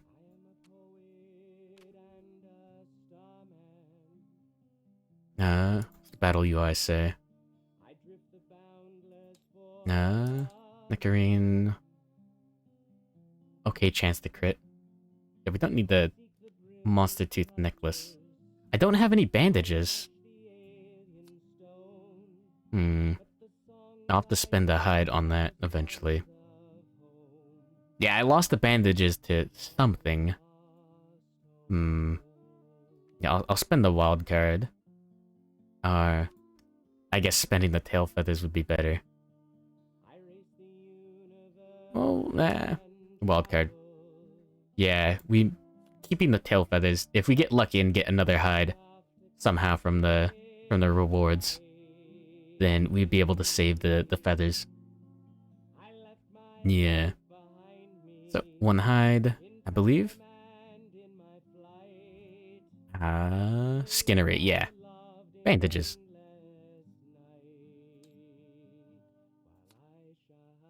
These are very useful. And we can replace the Monster Tooth Necklace. Like so.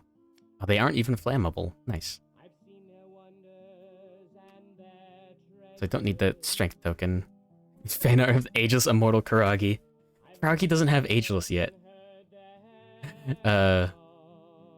She's nowhere near smart enough. Yeah, oh, she's got 3. No, never mind, that's closer than you'd think.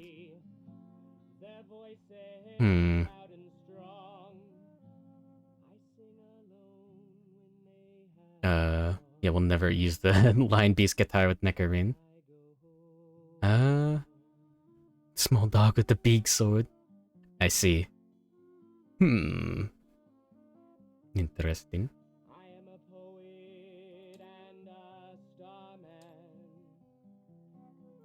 There we go. Robert Brown. You can use all of those, probably. Riker probably won't Fist and Tooth. Definitely won't. Okay, yeah. There you go. Riker with a really long gray beard. Weird. Let's go for it. So go down, clean up. Let's see. Departing bonuses. Do we have anything else interesting? On arrival, remove negative attribute tokens. Oh yeah, at the start of the showdown, each survivor gains monster level survival. Yeah, that's it. Oh wait, this year, all departing survivors gain... Oh no, they don't. That was if we got unlucky. That was from Hands of Heat. Nice. Don't have to deal with that bullshit. So, Riker, yeah. Plus 1 insanity. And that's it. Robert Brown. 5. Okay, yeah, just 5 survival. Oh yeah, and monster level, so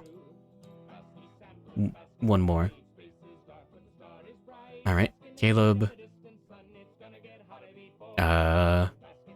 He's got the hodgepodge.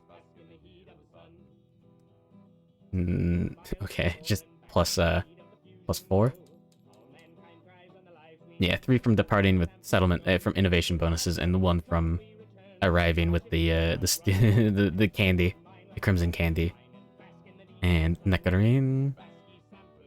3 there, 3 there. Okay, yeah, all the way up to 10. Interesting. Shit.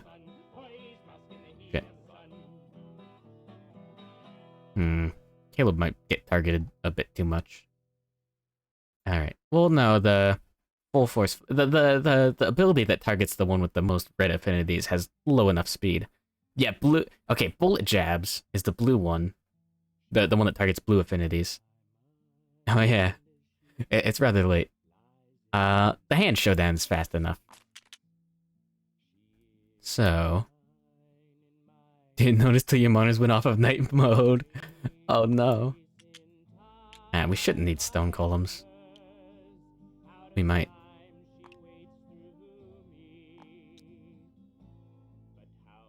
You're blinded. No, no. Oh, Acanthus. 6 spaces from all other Acanthus plants. 4 spaces from all other terrain.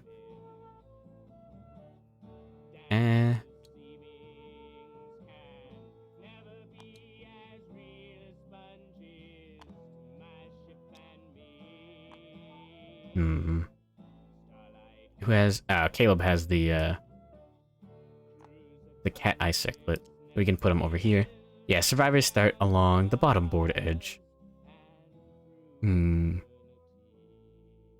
Yeah, Robert has a shield. Caleb has a shield.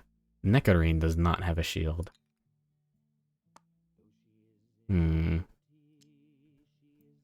Robert, Brown, and Riker will be the main tanks.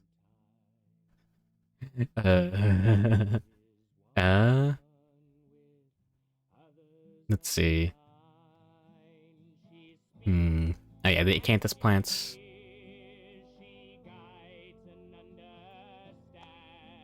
And at least 6 spaces away from all others. 1, 2, 3, 4. 3, 4, 5, 6. Oh no.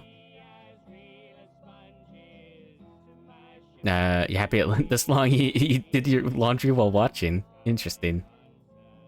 Mood kindred. Interesting. This should be a proper setup. Alright. There once was an entity that knew everything, but never spoke. For every secret that escaped, it became weaker, and its enemies stronger.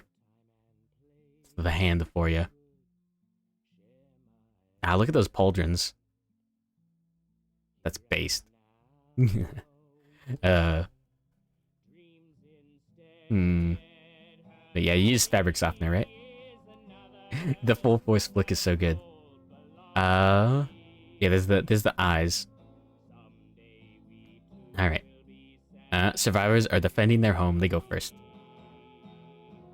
Just see no evil, hear no evil, speak no evil? It's just speak no evil. All of the faces have their mouths covered. And most of them. Oh, never mind, the cod piece has the eyes closed. You don't have to fight traffic? Good luck.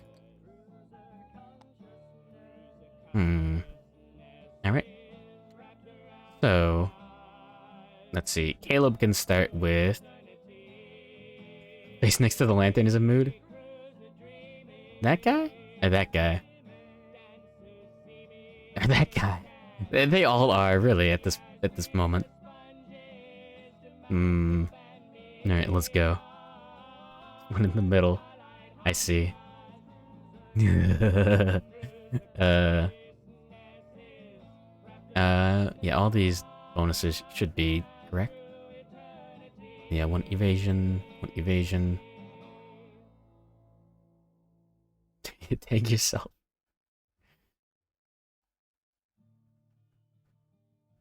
Beast. Anyways, let's go for it. So, Nectarine can start with the Rawhide headband. So, oh yeah, who has what affinities? What aura? Riker is green. Robert Brown is blue. You get the most. Yeah, polarized aura.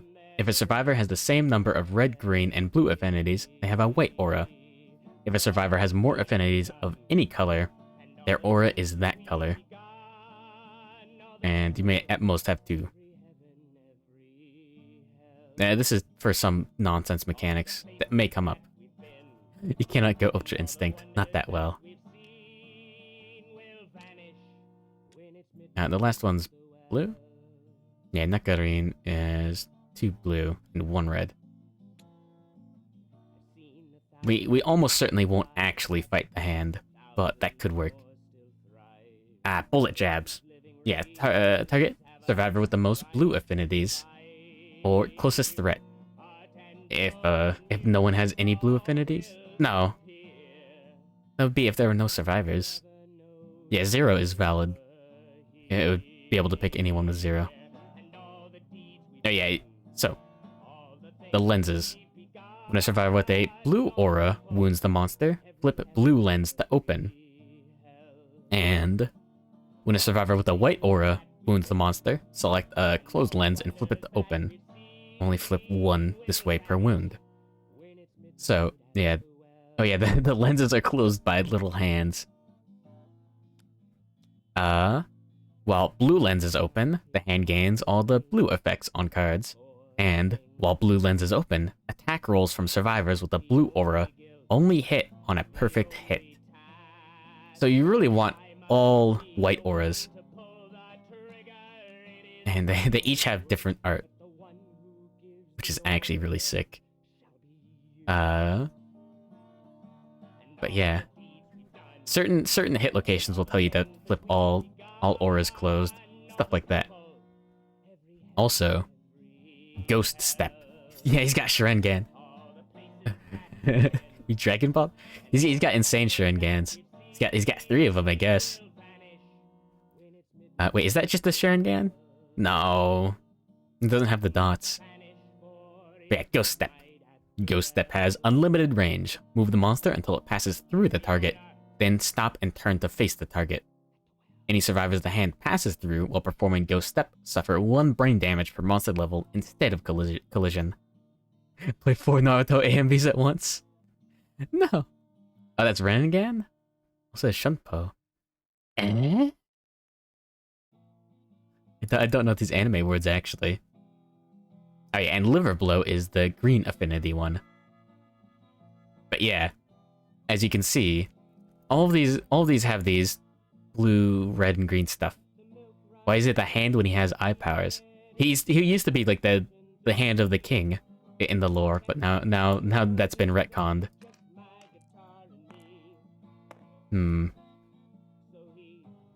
But yeah, so there's all these different triggers. So Eye of the King. It doesn't have the same ring. Not really. So yeah, if you have the lenses open, so if you try to actually attack him, he becomes a fucking menace. So yeah, like, hits cannot be blocked or dodged if the green eye is open. Attack gains 4 accuracy and 1 damage. A bunch of bullshit like that. Let's hide bullet jabs under the top like so. Liver Blow is easy. Can't wait for this game to get a movie and then an adventure game based on that movie. I'd expect it to get a tabletop game. We can move Riker right up there. Oh, wait, no. Necarine's there. See, Robert Brown has 2 blue. So yeah, Robert Brown and Necarine are tied for blue. Are there Kingdom Death games? None that exist. Not yet, actually. Yeah, there's the weird, like, platformer. It's kind of being developed.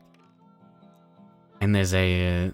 yeah, it started originally as like a mobile game that never went out of development or something. Caleb can activate Cat Eye Circlet. Alright, what are these? Shadow Fabric Gloves. If we crit, we can get a Broken Lantern. Spine Saber Sheath. Oh! You managed to slip past the hand's defenses, but connect with its indestructible sheath, which only enrages the monster. Attack against priority target token and +1 courage. So you could get courage on someone with this. And we could give the monster -1 damage token if we crit here. Still, it's not really worth it to try. Made a sci-fi board game that was heavily inspired by KDM. Like 3 of your friends played it. Playtesting is not easy. Let's just move Robert Brown and Riker. Wait, no. We'll move Robert Brown right there. Alright, Riker for... yeah. Riker's gonna activate. Everyone's gonna block if they haven't the... yeah, Caleb can't block. So yeah, whatever. Riker blocks. He's got block 2. So, monster turn. Whatever. He draws Liver Blow. Alright, survive the most green affinities. Perform Ghost Step, attack target. And yeah, 1 brain damage for Riker. Only tabletop game they'll ever get media is D&D. What do you mean, Shadowrun? Cyberpunk? I guess. Need people who like to destroy and break games to test them.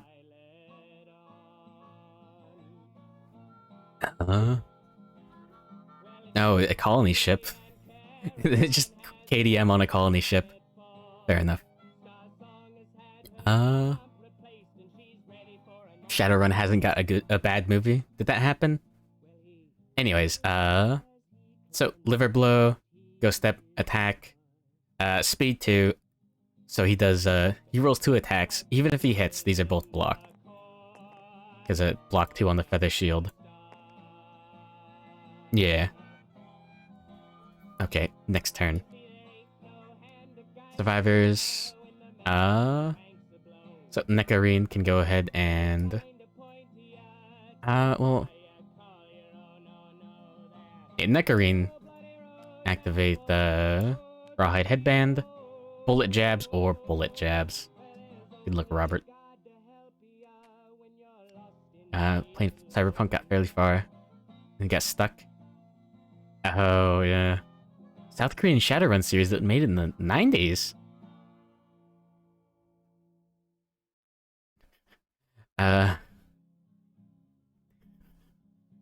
luck, Wrecker. Anyways, Robert Brown will block. Yeah, he'll have to dodge at least one hit. This could be bad. It's basically lost media. Oh. Caleb can walk over here and activate the Acanthus plant. So, roll d10. 8 plus, get the fresh Acanthus. Something else, get survival. No, let's leave the Acanthus there, actually. It's the hand again. Shadowrun FPS for the Xbox 360. Sounds cringe. I've never heard of it, though.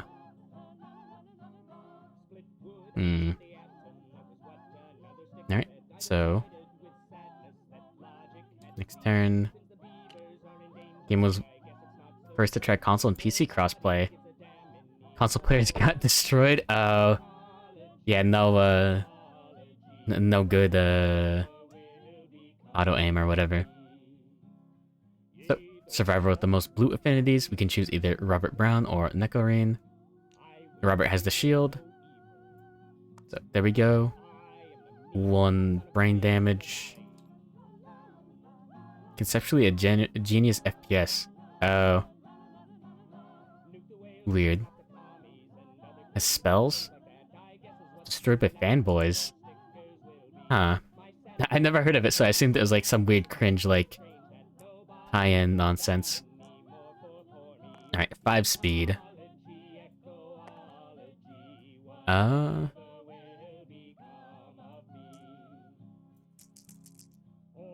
You could throw a spell that grew a tree, which would heal your team. Use it for block as well. Shadowrun Returns is better? I understand. So, accuracy is 2 and up. Evasion makes that 4 and up. So that's only 2 hits. And... yeah, Robert Brown can just pay 1 survival. Let's see if he gets it back. So yeah, 1 from the block. And 1 from dodging. So yeah. Alright.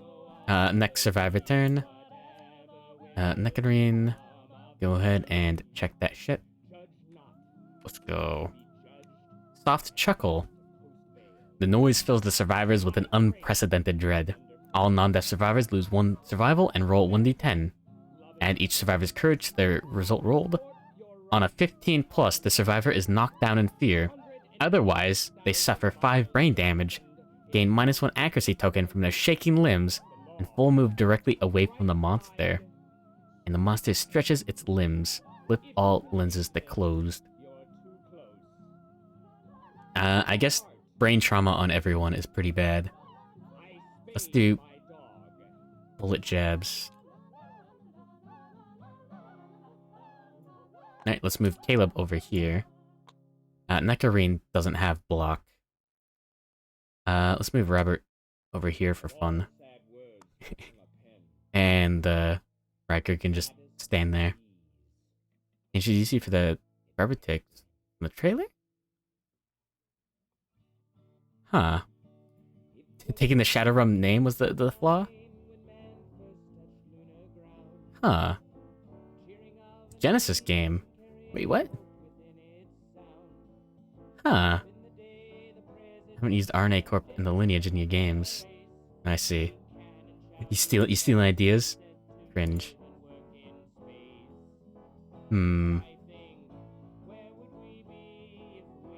Oh, interesting.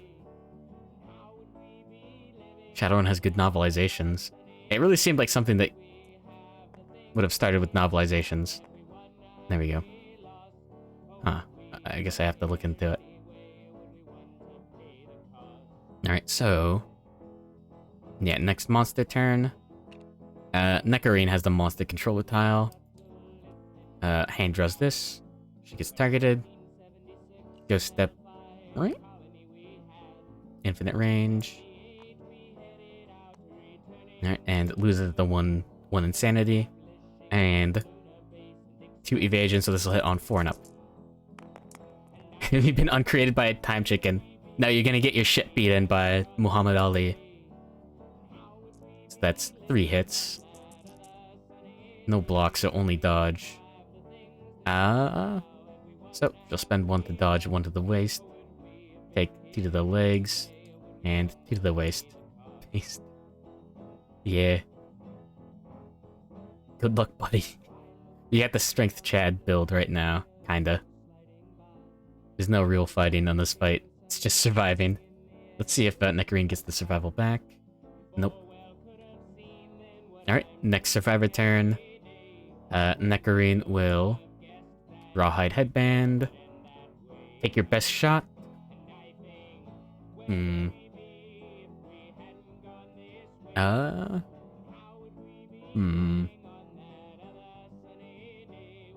We don't want to check any of these.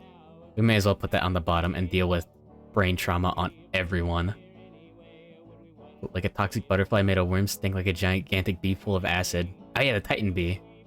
That's a real one. Full move directly away from the monster. Yeah, whatever. So, everyone will block, all that fun stuff. Nectarine camp. Next turn. Soft chuckle. The noise fills the survivors with an unprecedented dread. All non-death survivors lose 1 survival and roll 1d10.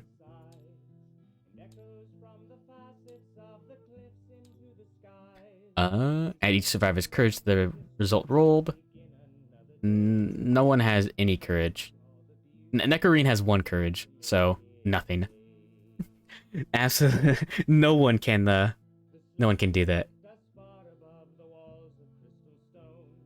So yeah, on a 15 plus, you're just knocked down. Otherwise, you get a -1 accuracy token and full move directly away from the monster, and 5 brain damage.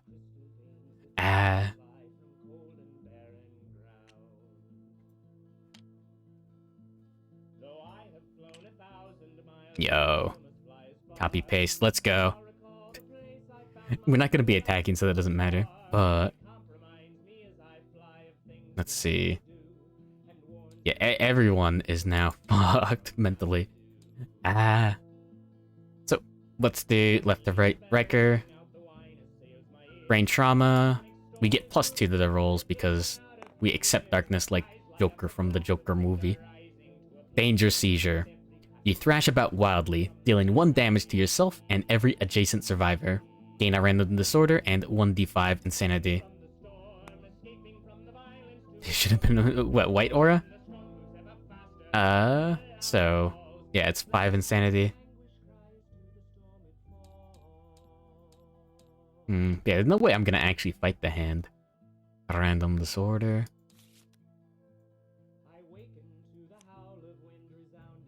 Rageaholic. When you suffer a severe injury, also suffer the frenzy brain trauma. Fight is so much easier? He doesn't do weird things. You still have to open up all the lenses, though. Yeah, whenever you wound with a white aura, you have to select 1 lens and close it, and open it. Yeah. It's not easier. Well, it's not that much easier. Now, let's see. Next on the list. Oh, wait, 1 damage? Yeah, no, this is how you do the hand. Can prevent green eye. Oh, yeah. 1 damage to the head. Fair enough. Alright, brain trauma on Robert. 5 as well. Another danger seizure. Random disorder. No. Post-traumatic stress. The last hunt was harrowing. All you can do is cower and relive the trauma. Only time can heal your wounds. Next settlement phase, you do not contribute or participate in any endeavors. Skip the next hunt to recover. Skip hunt.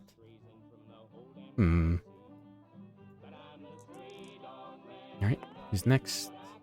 7 on Caleb. Lunacy. Random Disorder and 1d5 Insanity. Oh yeah, Danger Seizure also gives 1 Insanity. Damn, I wanted more. And 1 damage to the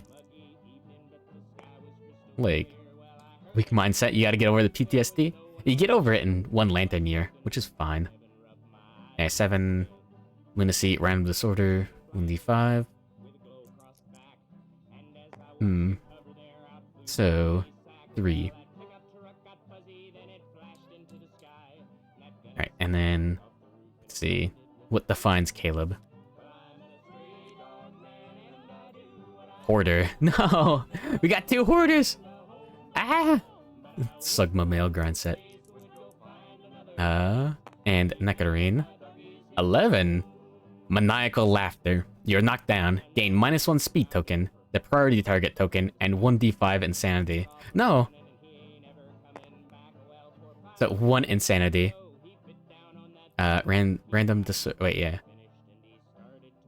Oh, only -1 speed token. Nothing bad. Time to stack the camp with old magazines and pizza boxes. No.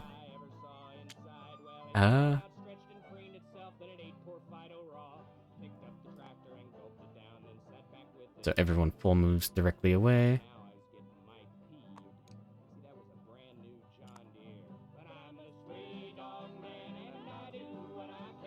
Wait, what? Was Robert Band right there? Does Riker have extra movement? No, wait. I guess they were right there. That's fine. Who cares? And then flip all lenses to closed. Yeah, they're already closed.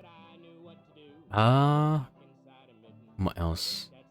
Oh yeah, Nectarine has the priority target token. Everyone can get back up. Because of, they get knocked down, right?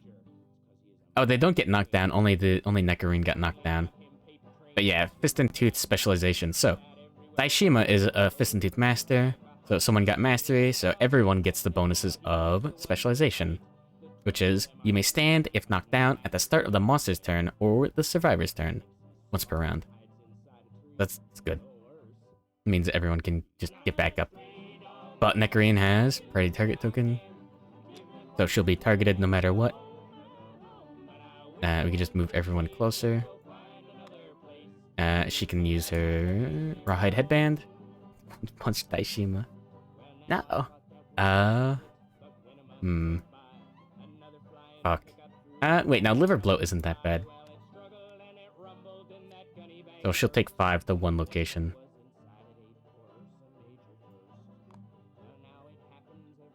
That's fine. We can move her closer as well. On your expert opinion, is it worth it to get the physical version of this game? If you enjoy looking at plastic models, yes. It's a lot of there are a lot of models that come with it. That's most of the cost.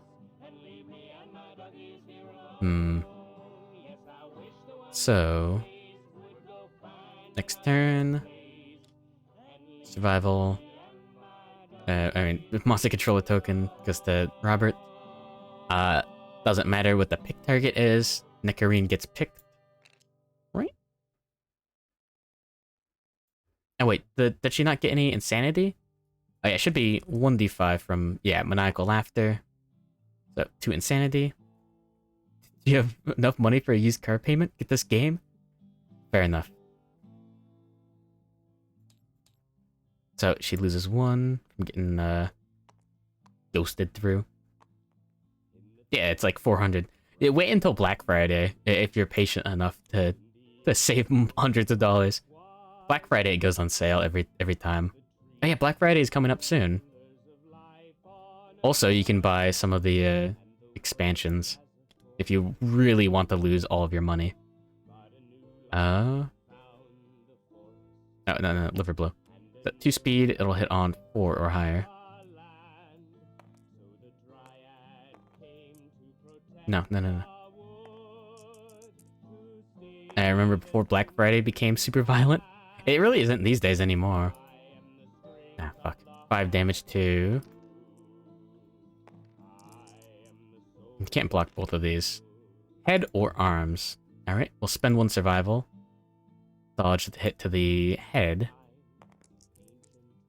And... don't get the survival back. So 5 damage to the arms. 1, 2, 3, 4, and 5.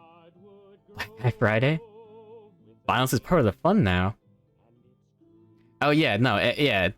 Anyone that wants to get their kid an Xbox can just order it online. So, we've got the first severe injury of the stream. Wow. So, yeah, this is how you die. 1 to 2 is instant death. Alright, 5. A ruptured muscle. A painful rip. The arm hangs limp. You can no longer activate fighting arts. This injury is permanent and can be recorded once. Gain 1 bleeding token. PS5? It sold the fucking kidney? No. Well, now Neckarine has ruptured muscles. Interesting.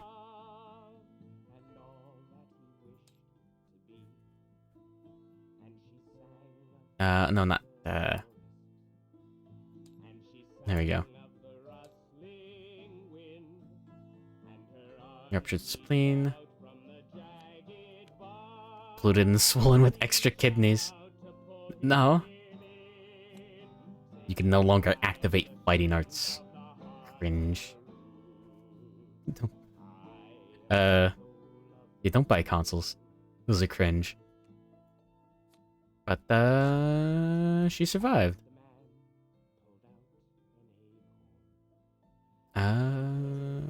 Okay, yeah, nothing else. Okay. Alright, next survivor turn. Neckarine can, go back to Rawhide Headband. Line up, or... Okay, penalty is... What's their random survivor? Based or cringe? PS3? Based. It works as a Blu-ray player. No one needs survival yet.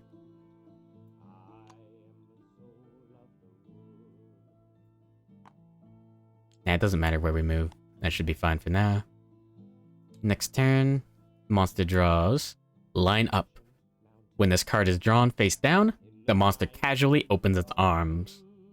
When this card is drawn face up, target and attack all survivors in the right spot. So everyone right in front of them gets attacked. If the monster does not attack every living survivor, perform the penalty. Have a good night, Arceal Ardor. Sleep tight, don't let the bedbugs bite. Selling point of the PS2 and 3 was just movie players, yeah. Exactly. So yeah, the hand literally just like... just tells you to line up. And if he doesn't hit every single survivor, then you get the penalty. He doesn't move. There we go. Yeah, this is a good way to line them up.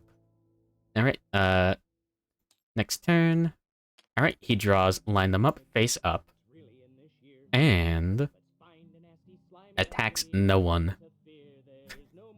So he did not attack every living survivor, so he performs the instinct, the penalty. The hand points at a random survivor.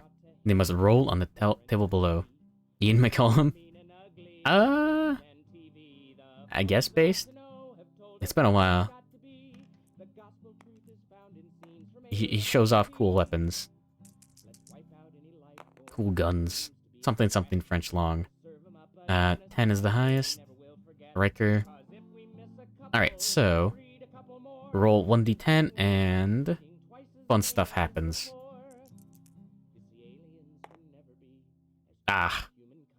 1. Your skull crushes your brain. You die. So, that's a good use for a reroll? Nah, I guess... Robert Brown should use his reroll for that. Yeah. Just to save one survivor. And 2+. Your ribs suddenly twist inward to puncture your heart. If you have no survival, you die. Otherwise, lose all survival and suffer the broken ribs, severe body injury.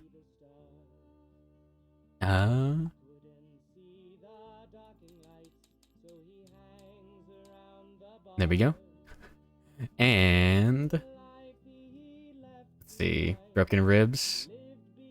It hurts. It even hurts to breathe. Suffer -1 permanent speed. This injury is permanent and can be recorded multiple times. Gain 1 bleed token. I think the hand could defeat Madara Uchiha? Yeah. We haven't even seen Full Force Flick yet.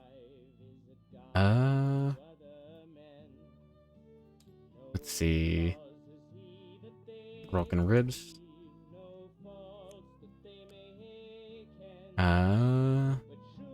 There we go. -1 speed.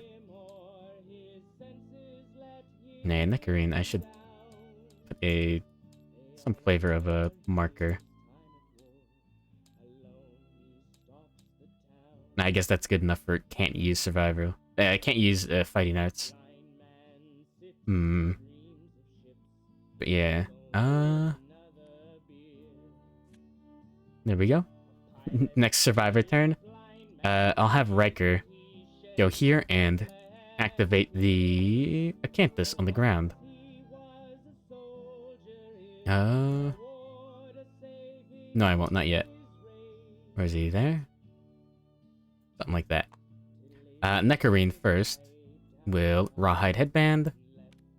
Rude Slap.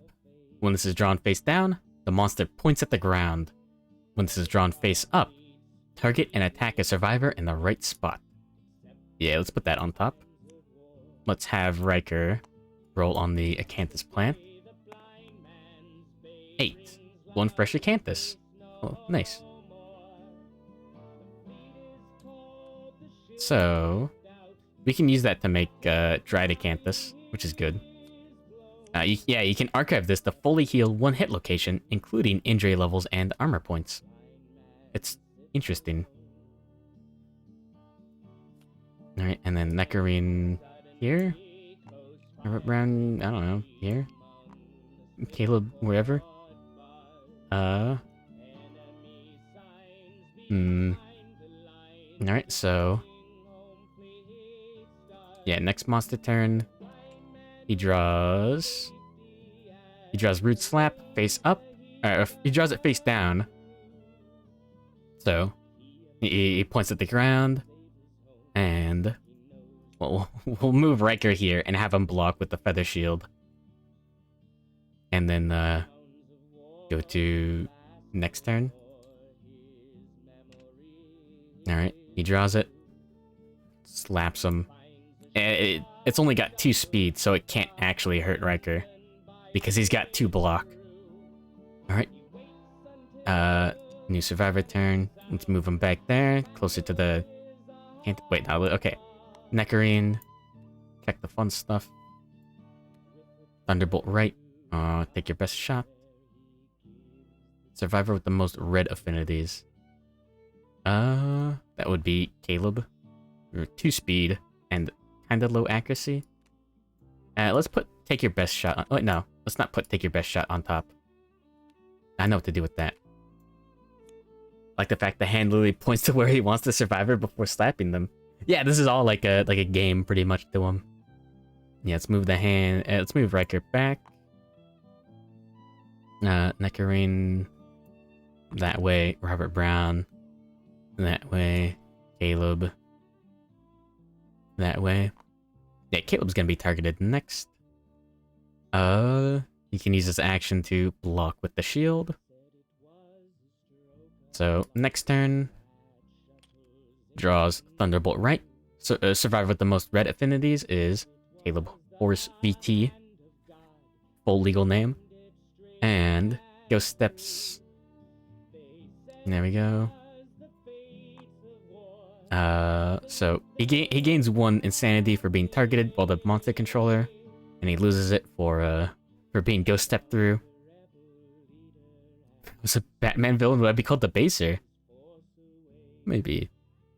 Maybe. It's at 2 speed. It'll hit on 6 and up after evasion and all that. So no hits. Nice. Based. Alright, Nectarine can. Cat Eye Circlet. I mean, Rawhide Headband. Ooh, another Thunderbolt, right? If things are based to cringe. Society is, there are 2 kinds of people in this world. Those that are based, and those that are cringe. Like, which are you, Scoob? There you go. Alright, so... yeah, Caleb can block again. Wrecker can activate the Acanthus. Like Two-Face, but it's not up to chance, he just kills cringe. The Bagman. 1 is 1 arm damage, archive the terrain. Damn.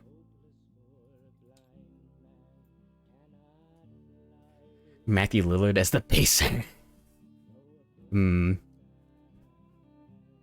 Sorry, man, you're like cringe. That's stupid. That's great. Alright. So, next turn. Right. Go step. 1 brain damage. And... so, yeah, 6 and up on the accuracy. 1 hit. It gets blocked. There we go. And now, take your best shot is on top. When this is drawn face down, turns the face away from the most possible survivors. Then, moves 1 space forward and crosses its arms. Let's move everyone nearby. Who do we want to get 1 courage? Oh, Nectarine. Nectarine and Caleb have a chance to be the most courageous.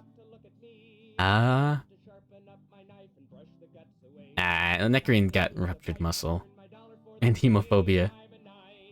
Alright.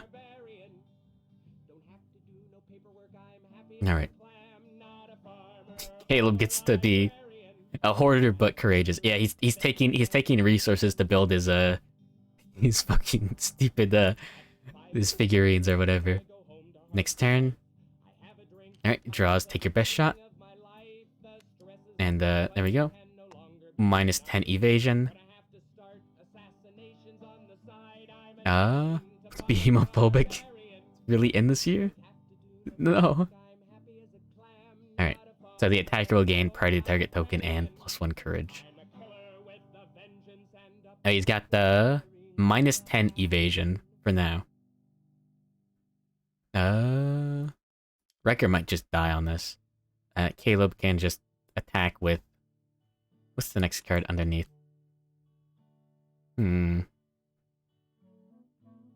If we crit, you could get... yeah, all survivors could get minus... +1 survival. Okay, let's go Fist and Tooth. Caleb is a loot goblin hoarder. Yeah. Yeah. Fair enough. Alright, let's go. So, Fist and Tooth. It'll hit on 1 or higher. Yeah, because minus 10 evasion. Let's see, wait, can I do that? Let's go. Alright, 2 hits.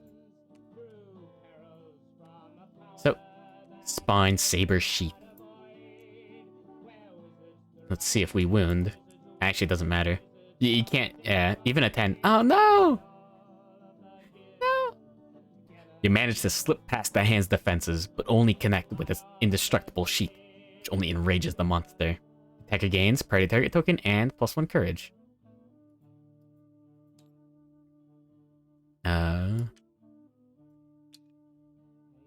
Alright, and next one. Exotic Fur Girdle. If we crit, everyone gets survival. Kimba in the nuts this session again? Oh yeah, good morning, Mirkan. 5 is Not even a wound. Damn. Lame. Sheath sounds neat. Yeah, it's cool. Yeah, welcome. Alright.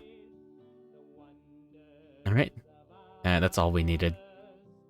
So, next turn, he draws... Take your best shot. When this is drawn face up, draw an AI card. And the bottom card is always... Applause. Yeah, just for the hand. So, this is, you get applauded for surviving the whole fight. The survivors fall to their knees in agony, their bones suddenly twisting and changing. For each survivor, cure all broken injuries and roll 1d10. Then, end the showdown. The survivors are victorious. Let's see. Yeah, Riker's broken ribs get fixed. That was, yeah, -1 speed. So, speed comes back. And... yeah, everyone gets 1d10. We could get some cool bonuses. Alright. Or not. Let's go. 1 on Riker. The pain is too great. You die. And no one has any rerolls available. 2 to 3. Spend 1 survival or die from shock. 4 to 6. Gain +1 permanent strength. Oh yeah, it's a 3 for Caleb as well. So spend 1 survival. And 6 is +1 permanent strength. Nectarine is strong. Let's go. Alright. Well, we did it. We won the showdown. You can clean it up, like so. Nice. And... alright. So, victory, +1 hunt XP, and we can get monster level fist and tooth proficiency. And some silly rewards. But yeah, Riker's fucking dead. What was the text on the ad? Doesn't matter. Damn it, it's too late. Yeah, it was something silly.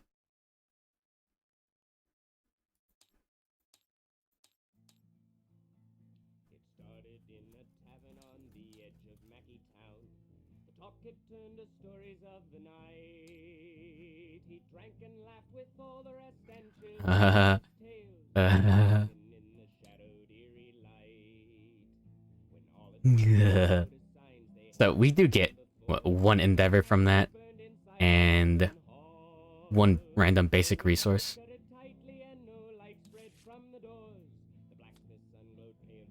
We got a monster hide. Oh, nice. We can save those tail feathers now. Nice. Now we got 2 hoarders though. Shit. So, rewards. The hand hesitates before leaving.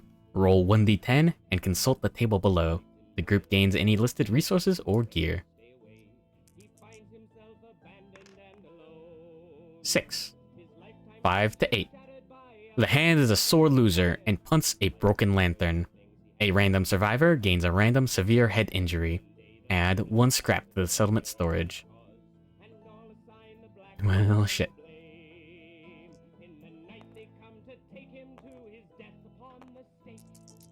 Alright. Nice. Nectarine. Yeah, the hand is a dick. Alright, Nectarine. Head severe injury. 2.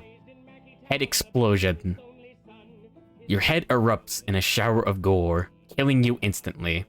All other survivors are so disturbed that they lose 1 survival. Well, shit. Never mind. There's 2 endeavors from the... okay. Yeah. I guess everyone else loses 1 survival.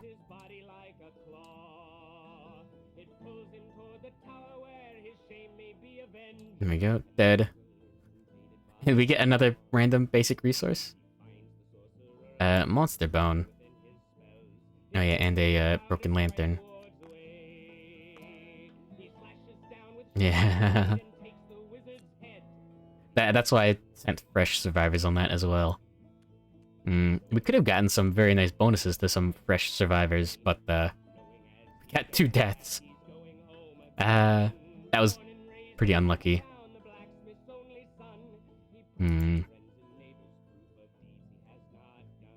And oh yeah. Now we've only got 15. We got 15 living and 15 dead survivors.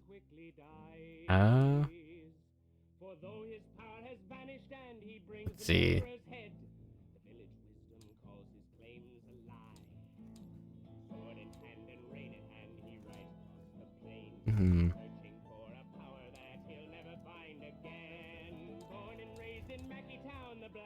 There we go.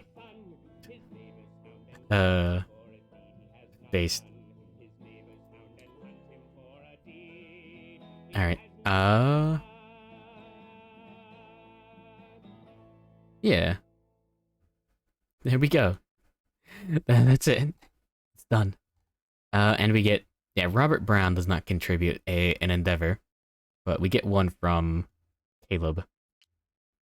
And we get one from cooking. And what else? Oh yeah, Caleb takes one resource. Yeah. But he gets 1 courage. Acanthus is pretty easy to use. Well, I've got a good idea. Who has the... Oh yeah, Dr. McJones shouldn't go for bow, he should go for hammer. Club.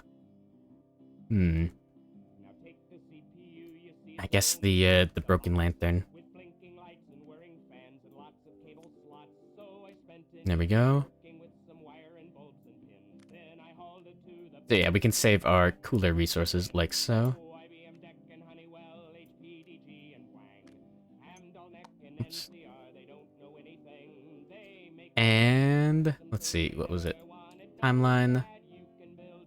There we go. That was year 13. Rather fast. Let's see. What random event do we draw for this year? Alright, come on.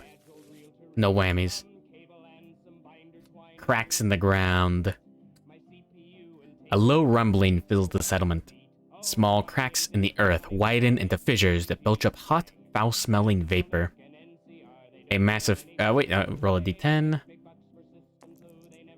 Come on. 9. 6 plus. You find a sharp stone in the rubble. Gain 1 founding stone. Nice. There we go. Alright.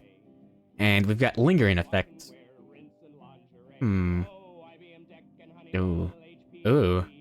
So, it prevents all home endeavors, but +1 to the result of nightmare training endeavors. Vapor visions. Mad Oracle. During your act, you may suffer 3 brain damage to reveal the next 2 monster hit locations and put them back in any order. Oh. So you can just rawhide headband without spending an action. That's very interesting. Or set your weapon proficiency to 0. We have to spend resources for that, though. And we could also, if we're lucky, give someone the immunity to bash. We don't have Shrine, though. We'd have to innovate that this year.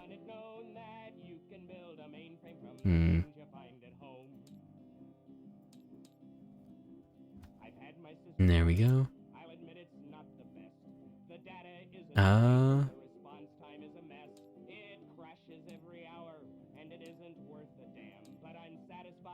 There we go, everyone gets to heal and reset. Oh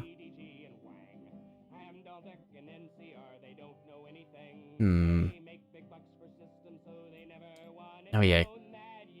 Corpses skip the next hunt is over. Alright. Now, well, we might as well start out with an innovate. There's not much to do this year. We've just got resources that we want to save for next hunt. Whatever we get. So, spend one, and... do you have an organ that we'd want to give up? Not really.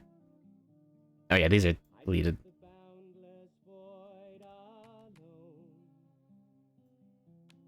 I know that one is deleted. Those are new.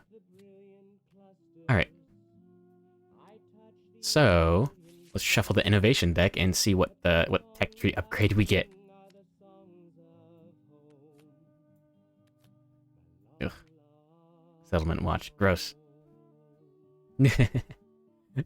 Partnership. Gross. Now, nominate 2 survivors, they pair off, and each gains the partner ability. A survivor may be nominated for partnership once per lifetime. So partner, whatever partner's name, when you both arrive, gain survival up to the survival limit. Partners may only nominate each other for intimacy, and when a partner dies, the remaining partner loses or gains a random disorder and loses this ability. It's interesting. It's not that good. It's not worth not getting something else. Bed, survival limit +1, and we can use this to cure broken arm, broken hip, broken rib, or ruptured muscles. Ooh, grilled cheese. Grilled cheese is good. Wait, no, here's the tip. Put a little bit of mustard in your grilled cheese sandwich. That's a good one.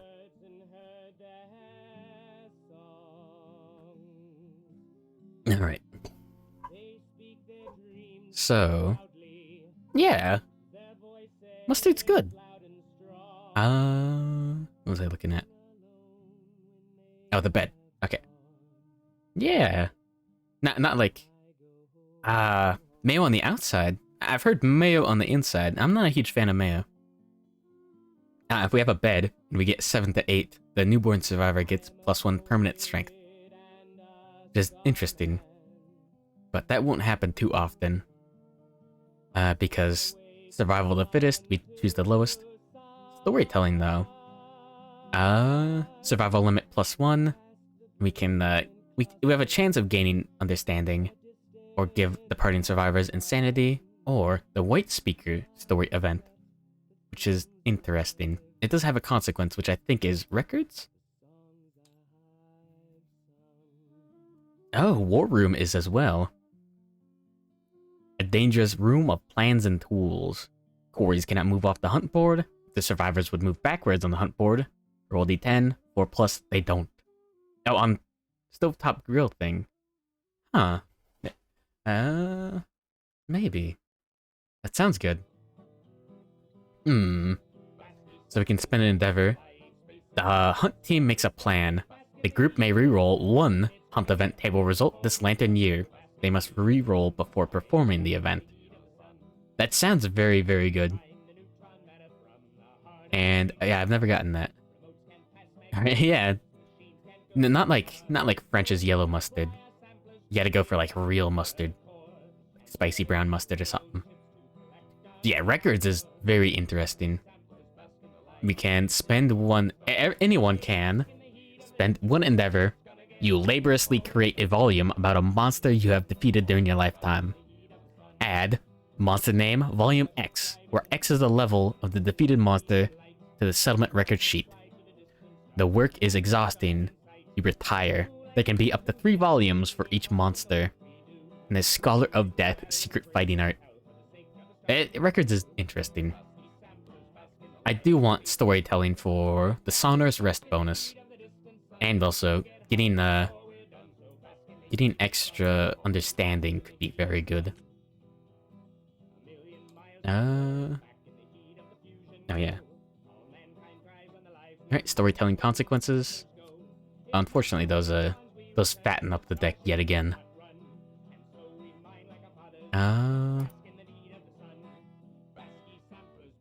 Where is it? White speaker? This should be... Community Edition has some changes, I believe. Oh shit! You can get the fucking speaker Colt knife. Oh. Okay. Where is it? Speaker mask. Interesting. So, here's the thing. It's pretty sick, but yeah, look at the top. Weapon, melee, steel, whatever. Dagger. Yeah. Fist and Tooth. This counts as Fist and Tooth for bonuses. At the very least for Fist and Tooth proficiency. So if you get this early, you can train Fist and Tooth proficiency very easily. Also, if you fill out the affinities, while insane and not wearing armor or accessories, gain +2 evasion and +2 strength.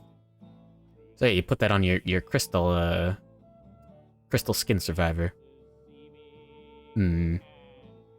Which is interesting. Oh yeah, and it has sharp as well. And deadly. It's really good. Was that iron, 3 resources, and 1 population? Huh.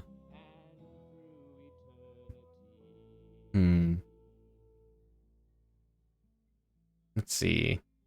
Oh yeah, we can get the stories. Story of the Goblin. Once per showdown, you may speak the story of the Goblin out loud. Gain the priority target token, and the monster gains +1 damage token and +1 speed token during its next turn.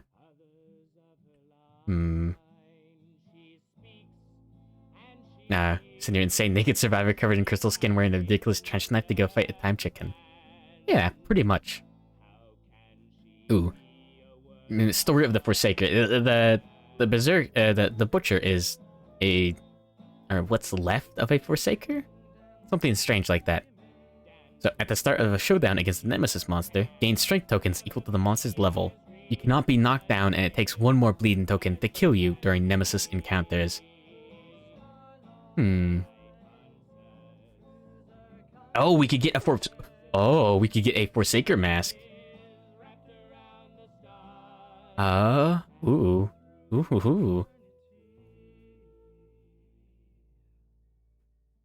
The nominated survivor, it could be gone. For the young hero. Can be selected before the 13th Lantern year. Nominate a non-deaf survivor.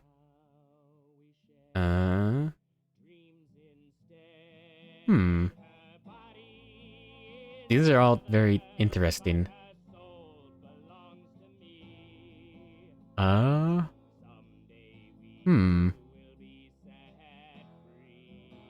Okay. Non-deaf? Yeah. Oh, yeah, of course they have... Wait. Nominate a survivor that has never been on a hunt. Oh, interesting. Story of the young hero. At the start of your act, you may recall the heroic sacrifice from the story and bite your wrist. Gain 2 bleed tokens and 1 survival. That's pretty good, actually. Gaining survival is very nice. You could get plus stats. Interesting.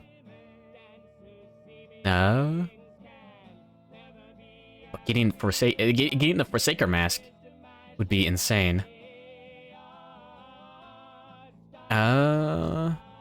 We could make Daishima the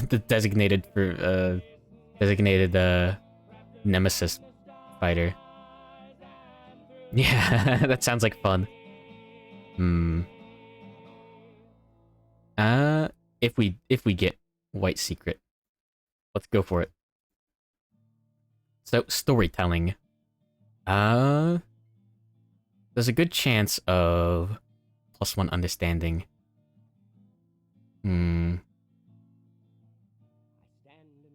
Let's see.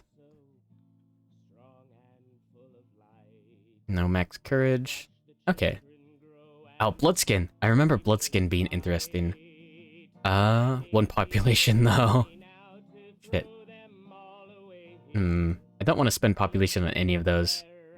I mean, like attaching commando? Pretty much. After all that fun stuff. The speaker knife.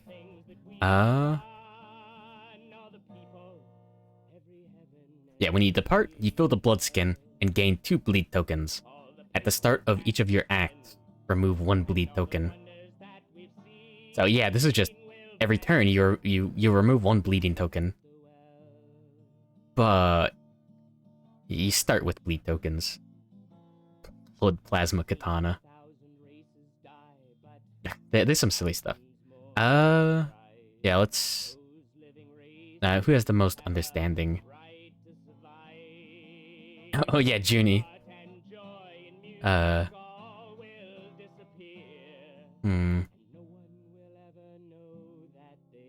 Junie Hejiko will be nominated for his story time. Oh yeah, survival limit +1. There we go. Let's go for it. Oh, nice. White speaker. Alright. Daishima. But yeah, here's the art. White speaker. A large and bizarrely dressed woman offers to share a story. The group must select a story they would like to hear. A survivor may be nominated for this event only once per lifetime. Let's see. Alright. Good luck. Alright, Daishima's nominated for Forsaker. Or... Big Lady. No! Wait, Daishima's not deaf, is he? Okay, yeah, we're good.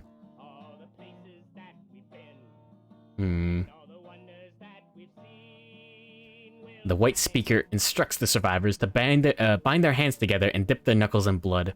If the settlement has the Forsaker mask for gear, the story cannot be selected.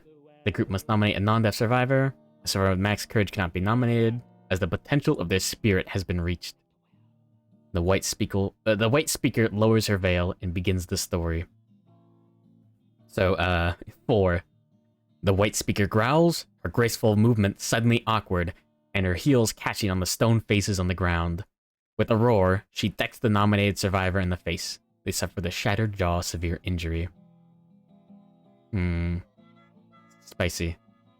At least he didn't die or anything. Let's see. So yeah, now Daishima cannot encourage.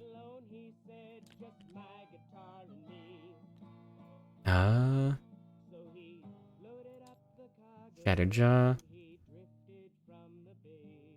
You can no longer consume or be affected by events requiring you to consume, and you can no longer encourage. There we go. Interesting. Oh yeah, I almost forgot. +1 hunt experience and +1 distant tooth proficiency.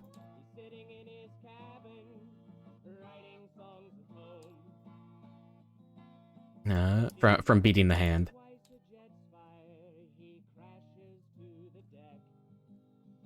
We need more survivors.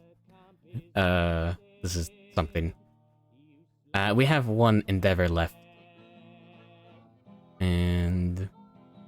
Oh, we don't have pottery. Damn it. Nah, shit, never mind. So yeah, you can't save endeavor for the next year.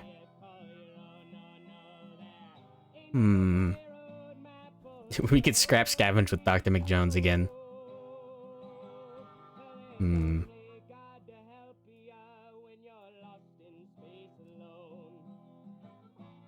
Alright. Yeah, let's go for it. Or is there another broken lantern? Yeah, there is. Good morning, Private Lexi. Welcome to Kingdom Death Monster. 8. That's 1 broken lantern. No. Yeah, 1 got punted into Nekarain's skull. Alright, have a good night, Order of Dusk. Sleep tight, don't let the bed bugs bite. Yeah, let's think about next year. We got 1 tail feathers. Yeah, we could easily build the placard. I mean, or the falls. Those don't do anything. I guess hunting an antelope would be good. so we could get enough stuff to build the rest of the katana. But without the sheath, it's not as good. We could do another Phoenix fight, but we got very lucky on that one.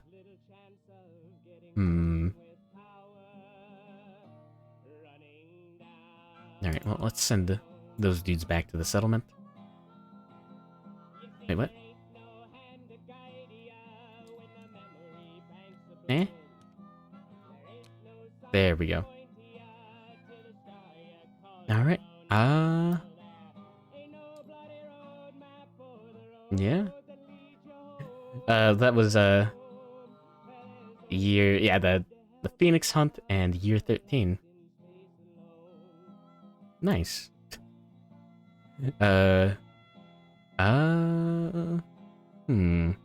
Anything funny happen? Yeah, I guess Riker and the Neckarine got like horrible deaths from poor rolls. The usual. Alright. You're still on. Insta-gibbed. Yeah. No, Caleb's up. Caleb just started. Nice. And welcome back, Siryu.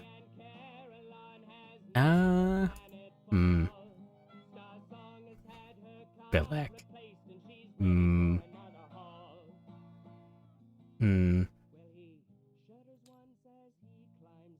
Interesting. I don't know what I'm gonna fight next year. I mean, I could do another... I could try a level 3 antelope. What haven't I fought, and what have I fought?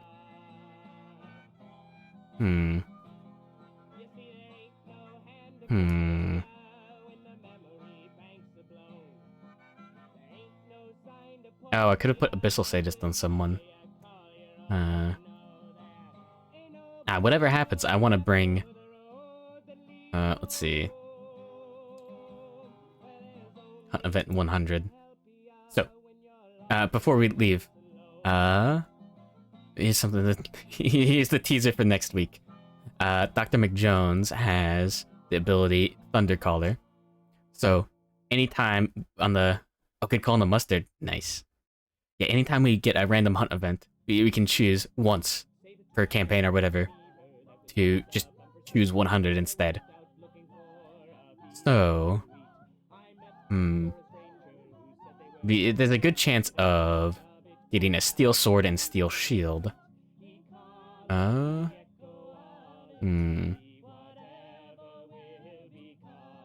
on a 9+, we could get the Thunder Maul. The fucking Thunder Maul. The Thunder Maul is fucking insane. This is the... It's silly. Wait, oh, this is the Community Edition version. It's a little bit different.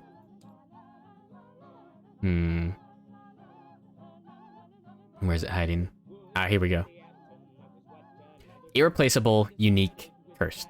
So if we die with this, then it gets it gets deleted. Unique, you can only have one of it. Cursed, it's stuck with whoever gets it. On a perfect hit, the monster is knocked down. Suffer the dislocated shoulder's severe injury. All non-death survivors suffer 1 brain damage. Oh yeah, and it has 10 strength. And it has a nice interaction with the final boss. Let's see, dislocated shoulders. Pop.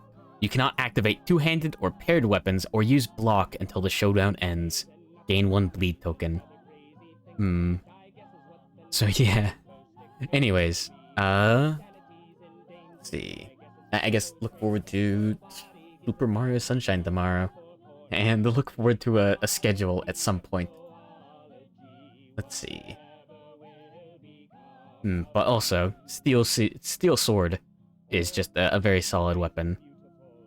And Steel Shield is comical. Wait, oh, you can combine this with a regular shield too. For block, and then you can spend 1 action to ignore a hit. But anyways. There we go. Alright. So, Shield's pogging. -3 movement is hilarious, though. Alright. Yeah, have a good one, everyone. Sleep tight. Don't let the bed bugs bite. And, have fun. Yeah, it's... No, the plastic model of this is hilarious. It's like the size of a survivor. Not really, but yeah. Alright, yeah, good morning and goodbye, Arati. There we go.